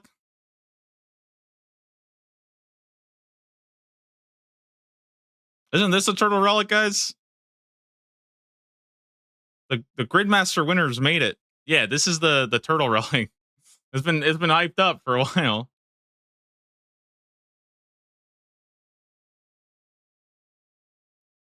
Wonder how OP the last relic is going to be. Yeah, I think we'll find that out tomorrow, right? Find out tomorrow. Should be fun. It is a combat relic, so I think it actually will change people's plans. Like we kind of knew, our Husky had said that this is going to be like a defensive relic, and I mean, you know, different play styles, of course, but I think most people do tend to lean in the offensive. So I don't know. I think it's kind of funny. Like the way I see this, I think like one thing I remember about this is that it reminds me a lot of RuneScape 3 leagues where the infinite prayer there was a infinite prayer relic at the end, and everybody was kind of clowning on it and saying it's like completely trash. It sucks. It's not good. And here's why. And then like a week or two into leagues, people started realizing that like, oh wow, the infinite prayer was actually super fucking sick.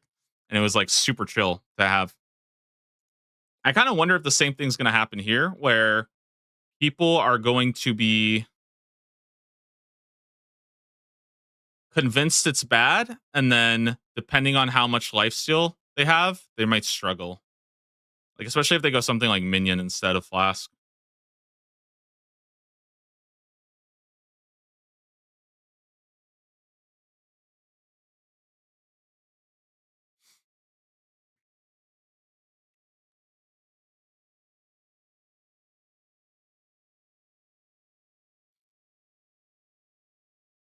It kind of does suck though. Like I feel like the really annoying part is like I kind of feel like people want really like one dimensional like reviews. They want me to be like, yeah, this one's bad, this one's shit, this one's good, right? And that's it. Where it's like that's just so boring. Like for me, the way I like to look at it is like, why would you pick this relic? And I could see like a couple use cases to pick it. And like, I don't know. It's a little bit weird because I feel like I've said like many times that this one is just better, but I don't know. I see a potential.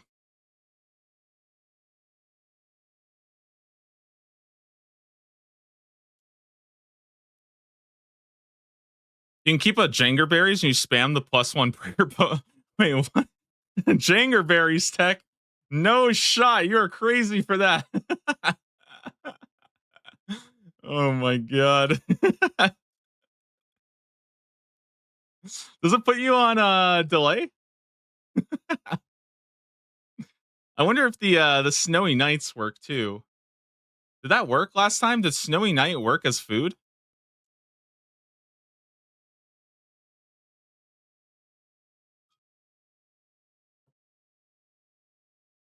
They were considered potions. I see.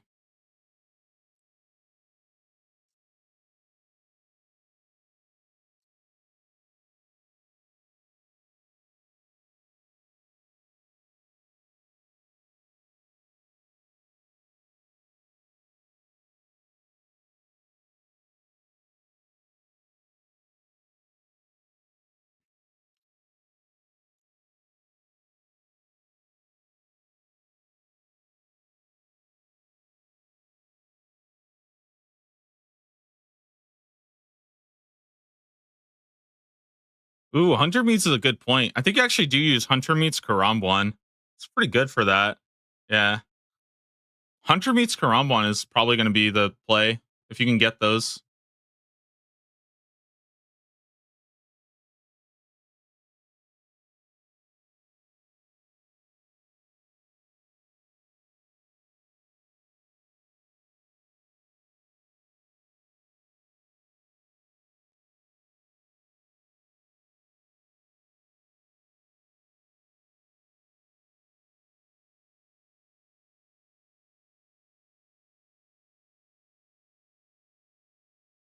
Don't see a point in killing spree with Asgarnia as Turiel skipping would only be a Slayer helm buff. Yeah, I mean, but that's like depending on your regions, this is like a 15% buff to like the majority of your bosses.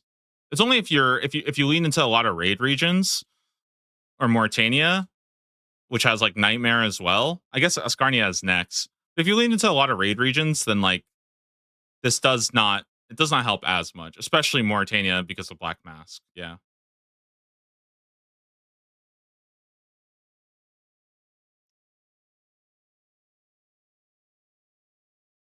Yeah, if we could get blue fins, this thing would be pretty nice. Also, Bixley, tier one sub third. Wait, I missed that. It was 32 minutes ago. Oh my god. What the heck? Bro, thank you so much. Welcome to the club. Sorry if you're missing a long time. I thought it said 3 minutes ago, and then I saw it was 32. Sorry, bud. I'm in the flow state. True. True, true, true.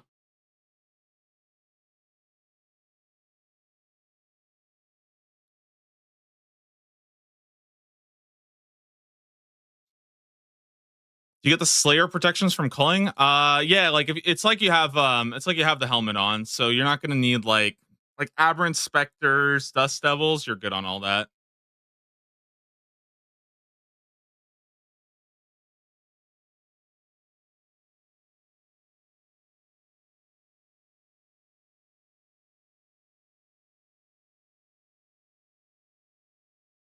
I'm afraid that Mage Star is gonna be rough for the first Echo. I don't think it's gonna be too bad. I think if you do this, like again, you do this. It depends what you want to do, of course, right? But if you do go something like, I think this is probably going to be like a good 10-point starter. You could just go into here and then do like a Moxley if you're worried. But I think even with this, just casting fire spells, you're fine. You just get a lot of damage by going here as well.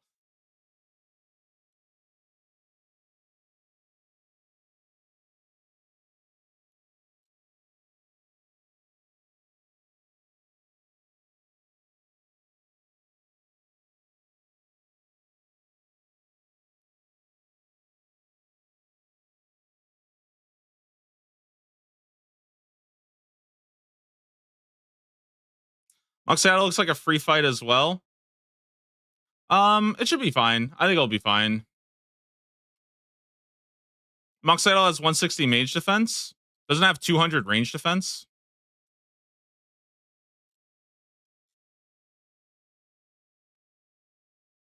At least it's got fire weakness, so you're getting 30% extra damage, 30% extra accuracy. Right? I don't know.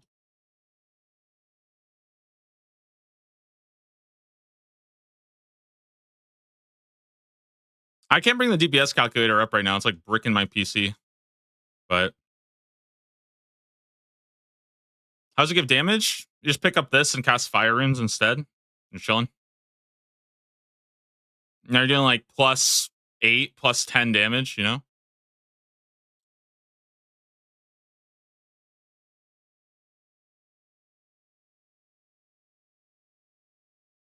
Like that's what I'm saying. All of these nodes are all really, really good. So like you could just grab this. It's not gonna like make or break, you know?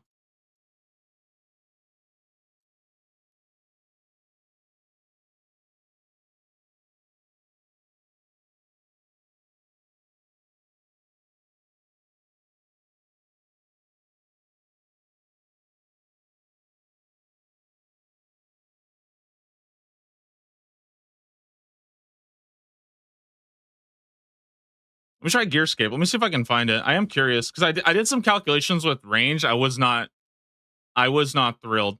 Does Gearscape have the league stuff now?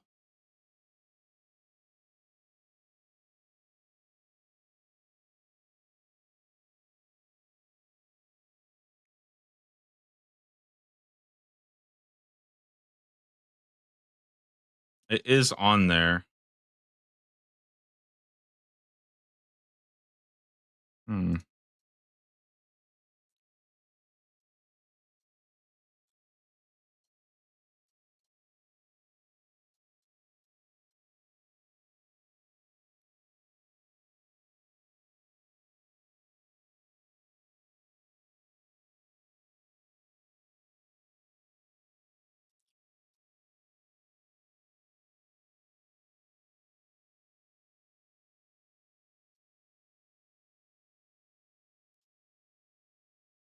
All right, give me 1 sec.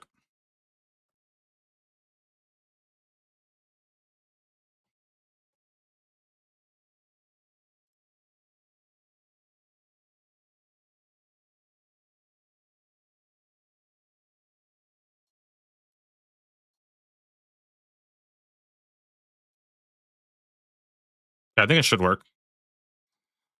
Let's just do some calculations.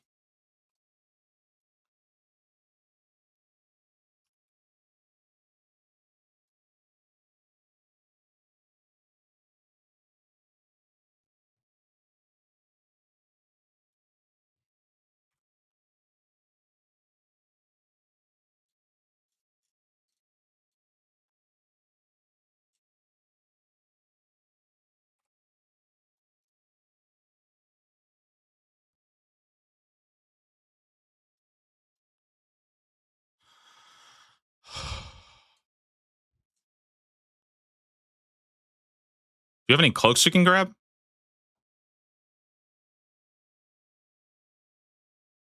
Nah, nah.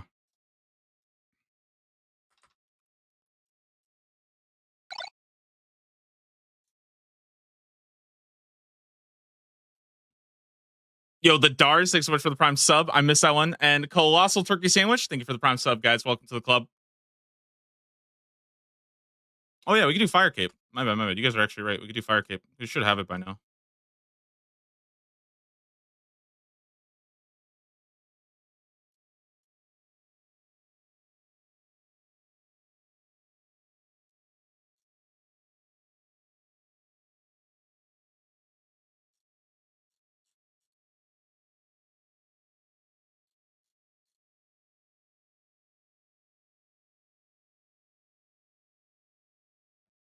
We get a Mystic. Okay, I'm going to go Staff of Air. Fuck it.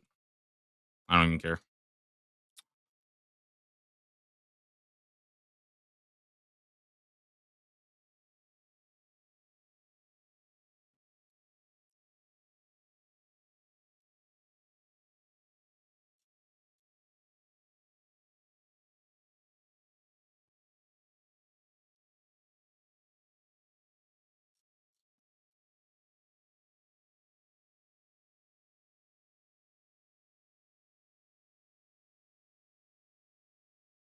How do I select a spell? Well, Fire Wave.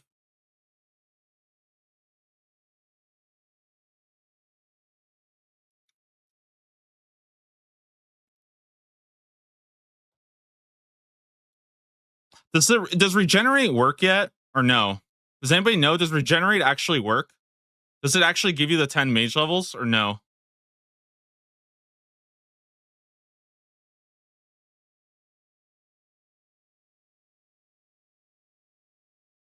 Hmm.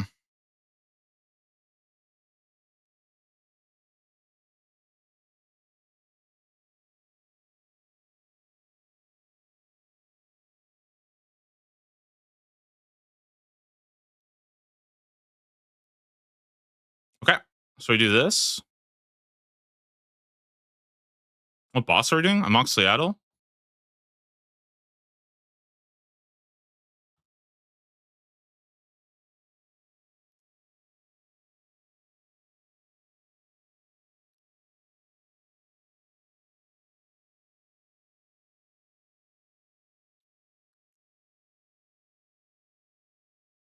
Hmm. The accuracy is so bad. Yeah, doing 30 of these is probably not feasible. Probably need something else. Let me see. How many more packs? See if we can make it better.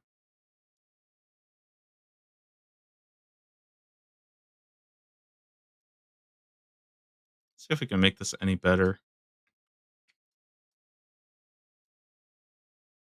Dude, I have no idea how to use this thing. I don't know where to get. I'm fucking lost. Where are the packs at?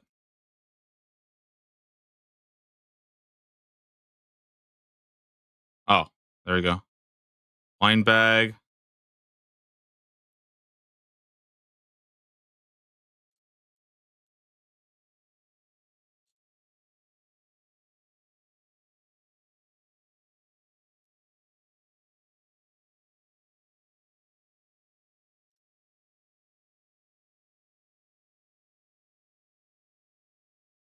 A little better.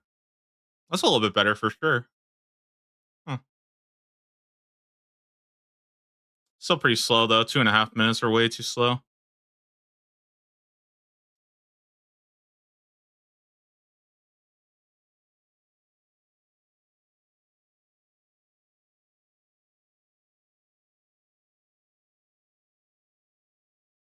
Let's see if I can mess with anything else here. Dude, I'm actually struggling so much to use this thing.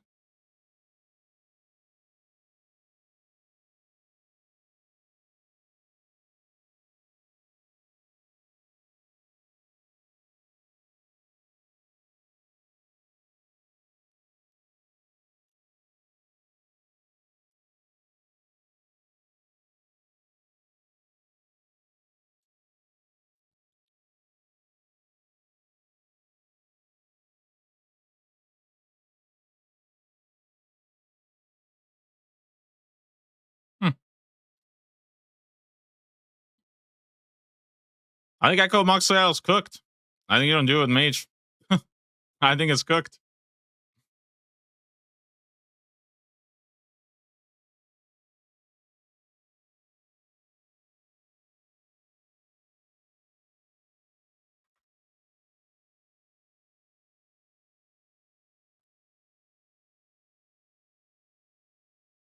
Damn, why is it so bad?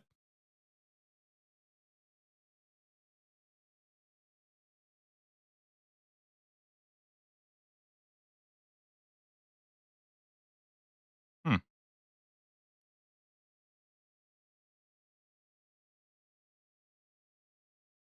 Because your regen isn't that high yet? You need more regen instead.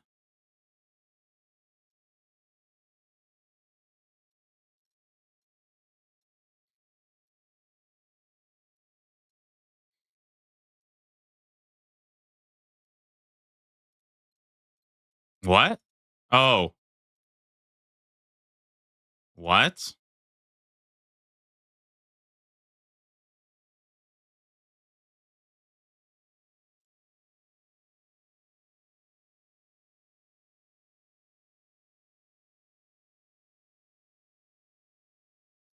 Regen doesn't work on the calculator? And then why the fuck are we wasting our time with this? Like, what? This is terrible. Why would we waste our time with this? Of course, this is terrible. What? What? Yeah, no shit. This is gonna be awful if you don't get your. What? Guys, wait. The calculator doesn't work. Of course. Wait. Oh my god. What are we doing? Wasting our time here then.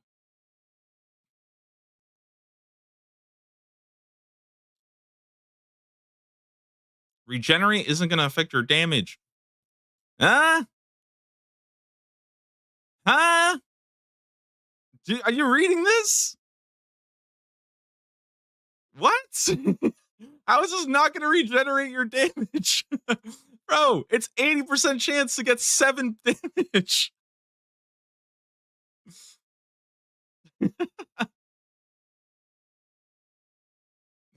I have a 50% chance to hit, by the way.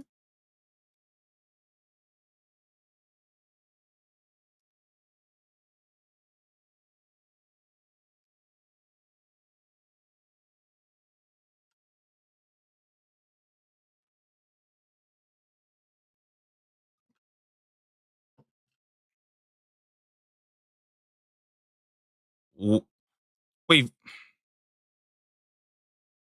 wait, Frozen Freak. It's not. It's not +7 accuracy. It's +7 raw damage. It's like 7 flat armor. I don't know. If it doesn't work, then obviously it's gonna be shit, but that's a lot of extra damage. I don't know what you guys are talking about if you think that's bad. Okay, if it doesn't work, then there's no point even talking about. But I think, yeah, I'm not gonna convince you guys, but like, you guys have to understand this thing is fucking broken, right? You guys have to understand how powerful this is. It's 7 flat damage. Like,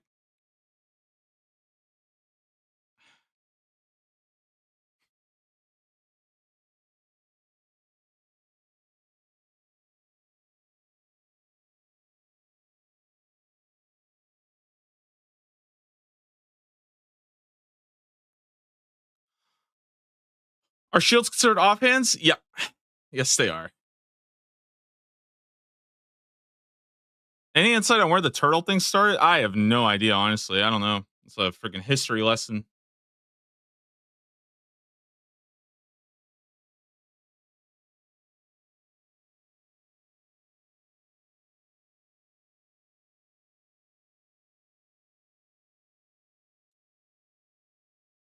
It increases the spell damage, but if you land the accuracy, you get +7, right?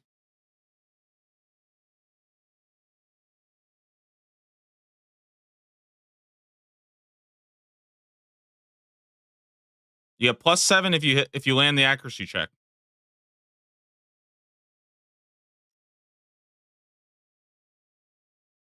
+10 if you have fire surge. But you probably don't have this unless you're transmuting.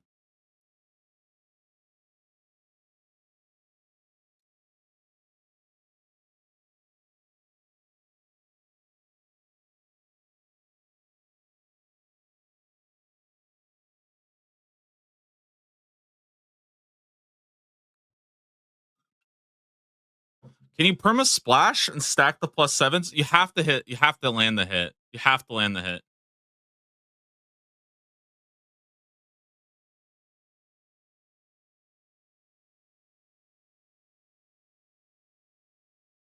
Wait,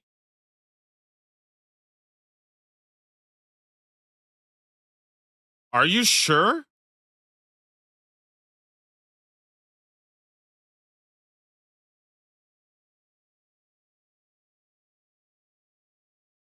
No, no, it should work. It should work. Yeah, because a miss is different than a 0. Yeah, no, no, no, no. That would be way too broken.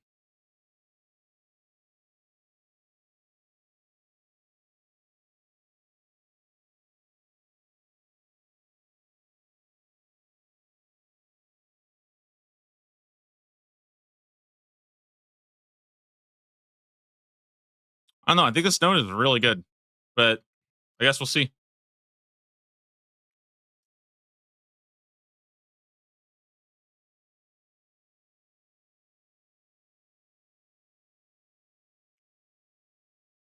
Maybe it does. Hey, maybe it does stack. I don't know.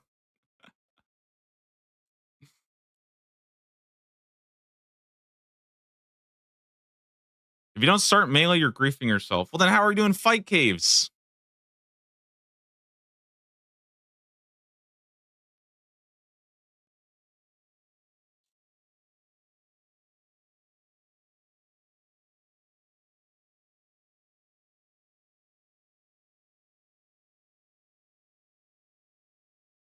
Two tile melee fight caves?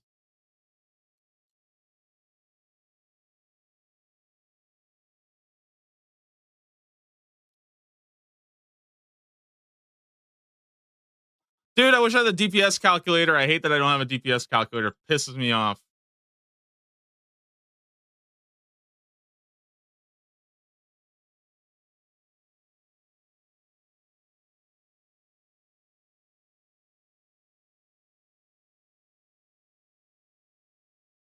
Melee, yeah, melee DPS in fight caves I don't think is very good.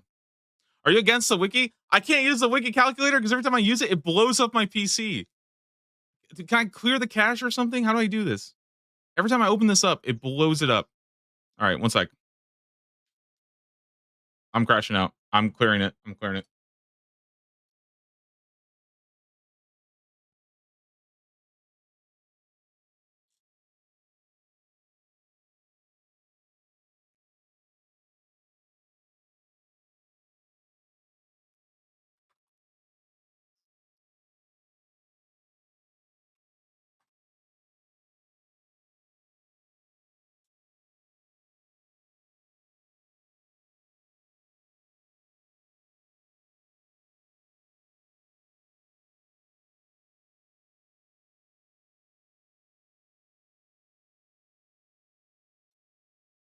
All right.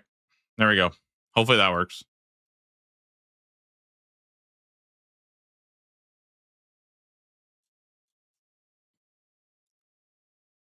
All right. Hopefully we can look at some stuff now. Okay. Let me try this.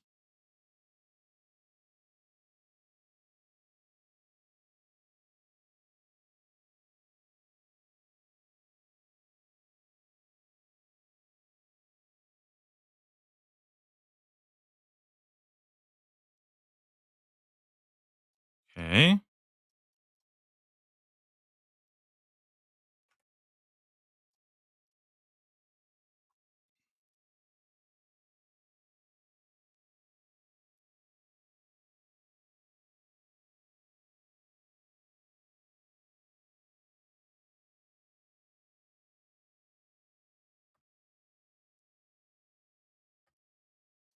See how good this is.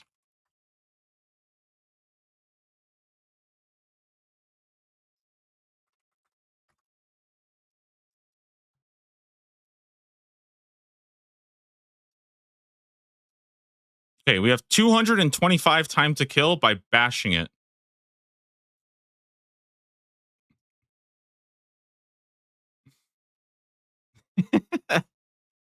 Huge.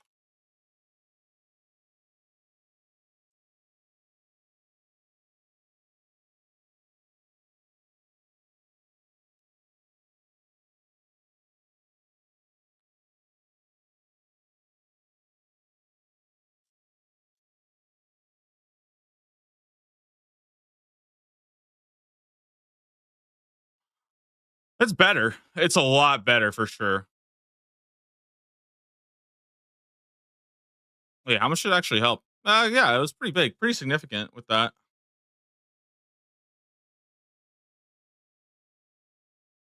2 minute kills. About here. Ooh.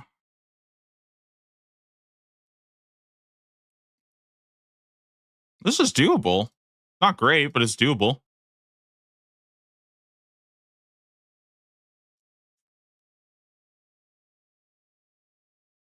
All right.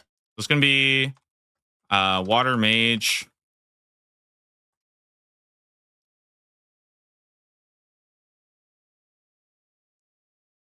Are you going mage early?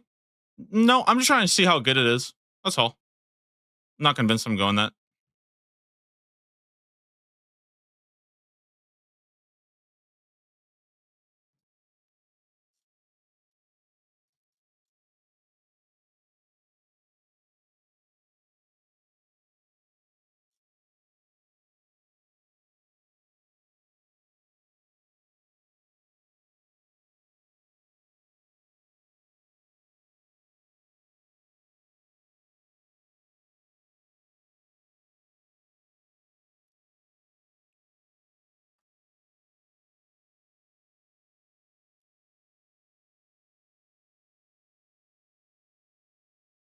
Hmm.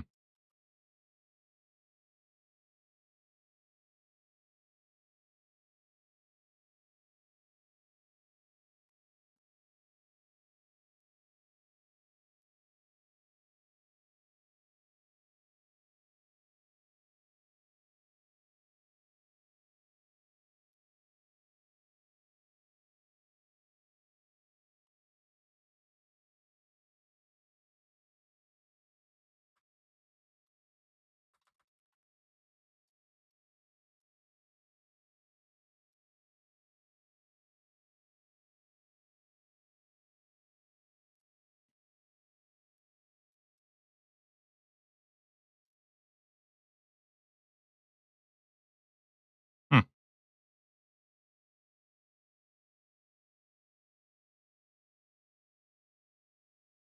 I don't know. I don't think it's that much. I'm like the trade off here is if we go to like something like light caves. Now you can get Tamale. You would have to go grind. You'd probably want to go grind out. If you do, or if you do hit Tamale, it is a lot better. I will say Tamale gets way better here for sure.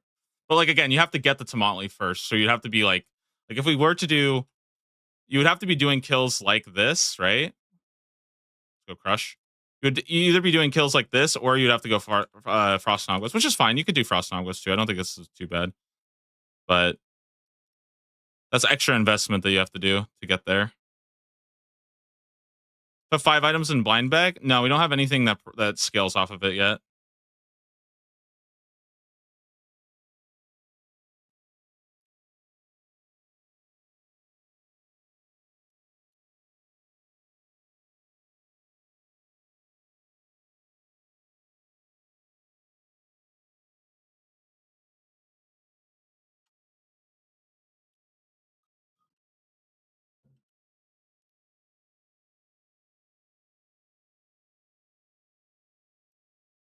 Skip the small one. The problem is if you skip this, your damage is better, right? But then you're putting yourself even further back on a bigger power spike because now you're 2 points away here. And this is like legitimately the most important. So I think like yeah, you could do this, but I feel like it's not even worth setting yourself back. Like this isn't terrible for sure with like Tomatli and stuff, and we could try to like just come up with some random shit to make it good.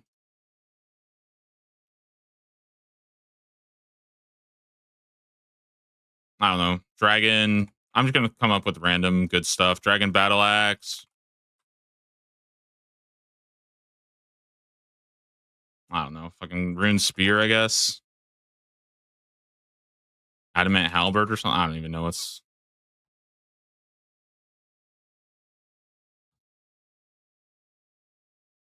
Oh yeah, we could do Dragon Simi. Why not? Toss that in there.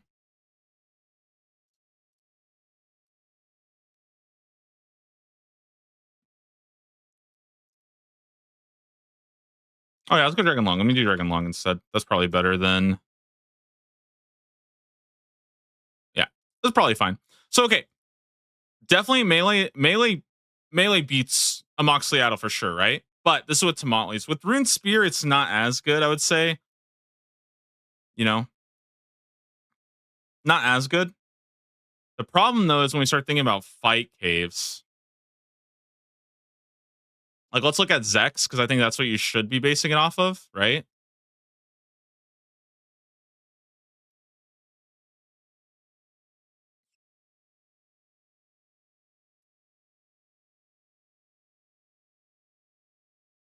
What? Wait, why is fire so fucking good? Huh? What the fuck? Huh?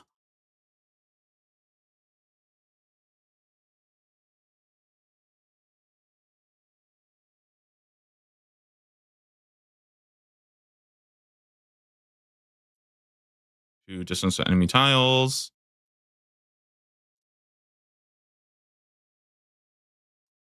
Try Tomatli here.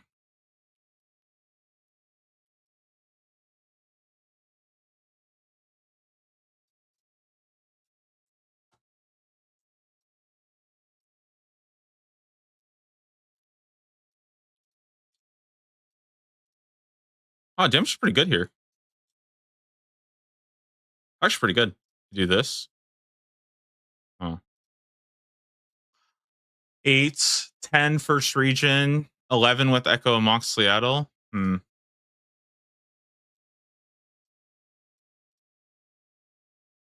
It's pretty good.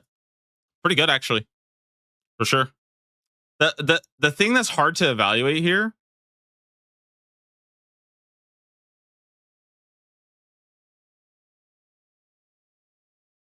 is the sustain and the prayer. That's like the big thing, though.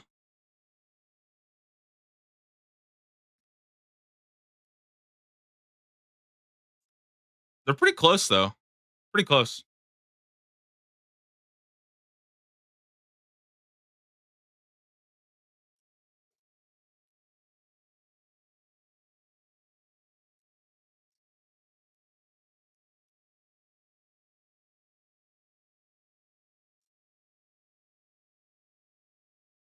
Ooh, now we're cooking.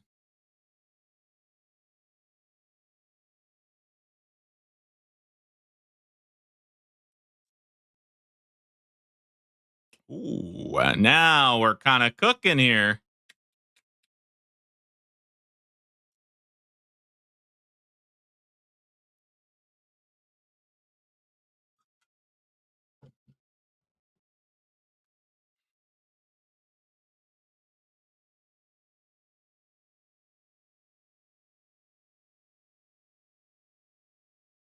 10 points.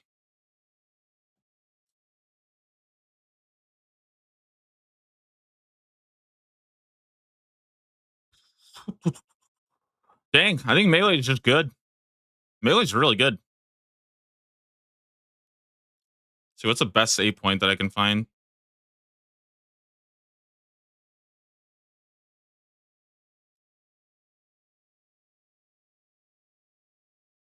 Wait, what the heck?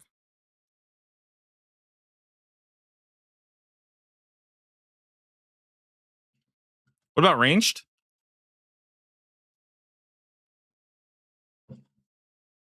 Yeah, let's do ranged.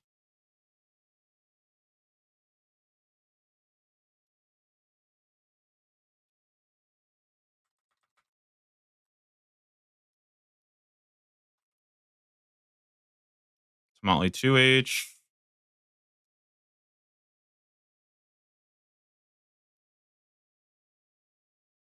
Like gives with the moppers. You could do this too. It does get a lot better, but the problem is that it's kind of a long grind and it doesn't actually make it that much better. I mean, the hard part is here. You have the spec, and I don't know if I can like account for that. But you would have to be grinding a Mox Seattle for like an hour, so it's a little tricky to say. I also got a range here, so we're looking at what a.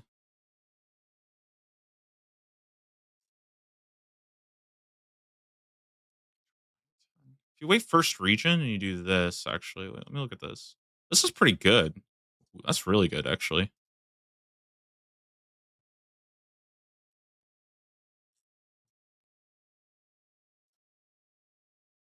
This is the build, right? That's what people are doing. 10 point ranged.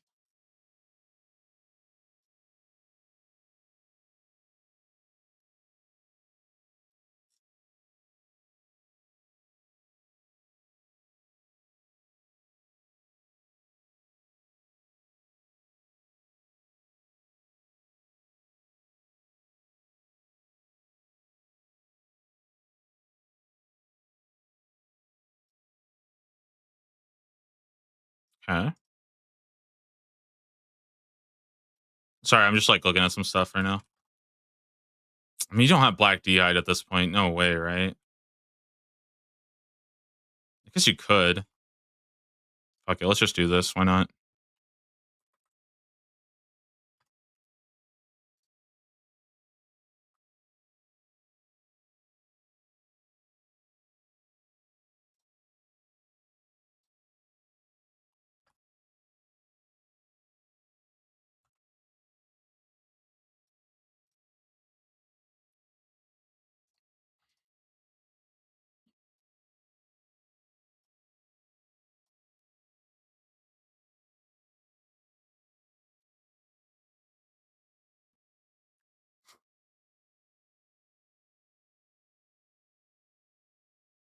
Yeah, I mean, it's gonna take you longer to get to 70 range for sure, but it's doable. It is better. I do agree.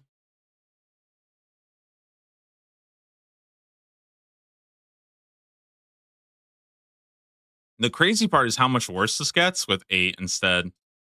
It's like super bad. Whereas like with Mage, you could go at 8, I think. I think this works. You could send it if you wanted to at 8. I think either way though, it's probably better to wait for 10. I'm pretty convinced on that.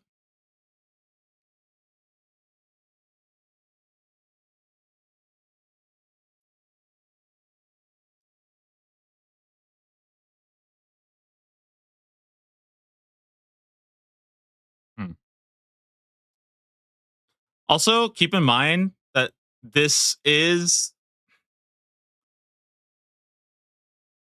I think this is a little bit misleading because the time to kill is faster, but it's a 5 tick weapon in fight caves. So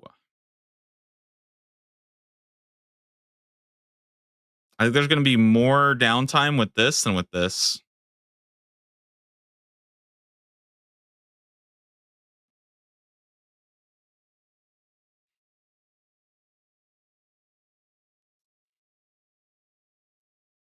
Wait, I have it on rapid. Yeah, just check.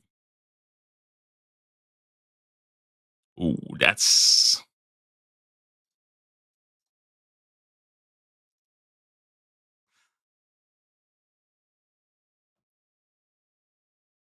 yeah. See, it's not great, but you would do this after, so we could assume this and then actually it does become a lot better if you do this. It does become a lot better once you get 11 and 12. Like if you can go do triple jets first, this does become quite good. That's what I'm saying. I feel like this is so good at 12. But I feel like 5 tick and fight caves is going to be a lot worse than people think. I really feel like people are kind of. I think people are looking at the DPS and they're not really thinking about what 5 tick and fight caves really means. So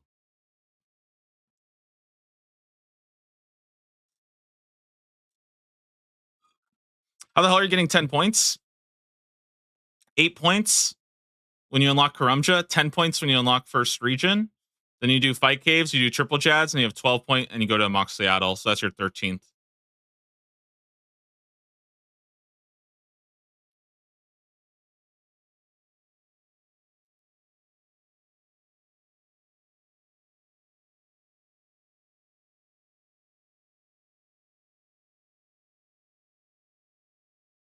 Who cares if fight cave takes 10 minutes extra? Yeah, that's fair.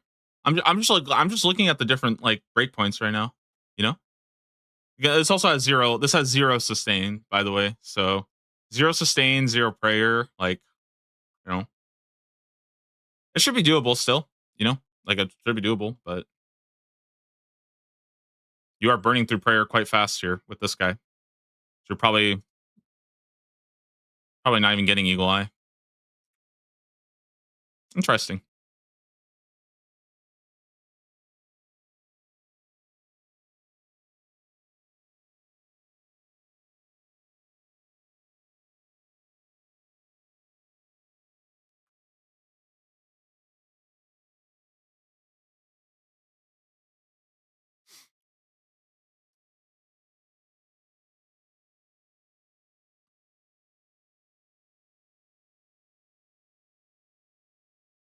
I'll show you guys my plan.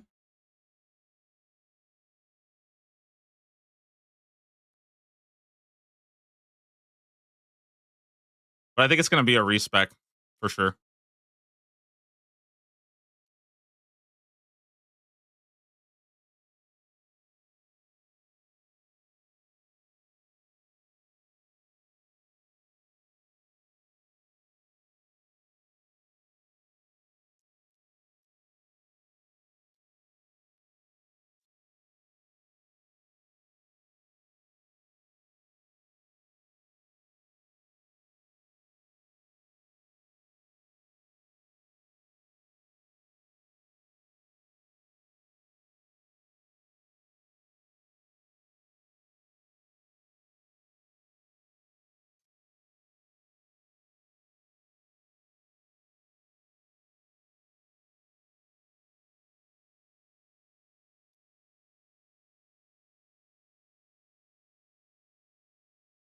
Yeah, that's my plan right there. Boom. You just rock up the light and you just send it. Just send it like this. Light, light, light, light, light. Grab a dragon dagger.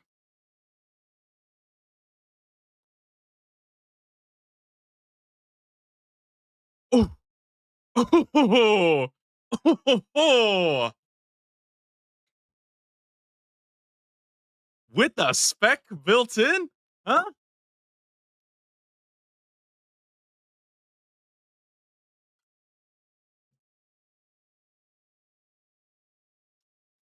Yeah, caw. Where's your sustain? Didn't you just say that's a problem? I mean, yeah, but range doesn't have sustain, melee doesn't have sustain, right? So, guys, please don't. Okay, please don't be. Don't get me wrong. I'm not saying water is the best. I'm just saying it has sustain, which is good. For me personally, if I need sustain on a Moxley I'm quitting. Okay, I'm sorry, guys. Like I'm just being honest. If a Moxley is clapping my ass day one, I like yeah, I just deserve to not play. Like if I'm trying to race for dragon, if I'm literally racing for first person to dragon, I'm not considering a Moxliaddle kicking my ass. You know? And the cool part is you kill Echo and Moxliaddle, you pick up this, and now you have Tomatli. You have Tomatli for Fight Cave. So it's not like terrible with this. If we go to like Ketzek or something.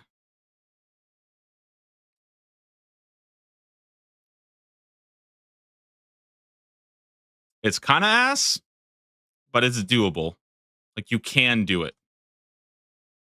You know?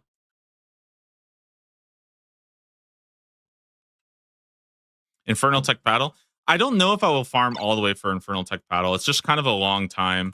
But like if I get it, it is good for sure. The problem is, first off, it's hard to assess how good it actually is. Oh, and we got 2 range too. Sorry, I should switch it to 2 range. So it's actually it is pretty decent with like Tomatli.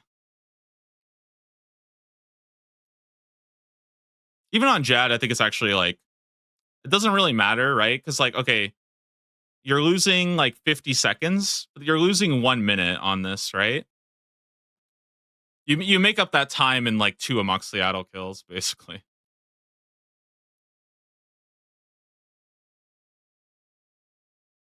Have you DPS calculated the dogger yet? I haven't. No, I was thinking maybe we could do that. Yo, Dirty Sanchez, thanks so much for the prime sub. 9 months. Thank you, thank you, thank you.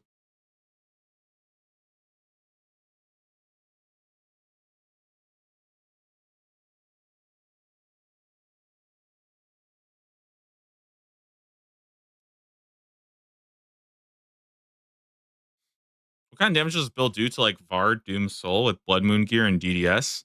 Well, the thing is that this is probably not a build. Like, this is probably something you're going to want to respec in because you can already see we're going light and then we're switching to 2-handed. So, like, you could start doing this, but then, like, it takes so much more points to get going. That's why I don't love this melee unless you're planning on using a respec. Because it just feels kind of wasteful here. Based on your math, do you think melee is the easiest start? Nah, mage is the easiest start for sure. But melee's probably the most like it's probably the best balance.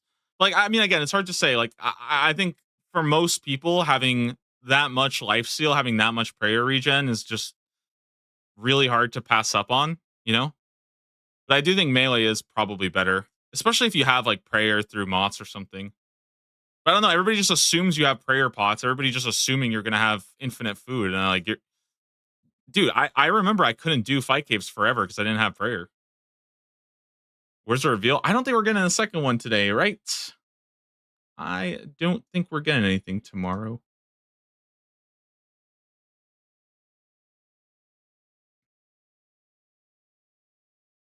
Yeah, that's the thing. I think mage is easier. You just skip a Moxliaddle earlier. Even range, I don't know if you really want to do a Moxliaddle that early.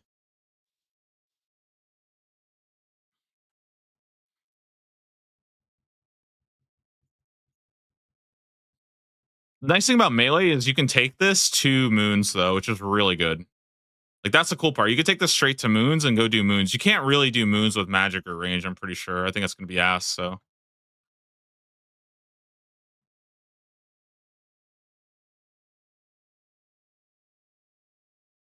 What's the Moxliaddle? Why are we rushing? The reason why a Moxliaddle is an interesting thing because there's an Echo boss here. And especially melee, you kind of want to get the Echo item, right? And in general, melee is probably going to be the easiest way to get a Moxliaddle done. You could also range, like you could range it for sure.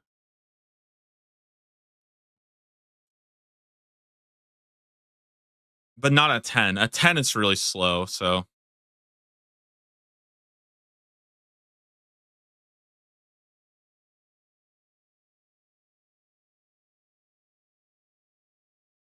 Am I explaining how the healing of water runes works? Yeah. So the easiest way to think about it is let's just say we have 100% regeneration, okay? So if you have 100% regeneration, every time you cast a water spell, you're going to regenerate water runes. And you will heal for 1 per rune regenerated. So let's say we're casting Water Wave, right? Water Wave is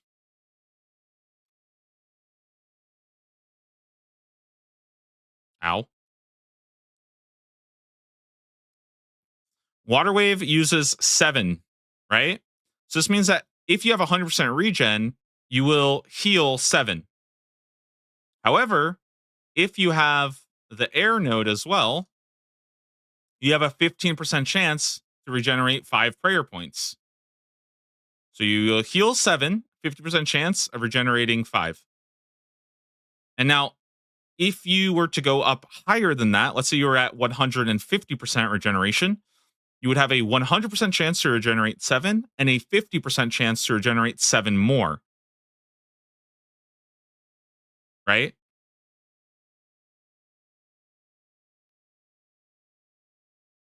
So you would half the time you would regenerate 7, half the time you would regenerate 14, if that makes sense.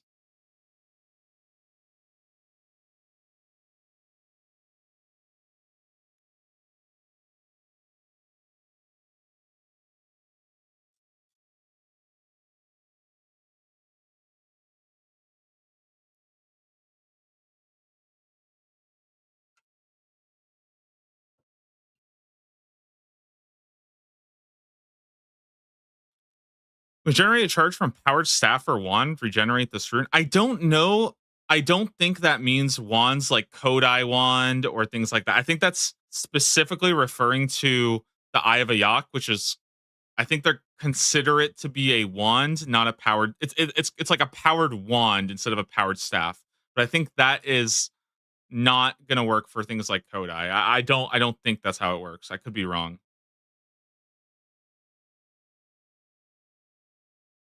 Are you biased against bows? No, I don't hate bows. They're just not great. Let's take our range build here.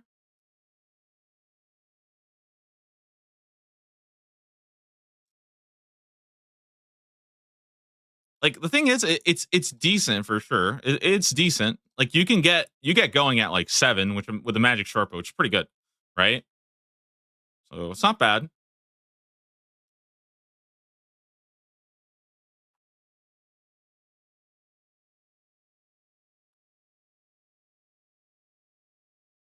But like,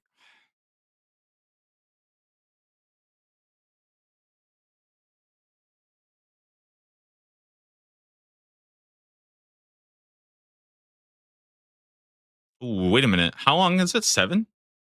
Ooh.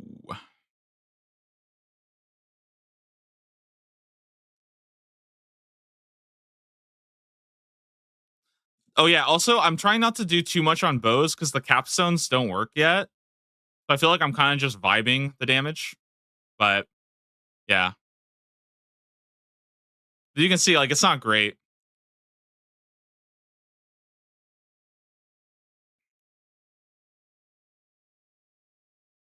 Same thing if we go to like Ketzex or whatever. It's not bad, but it just feels like the sunlight crossbow's better, and it gets better. Now bow is decent if you wanted to start bows and then wrap around here, and you can skip this, which I like this build a lot. I really like this 12 pointer. You take bows, use bows to carry you, and then you go to crossbow max hit, and then you just kind of fill this out. Grab regen, grab more accuracy, pick up this, all this stuff, and like it starts to become very it starts to become very good. But you do also have to do swaps too, which is kind of annoying. But like this works really well. I like it. Get this guy too. 24 pointer. Pretty strong here.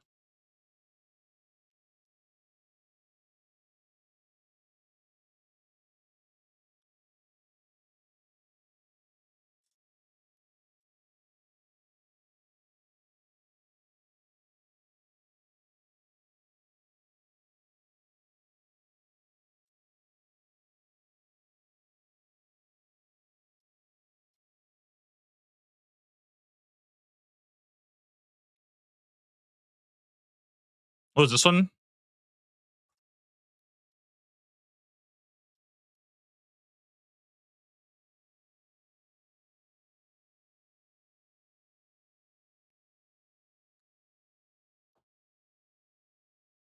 Yeah, it's pretty tricky. Pretty tricky. Again, I think they all kind of have some benefits and some weaknesses.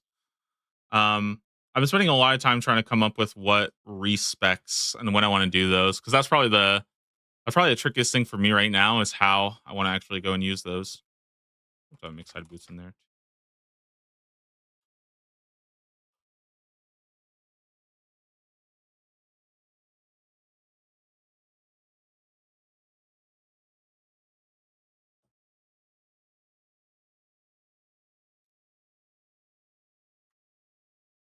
Put cheap items in your bag. Yeah, I got random shit in here.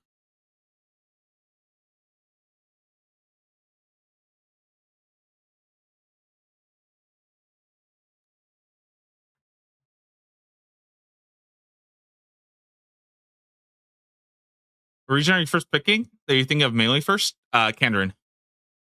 Kandarin has a lot of quests to give experience. It's really good. Could probably do early Knights Waves training grounds and then do and get piety pretty early on, which is good.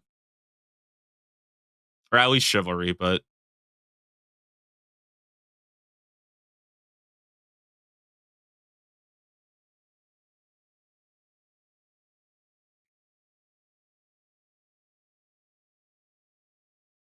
sure you don't get a Dragon Slayer 2 combat experience? Nah, but there's a couple others. There's a Fight Arena. Um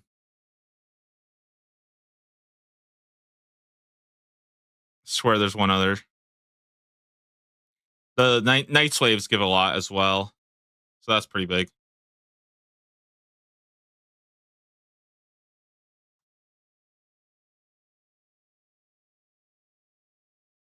Nah, I think Waterfall's already autoed.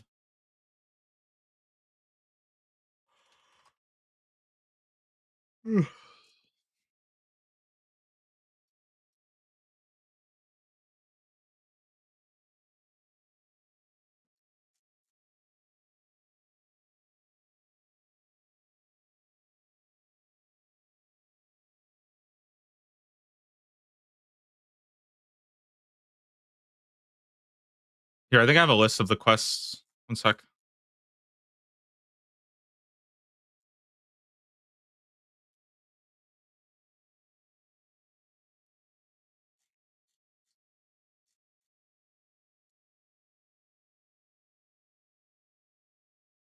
So you got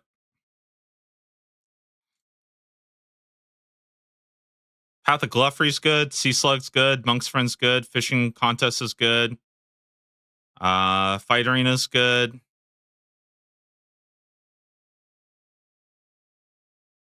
Yeah.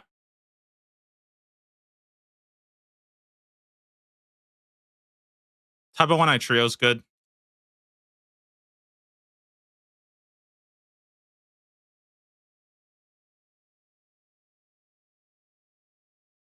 Heart of Darkness is good.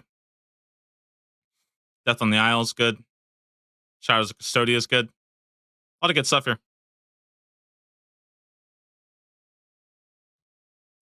Probably going to be a lot of questing day one because of Kandarin. I just have to quest a bunch.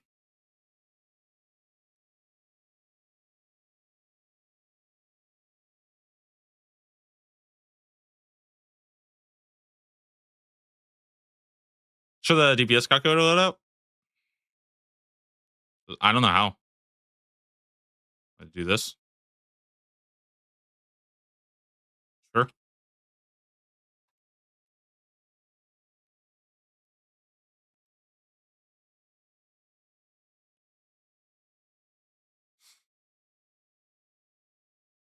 Is a quadrant a powered staff? Nope. It's an elemental staff.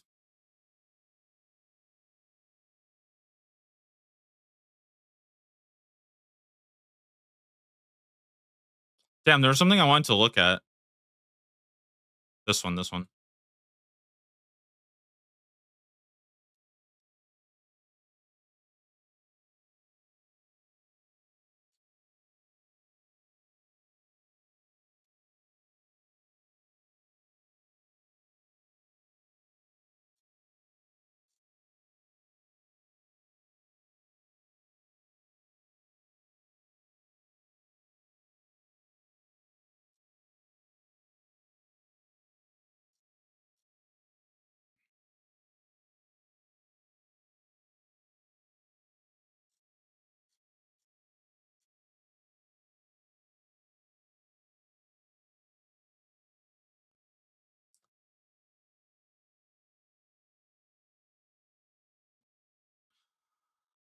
You don't feel like Kindred Mnemonic Pact unlocks are rough early? They kind of are, but like the thing is that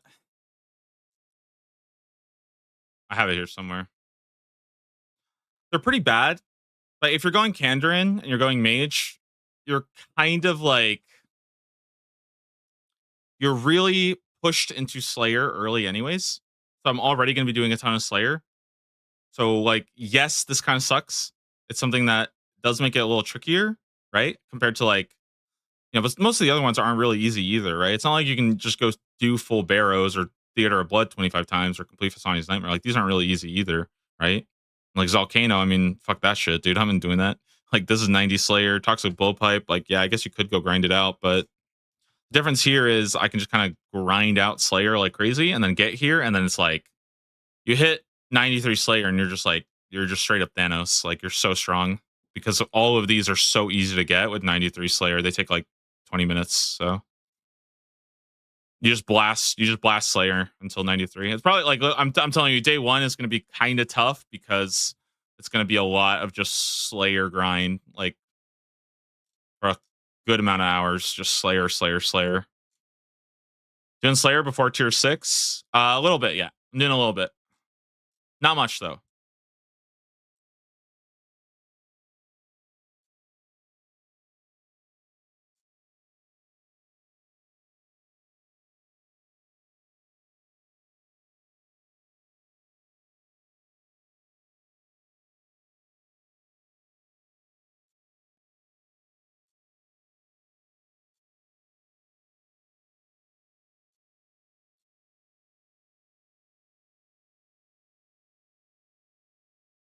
Is there any interesting dagger builds? Yeah, that's what I'm thinking right now.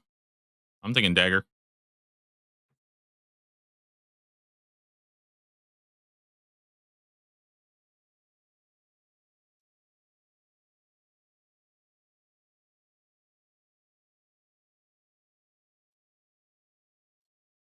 Pretty good.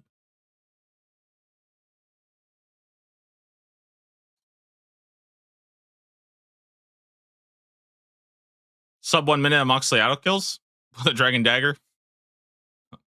I don't know. Pretty good.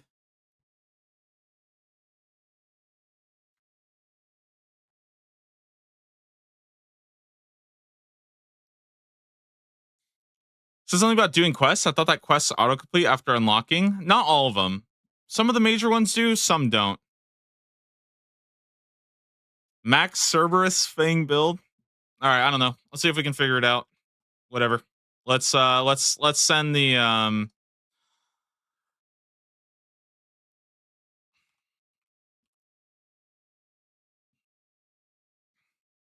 let's see if we can send it. All right. I'm gonna go max stats here because why not? 99, everything.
Sorry, I only remember what I'm building. This go all the way in fire. And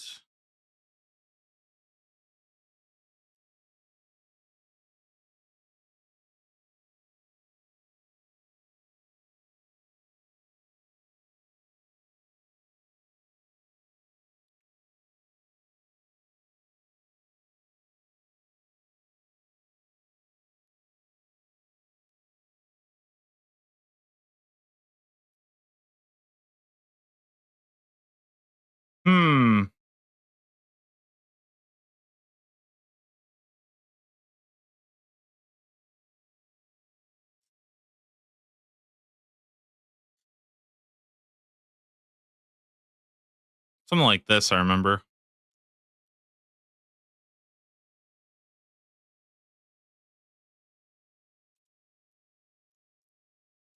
Okay. Stab, aggressive, calling spree, distance to enemies. This is kind of what it will look like. Is we're getting pretty close to 30 DPS. However, I don't think this accounts for the special attack. So it's kind of frying already.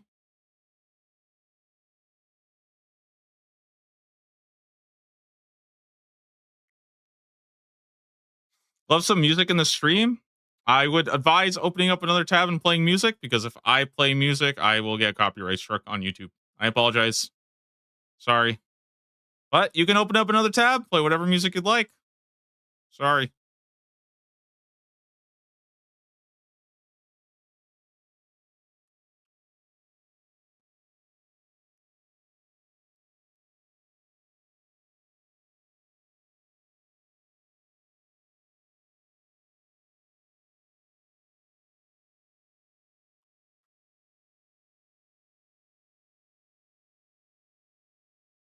Ooh, we're kind of cooking now. Okay, kind of cooking a little bit. Ooh, we're kind of cooking a little bit. Yeah, Twitch gets music, YouTube doesn't get music. Sorry, guys. It's just I get copyright struck. Sorry.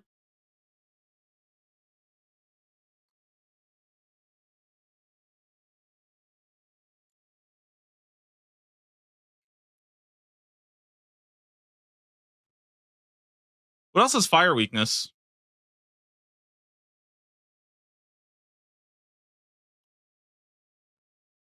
Huh.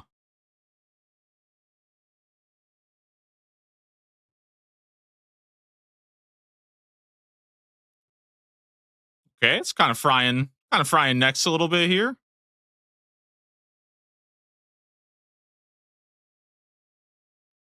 Okay, it's frying a little bit.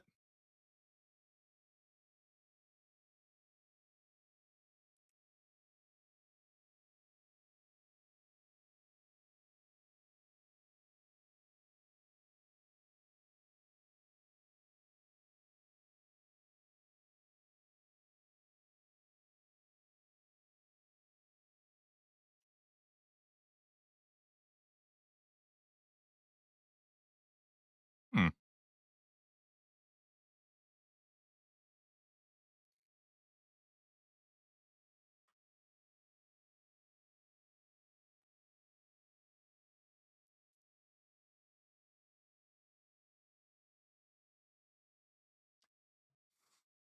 I mean, it's kind of frying. I'm not gonna lie, it is kind of frying.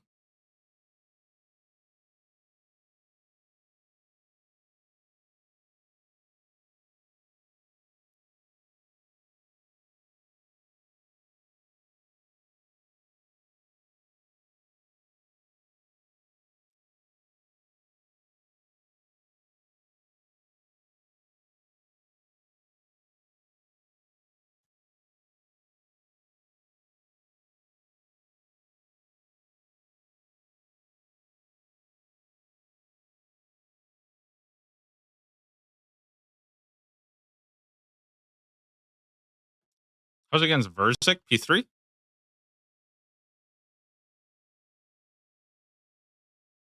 Oh, let's do normal mode phase 3. Not bad.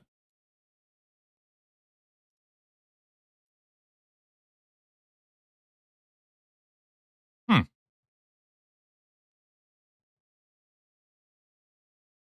Are we keeping up the damage? I'm not sure. That's a good question. I don't know.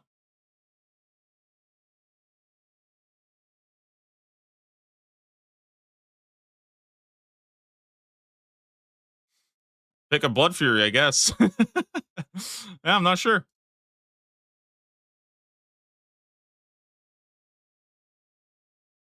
I do have healing here.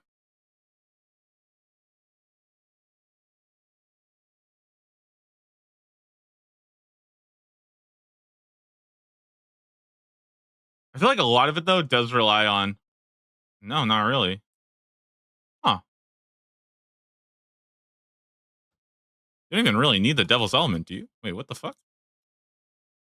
What about something like Nex? I feel like Nex you have to have it.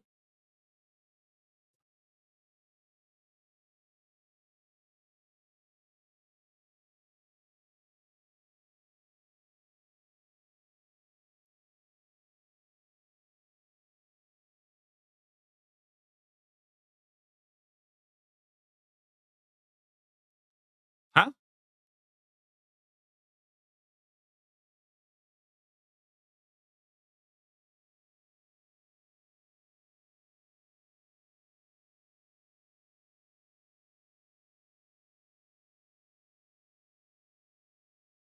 Spells guaranteed to hit? Yeah. So you don't need magic accuracy because it's always guaranteed to hit. If it passes the melee accuracy, it'll pass the mage accuracy.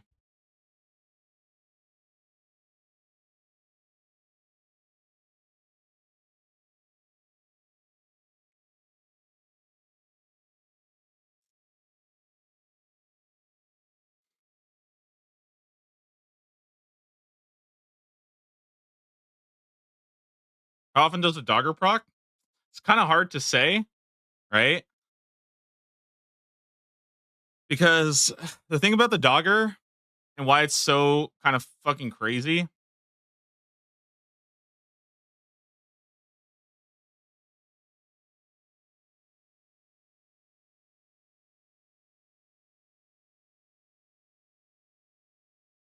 Wait, I'm fucking dumb. Sorry, the reason why it's so good is because it hits like stupid fast. It really does. It hits so freaking fast. So it's a 5% chance to throw the fireball, right? But it hits every 2 ticks twice. So it's essentially hitting every 1 tick. But you also have the spec, which is an instant hit for another like and the spec goes fucking quick. You will regen your spec up stupidly fast. So it's tricky. Like I don't know how fast it's gonna hit. I really don't.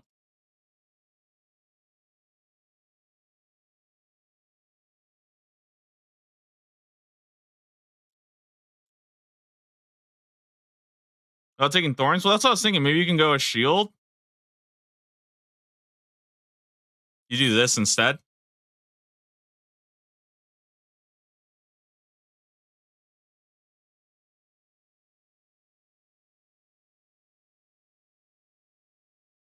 I don't think it's calculating this accurately. This doesn't do anything.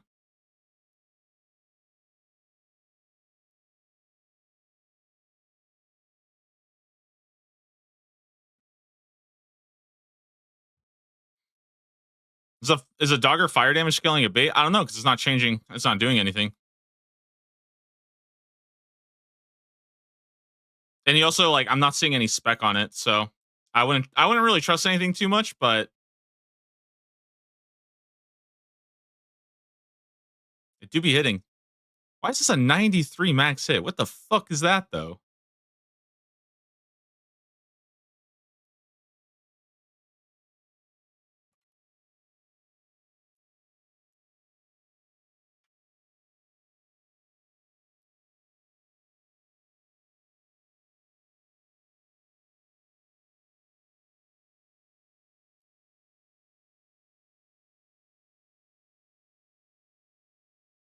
Hmm. I guess that's a 60 max hit. Interesting. Pretty good.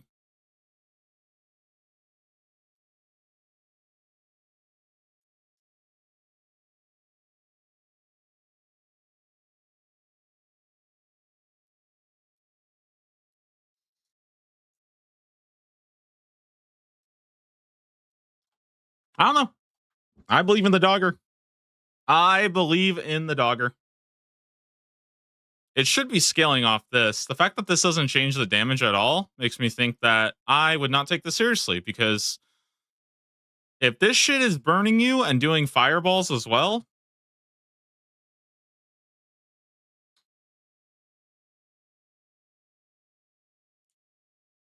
I don't know.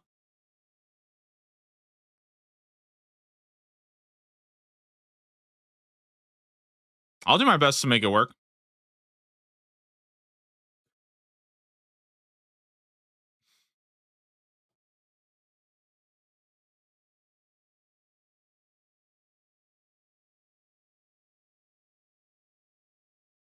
Oh, overheal consumption effect. I see, I see, I see.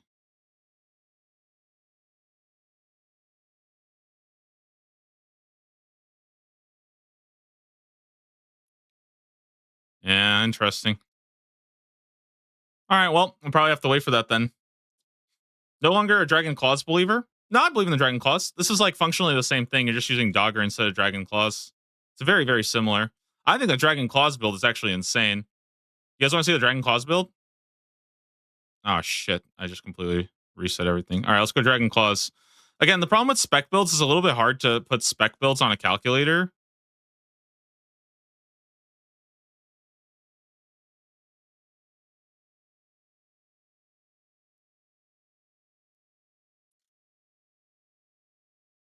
Because I don't know how accurately it tracks it.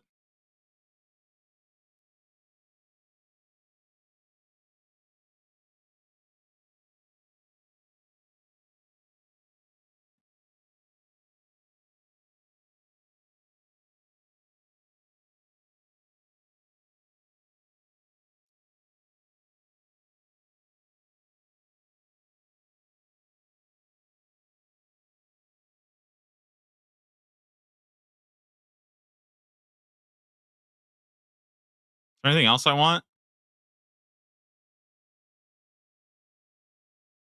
Accuracy, maybe. That's probably fine.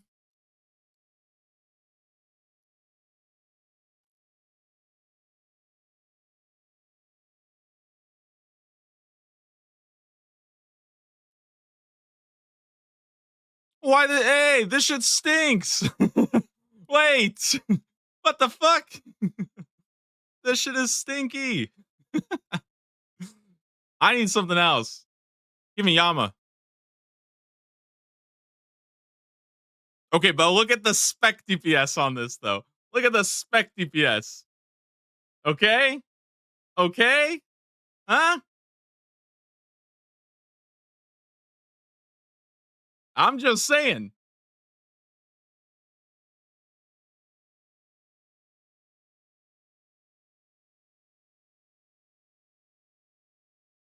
Oh yeah, and I forgot if we're supposed to be standing 2 tiles. So let me go crystal with the crystal blessing. Yeah, this works. I'll go crystal armor, right? Crystal helm. Is that the one? Oh shit, crystal body. Regen bracelet, Ultor ring. Okay, now get this. We're 2 tiles away, right? So ready? Boom. We're over 50 DPS on the D-Claw spec. And Yama isn't a Slayer boss. So if we go to an actual Slayer boss, like Jad, okay? Inferno Jad. Dude, we are fucking this guy up. We are fucking this guy up with specs though. Holy shit, we're fucking this guy up. Let's go.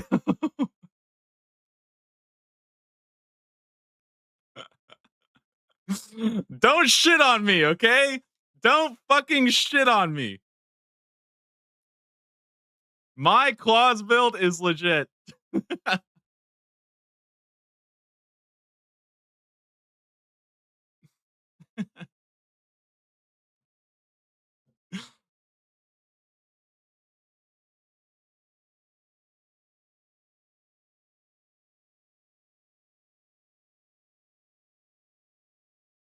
Regions for claw build?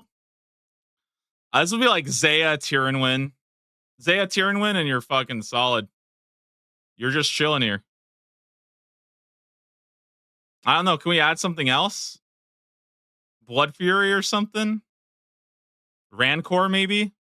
Yeah, let's go Rancor instead. Ready? Oh my god. Oh my god. We're going further, dude. We're going even further beyond. Oh, let's get ferocious gloves. Oh my fucking god, bro. Oh my god, it's 65 DPS.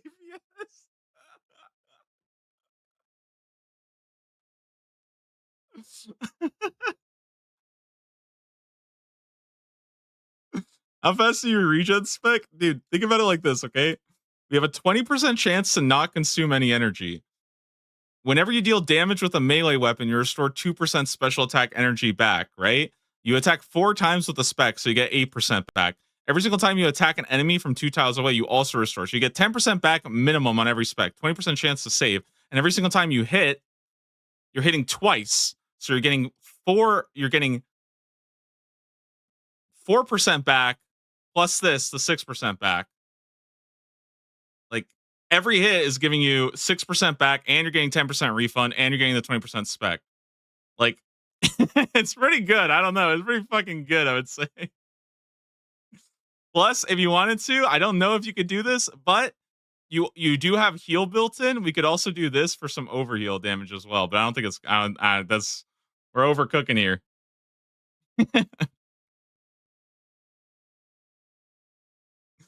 I'm just saying, guys, all right? I believe in it. Okay? I believe in the claws. My first build was not optimal, but I have made it better.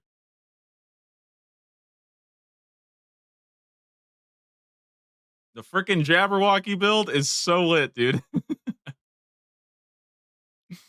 Plus, even if you don't have it, look at this. Are you guys ready? Wait for this one. Ready? Oh my god, 30 DPS on the katana. Oh my god, it's so goaded. It's so goaded.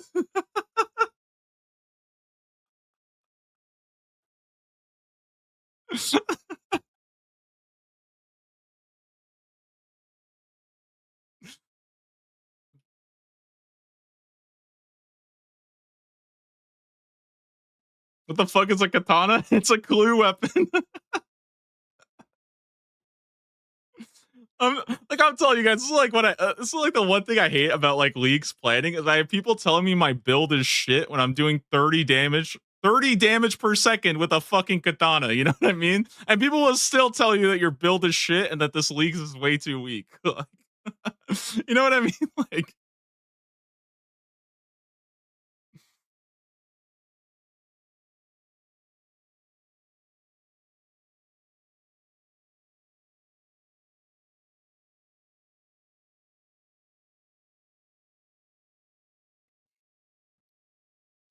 explain how this works.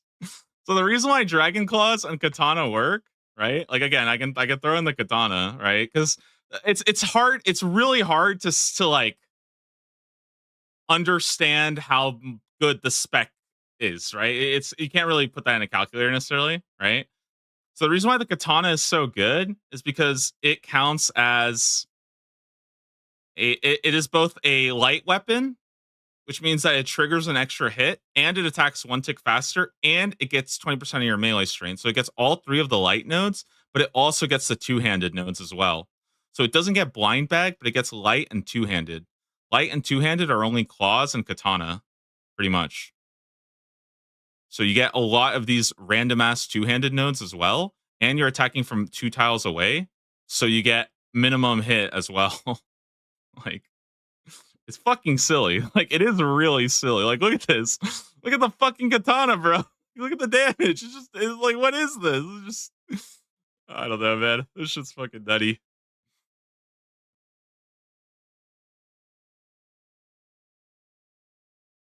The clue reward is the katana. All right, now we get to come back to reality. Okay.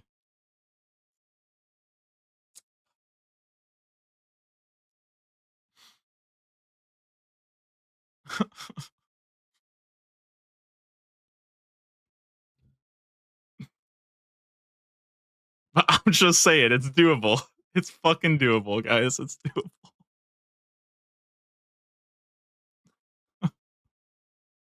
But we do get elite clues from Slayer. So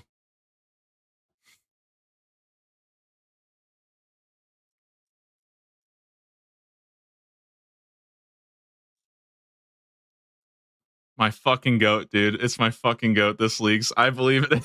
I believe in it so bad.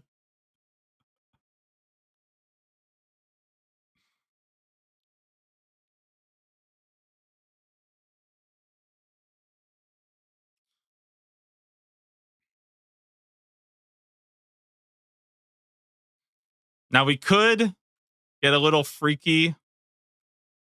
We could get freaky with the rune claws.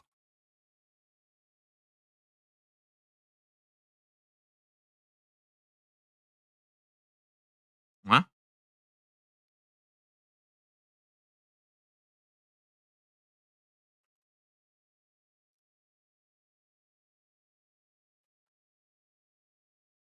Oh my god.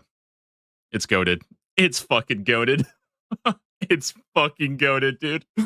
Oh my god, it's so goaded.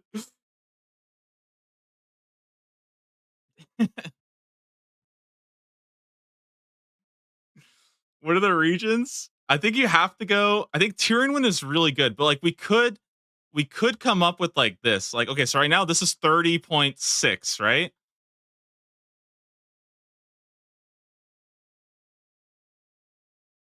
No, I feel like Crystal has to just be better, right?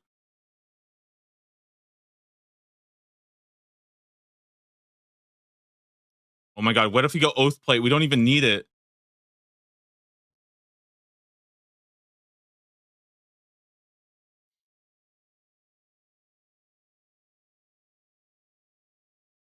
I feel like Crystal has to be it.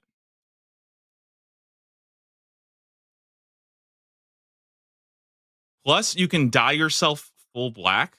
You can go like black crystal too. So you actually look like a ninja. Oh my fucking god, bro. Oh my god, it's so lit, dude. It's so lit.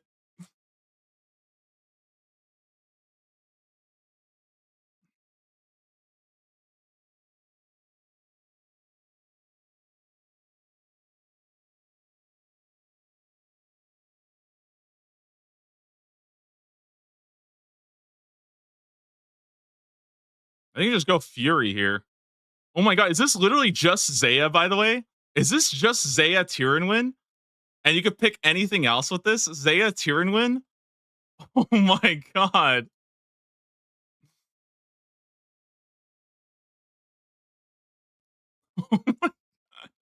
At Echo Boots? Why do we want Echo Boots? Are they actually better? No, I think they're worse. Thank you, Overnick.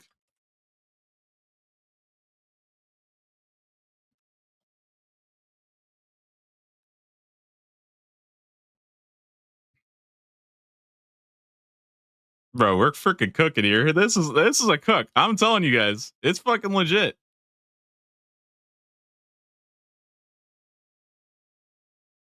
Like, tell me this is not the funnest build you've seen. It does 30 DPS. Are we really casting fucking Wind Strike in prayer gear? Is that really what we want to be doing?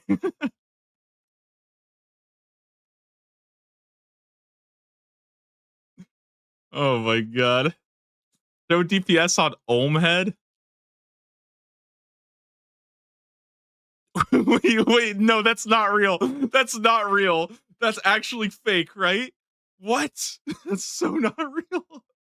Okay, what about Olm Hand?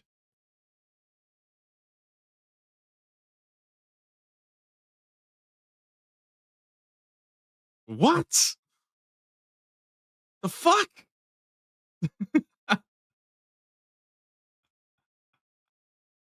Wait, what? How does that work?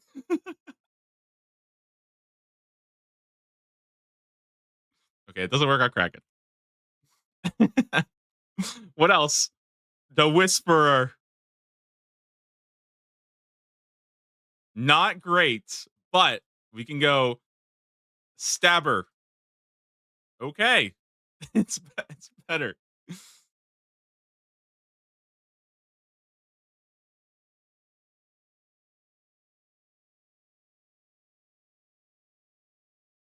Yeah, I think the range echoes they kind of end up frying. Yeah, it's not good, guys. Without the katana build is not very good. It's probably the most important part Unless you have Dragon Claws. And then you could be the Scratcher. It's still really good.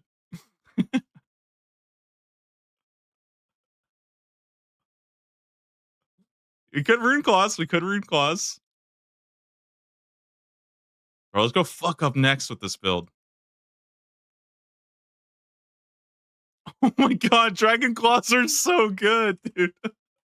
What the fuck? Why are they so good? Oh my god, this is so good, dude.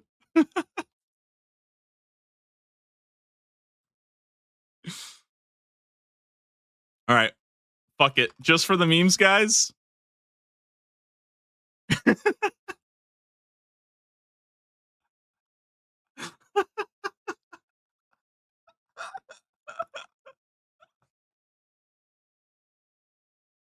This is so not serious, dude.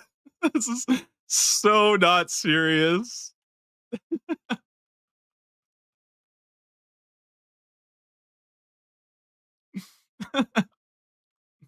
Put in third age long. What does third age longsword count for? Hold on.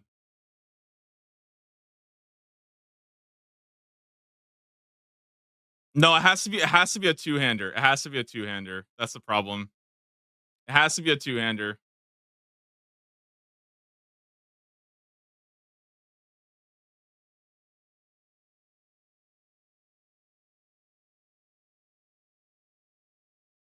All right. Are you guys ready? Holy shit, we're shredding this fucker. Soul is getting shredded.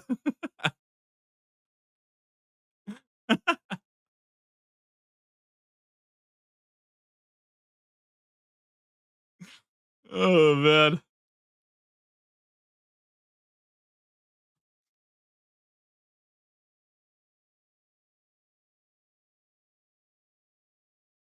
Okay, what about? Hear me out. Oh my god. Oh my god, the spec is 70 DPS. Oh my god, we're fucking this boss up.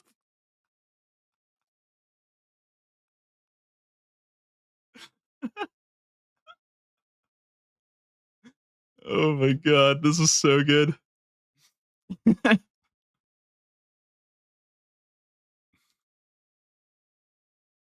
Crystal Scepter is a light weapon. You're joking. No way. No fucking way. This is real.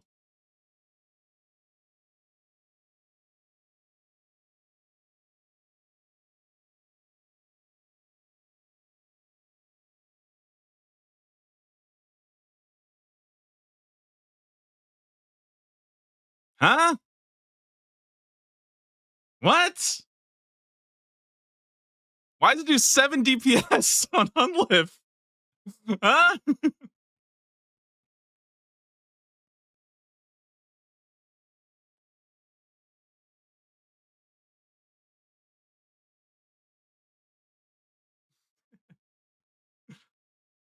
How good is the Corrupted Gauntlet Halberd? Or the Crystal Halberd, yeah?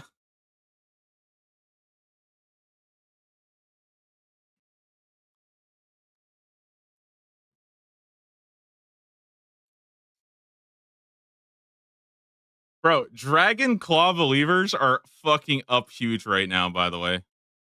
I am a fucking believer, dude. I am a believer.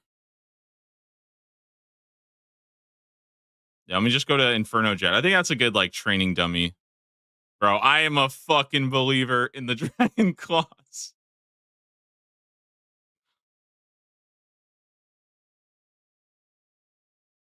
Wait. Ready? Are you guys ready? Wardens.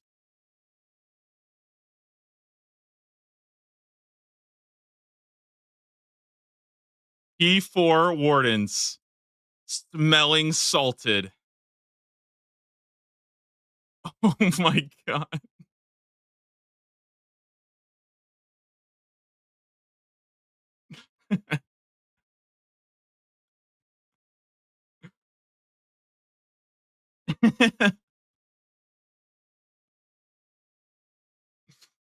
Calcadon Warden Heart? How do you do that? Is it core?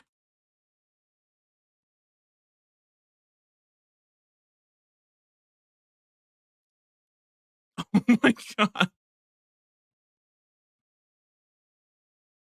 Is that 389 max hit with the spec? No shot, that's real.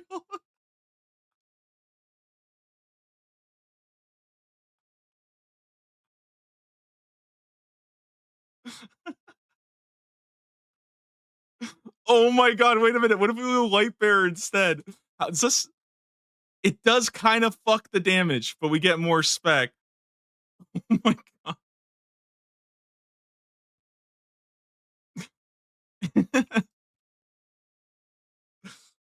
And TOA, you can keep spec DPS. Oh my god, and you can hit the little guys to restore all your spec.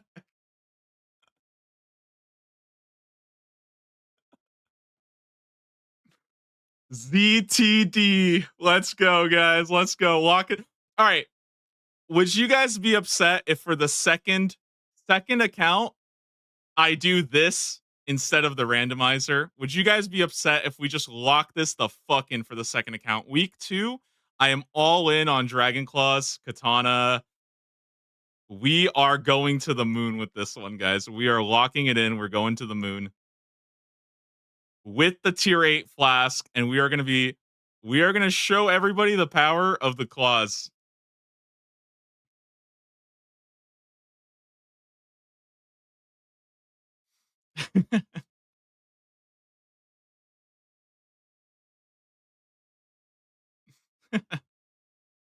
Share the bill. Do you guys want this one? Oh, this is not even the right one. Do you guys want like the gear or the this thing right here? I think this is it right here.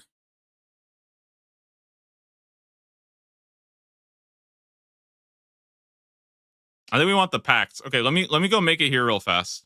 I'll share it. Or at least I'll take a picture.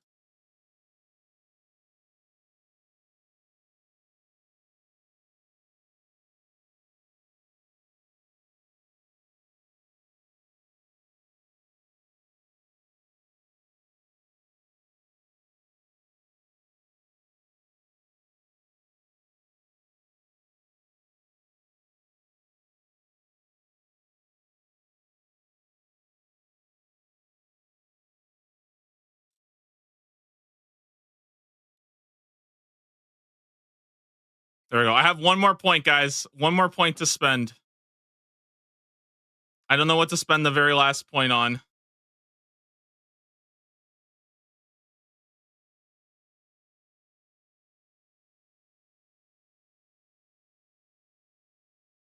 %1 melee damage? You're goddamn right. Let's go.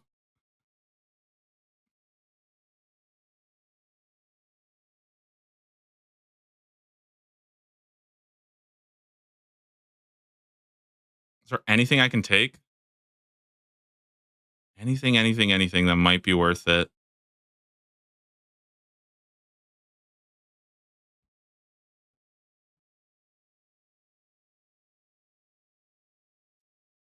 I think it's this. Attacking with the melee can consume 5 overhealed. Fuck it. I'm going to put this in. I'm putting this in. And we'll just see what happens. All right. It's set. There it is, guys. I'll link it right now if you guys want to save it for later. I think this is the D-Claws final form. It's freaking looking pretty.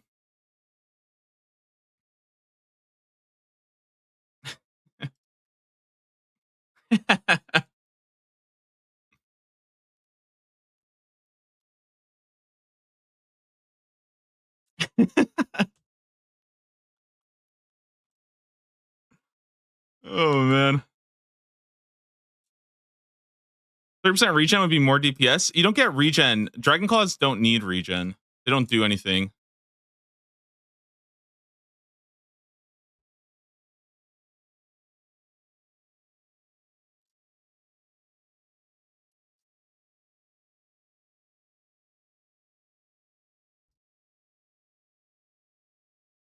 Do you have overheal on that tree? I do have overheal, yeah. That's the cool part. You pick up an overheal here, and attacking with the melee or thorns has a chance to heal you. So you get a 10% chance to heal 2 on every single hit, but you are fucking attacking crazy fast. So you will actually overheal, and you will actually benefit from this. So that actually is a good node to pick up. It's actually just straight up more damage. I don't know how much, but I mean, I don't know, boys. I think a scratcher is locked in. This is my freaking favorite build so far. I think this thing is super, super cool. I'm not calling it the scratcher though. I've been calling it the Jabberwocky because it's whack and it's like the Jabberwocky from Lewis Carroll.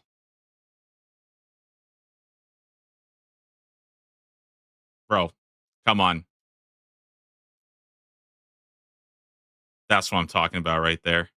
The freaking the Jabberwock, dude.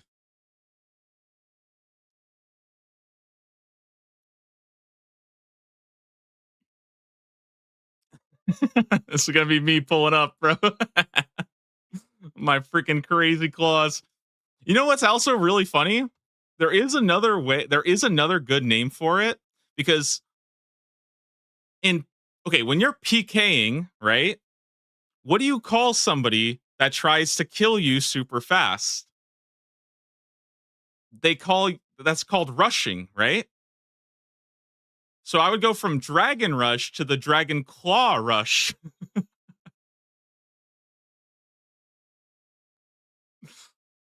The Dragon Claw Rusher, dude.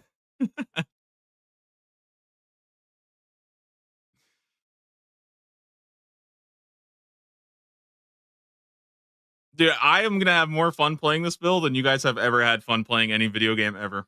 I'm convinced. I've been cooking, dude. I'm telling you, I've been cooking this for a while. And I think I'm finally happy with it. I'm finally happy with it.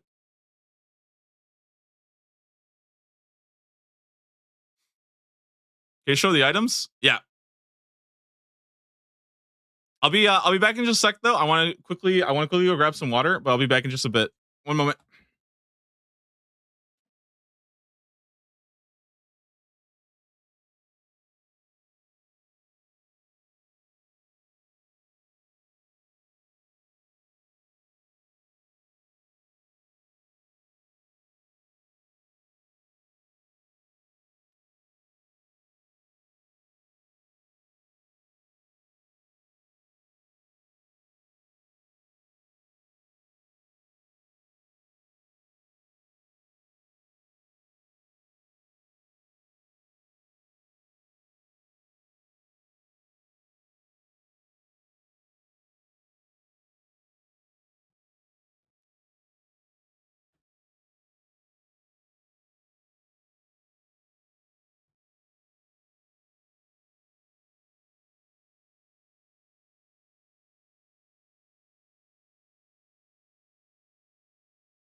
Okay, what I miss? You're not qualified to talk about somebody else's fun? No, you're wrong. This is objectively the more fun build. Would Rexar Amulet increase damage? It might, but that would mean we have to go there. So we could go Rancor. It would increase damage.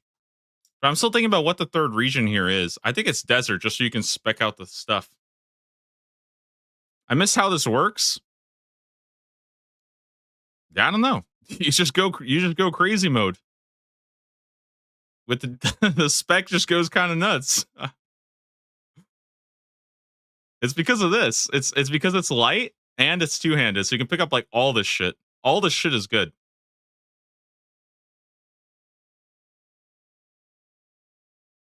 And you get all these ranged echoes going. Pick up a bunch of accuracy here.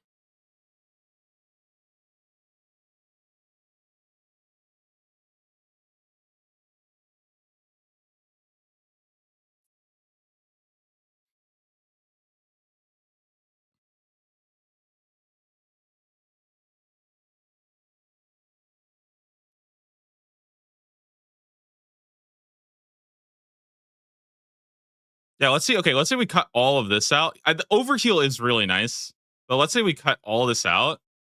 It's still really high damage, but it just depends on what you're fighting against. Like some mobs, like Nex, I think it probably suffers a bit more.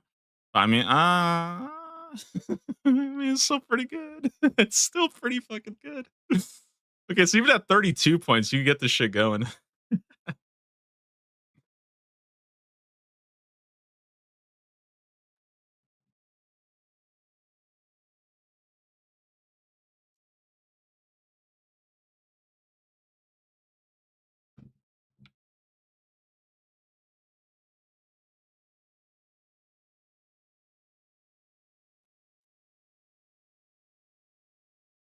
Go Fortile Declaws. You can't go Fortile Declaws.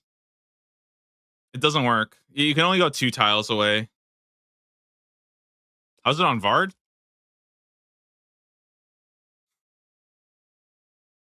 Oh, pretty good. Vard's not really fair though. You'd probably be 1 tile away, but I mean, again, it's pretty good. They're like 70 DPS with the spec. It's pretty good.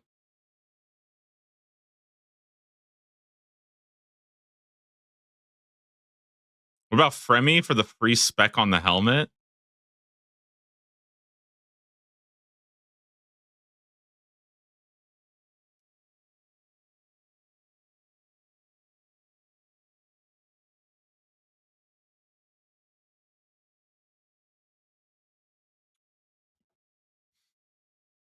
I don't know. I don't know how good that actually is going to be. The Fremenic helmet, I mean, it probably would be better, I would say. 5% chance. I mean, that's pretty good, honestly. That is pretty good.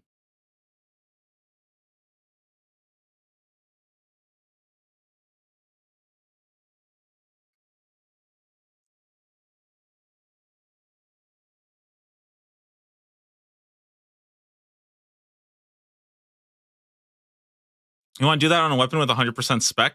Kind of. Dragon Claws is still 50% spec, but when you spec, you get a lot of your spec back as well, and you have a chance to not like you get a lot of spec back on all your when you start ripping it up too. So it's actually good to use it because you can get some spec back. I don't know. It's kind of hard to it's hard to evaluate spec because I don't really know how it's going to look and how much energy you're going to get back. Crystal set bonus is stronger. Well, the thing is that crystal set bonus works on individuals. So if I break the set, it doesn't actually like I'm not like griefing my damage by breaking it, right?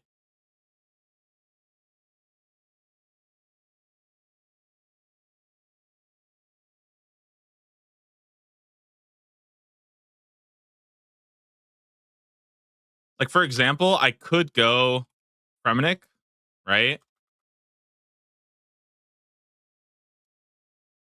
I could use this and then like Grimoire into Piety, for example, right? Because right now I am basically assuming it's KTZ, but I could bring this up, drop Culling Spree, and then I have that as well. So yeah, so this is a way of getting Piety in the build. Piety is pretty good. Like you do lose a lot of damage without it. Honestly, not really. You don't even lose that much. The fuck?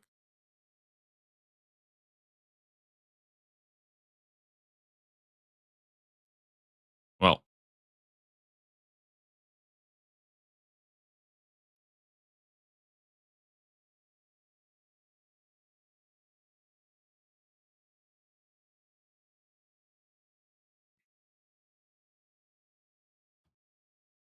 anything else you guys want to test this out on?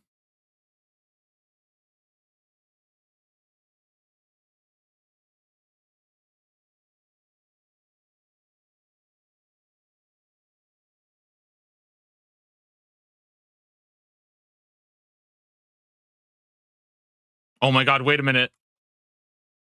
Wait for this, guys. Zulra.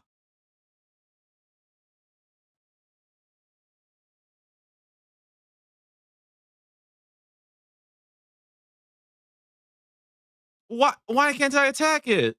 Huh?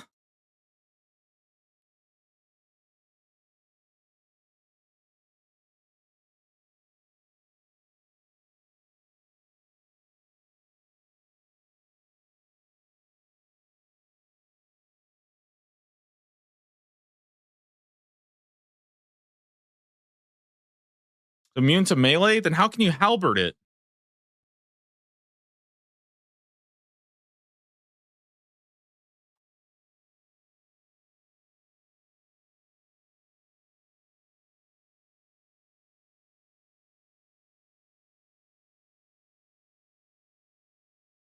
Well, well, well.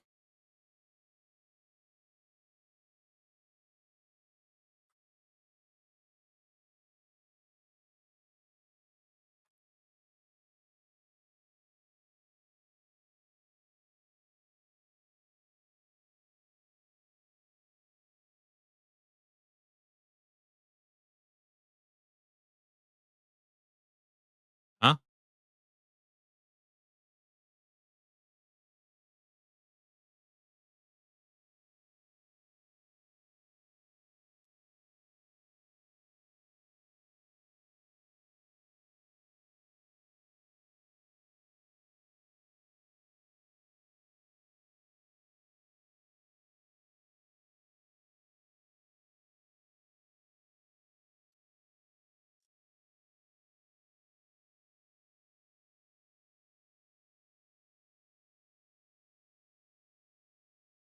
Huh?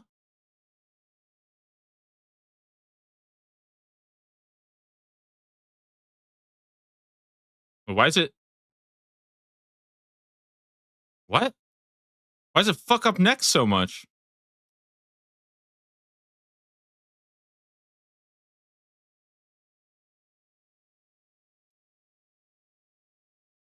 What?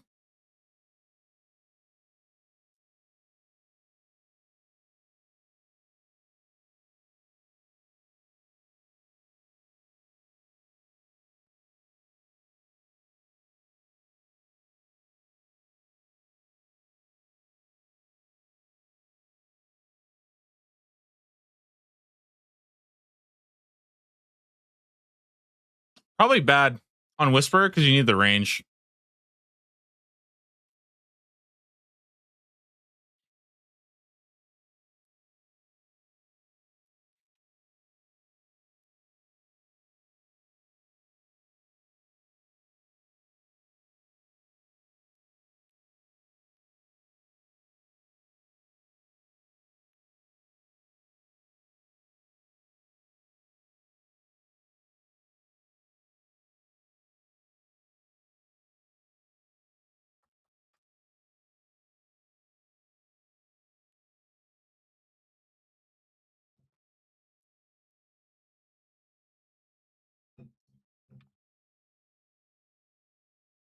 Hmm.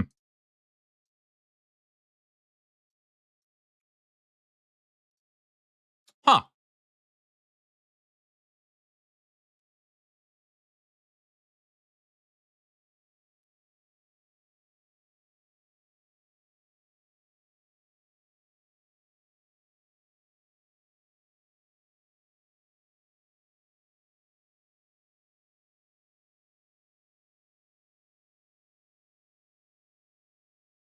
That's pretty good.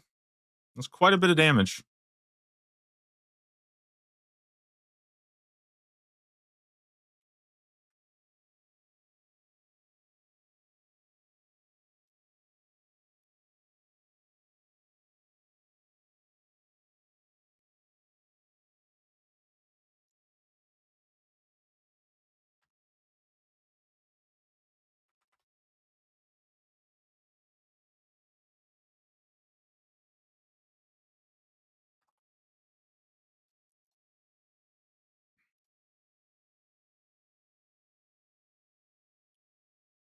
How could his Ultor ring here?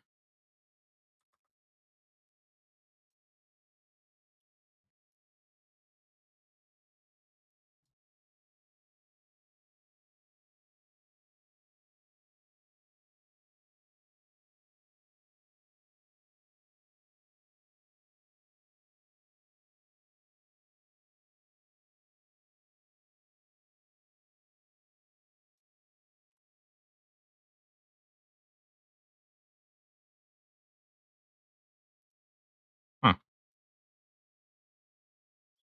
Oh, this was smelling salts. I'm an idiot. I'm so dumb.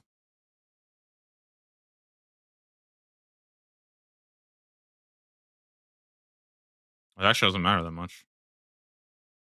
Huh.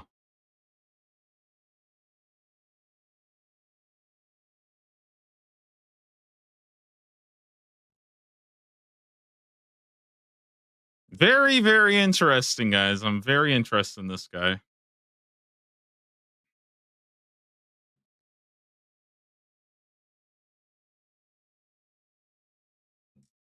Keep in mind that half of these don't even work for melee.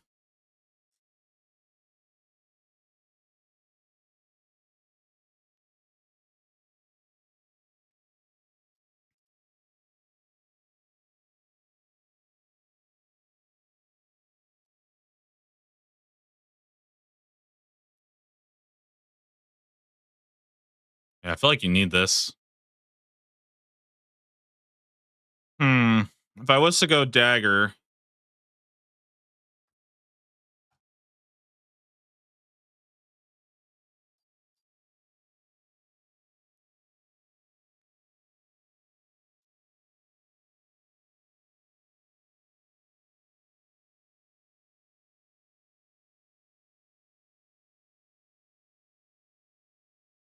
yeah,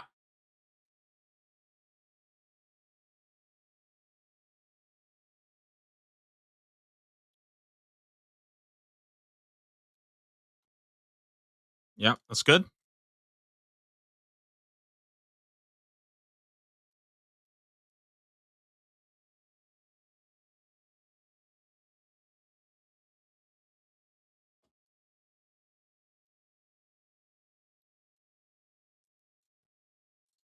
Yeah,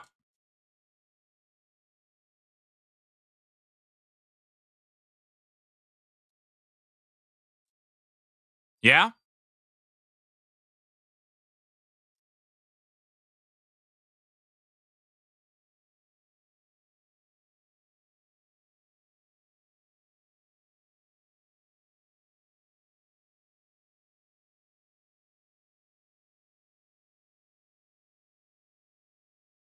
Huh.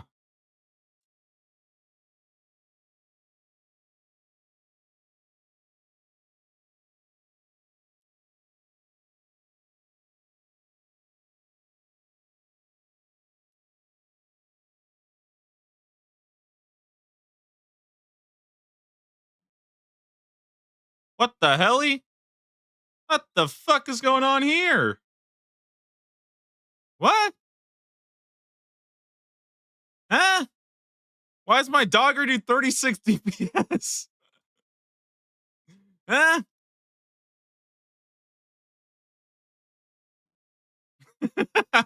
Wait a second. What is going on here? Why does it do 36 DPS? Huh?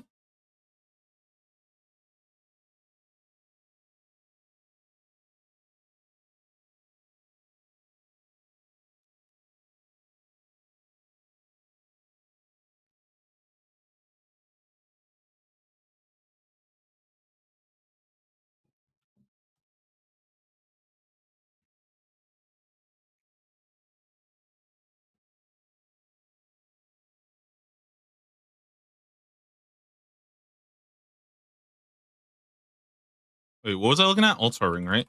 I want something that I can do as a task so I can get culling spree bonus.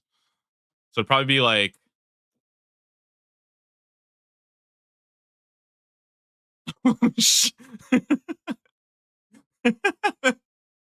wait a second.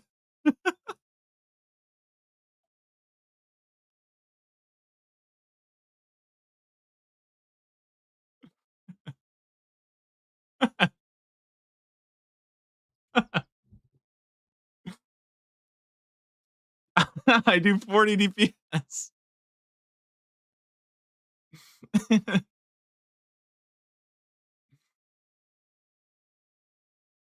Okay.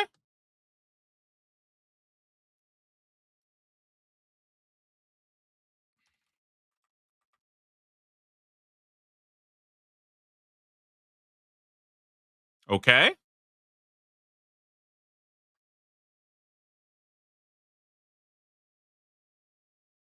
It's not good for Doom because it doesn't have the range. That's the only thing that sucks. It doesn't have range on it. But guys, like, keep in mind, okay, like if we go to something like Araxor, this is without the spec. I don't think it's calculating the fireball. Like, I straight up do not think this is calculating it properly. I think this is even more damage than this.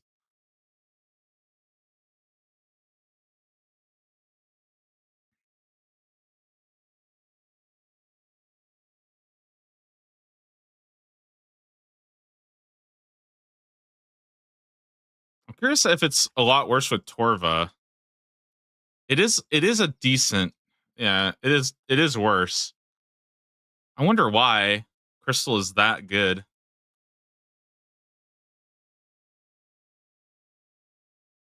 Don't laugh. Nobody laugh right now. Do not laugh.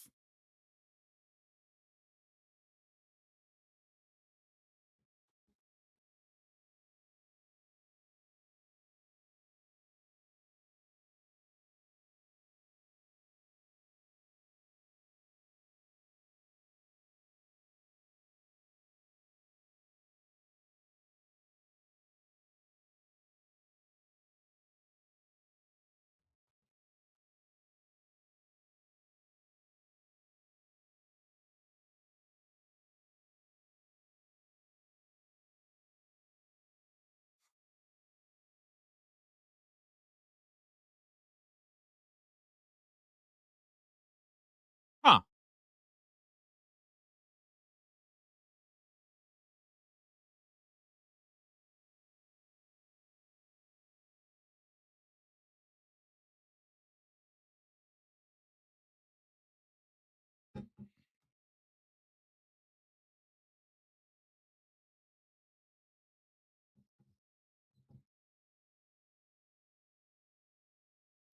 Void means we don't have to go tier and win, right?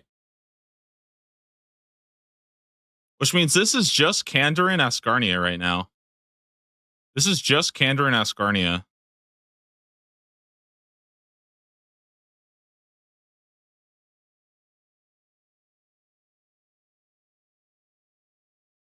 Huh.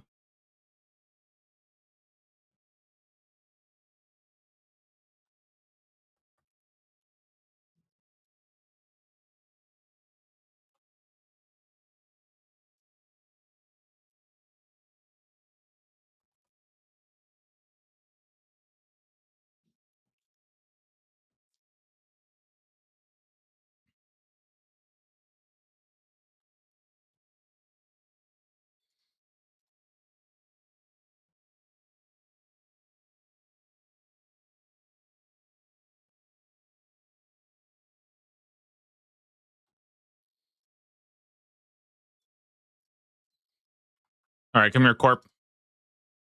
It's not great. It's not amazing versus Corp, but it's still a 2-minute kill.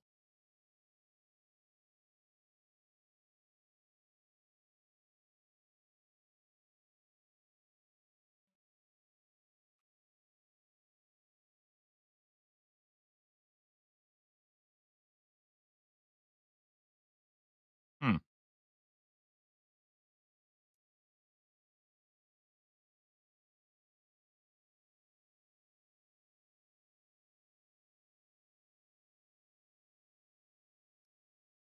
This is one tile. No, this is one tile.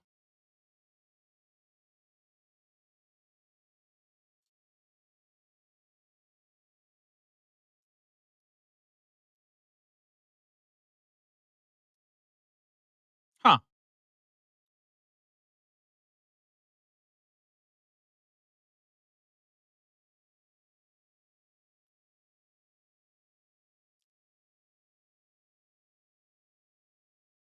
The reason why I'm interested in this is because like look at how bad my gear is. Ring of the Gods is not hard to get. Primordial Boots are not hard to get. This comes online at 81 Slayer compared to 93 Slayer. Hmm.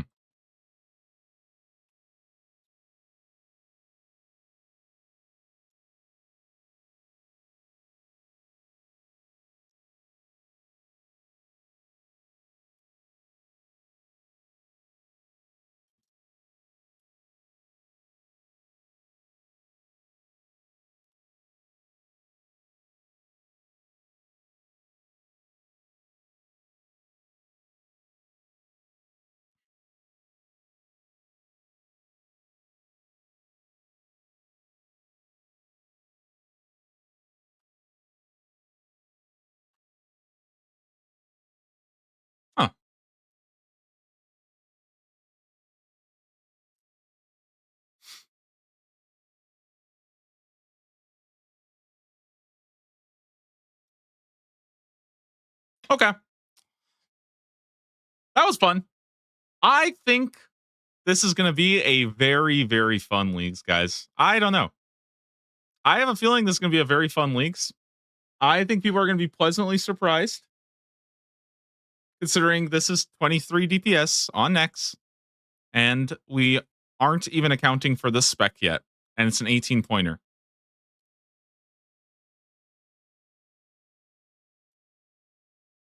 So, yeah, we'll see. We'll see. Anyways, guys, I think I'm going to go ahead and call it here. I think I am going to chill out this morning, get some stuff done. Tomorrow's also a really busy day for me. What I kind of want to do today, guys, what I really, really want to do today is like, I'm probably going to like sleep for like an hour, take a small nap. I'm going to lock in. We're going to get all the starter builds. We kind of went through them today. So, you know, we had like the water mage, the ranged build, couple options for ranged. I'll probably do that and kind of take you guys through like 8 point, 10 point, 12 point, all the way to like 20 points. And I think at 20, you can kind of take your builds wherever you want. I do think I want to draw out, like, if I had to make one full build video, I think it's going to be the Dragon Claws. I think it's just way too fun. And I want to commit to that as like, I want to like all in on that because I think it's fun. So, anyways, guys, thank you all for coming in. Thank you all for watching today. Thank you guys, everybody who has come in and dropped a sub. I really do appreciate it, guys. I will have another video out. Oh, if you missed it, guys, I have a video out going over the league's planner. If you guys did not see that, make sure to take it's like a 5-minute. This is how you use the guide, or this is how you use the planner. So make sure you guys check that out. Again, that's leaguesplanner.com, leaguesplanner.com. So yeah. Anyways, that's it from you guys. I'll see you guys tomorrow, and that'll be it. Have a wonderful day, and I'll see you guys very, very soon.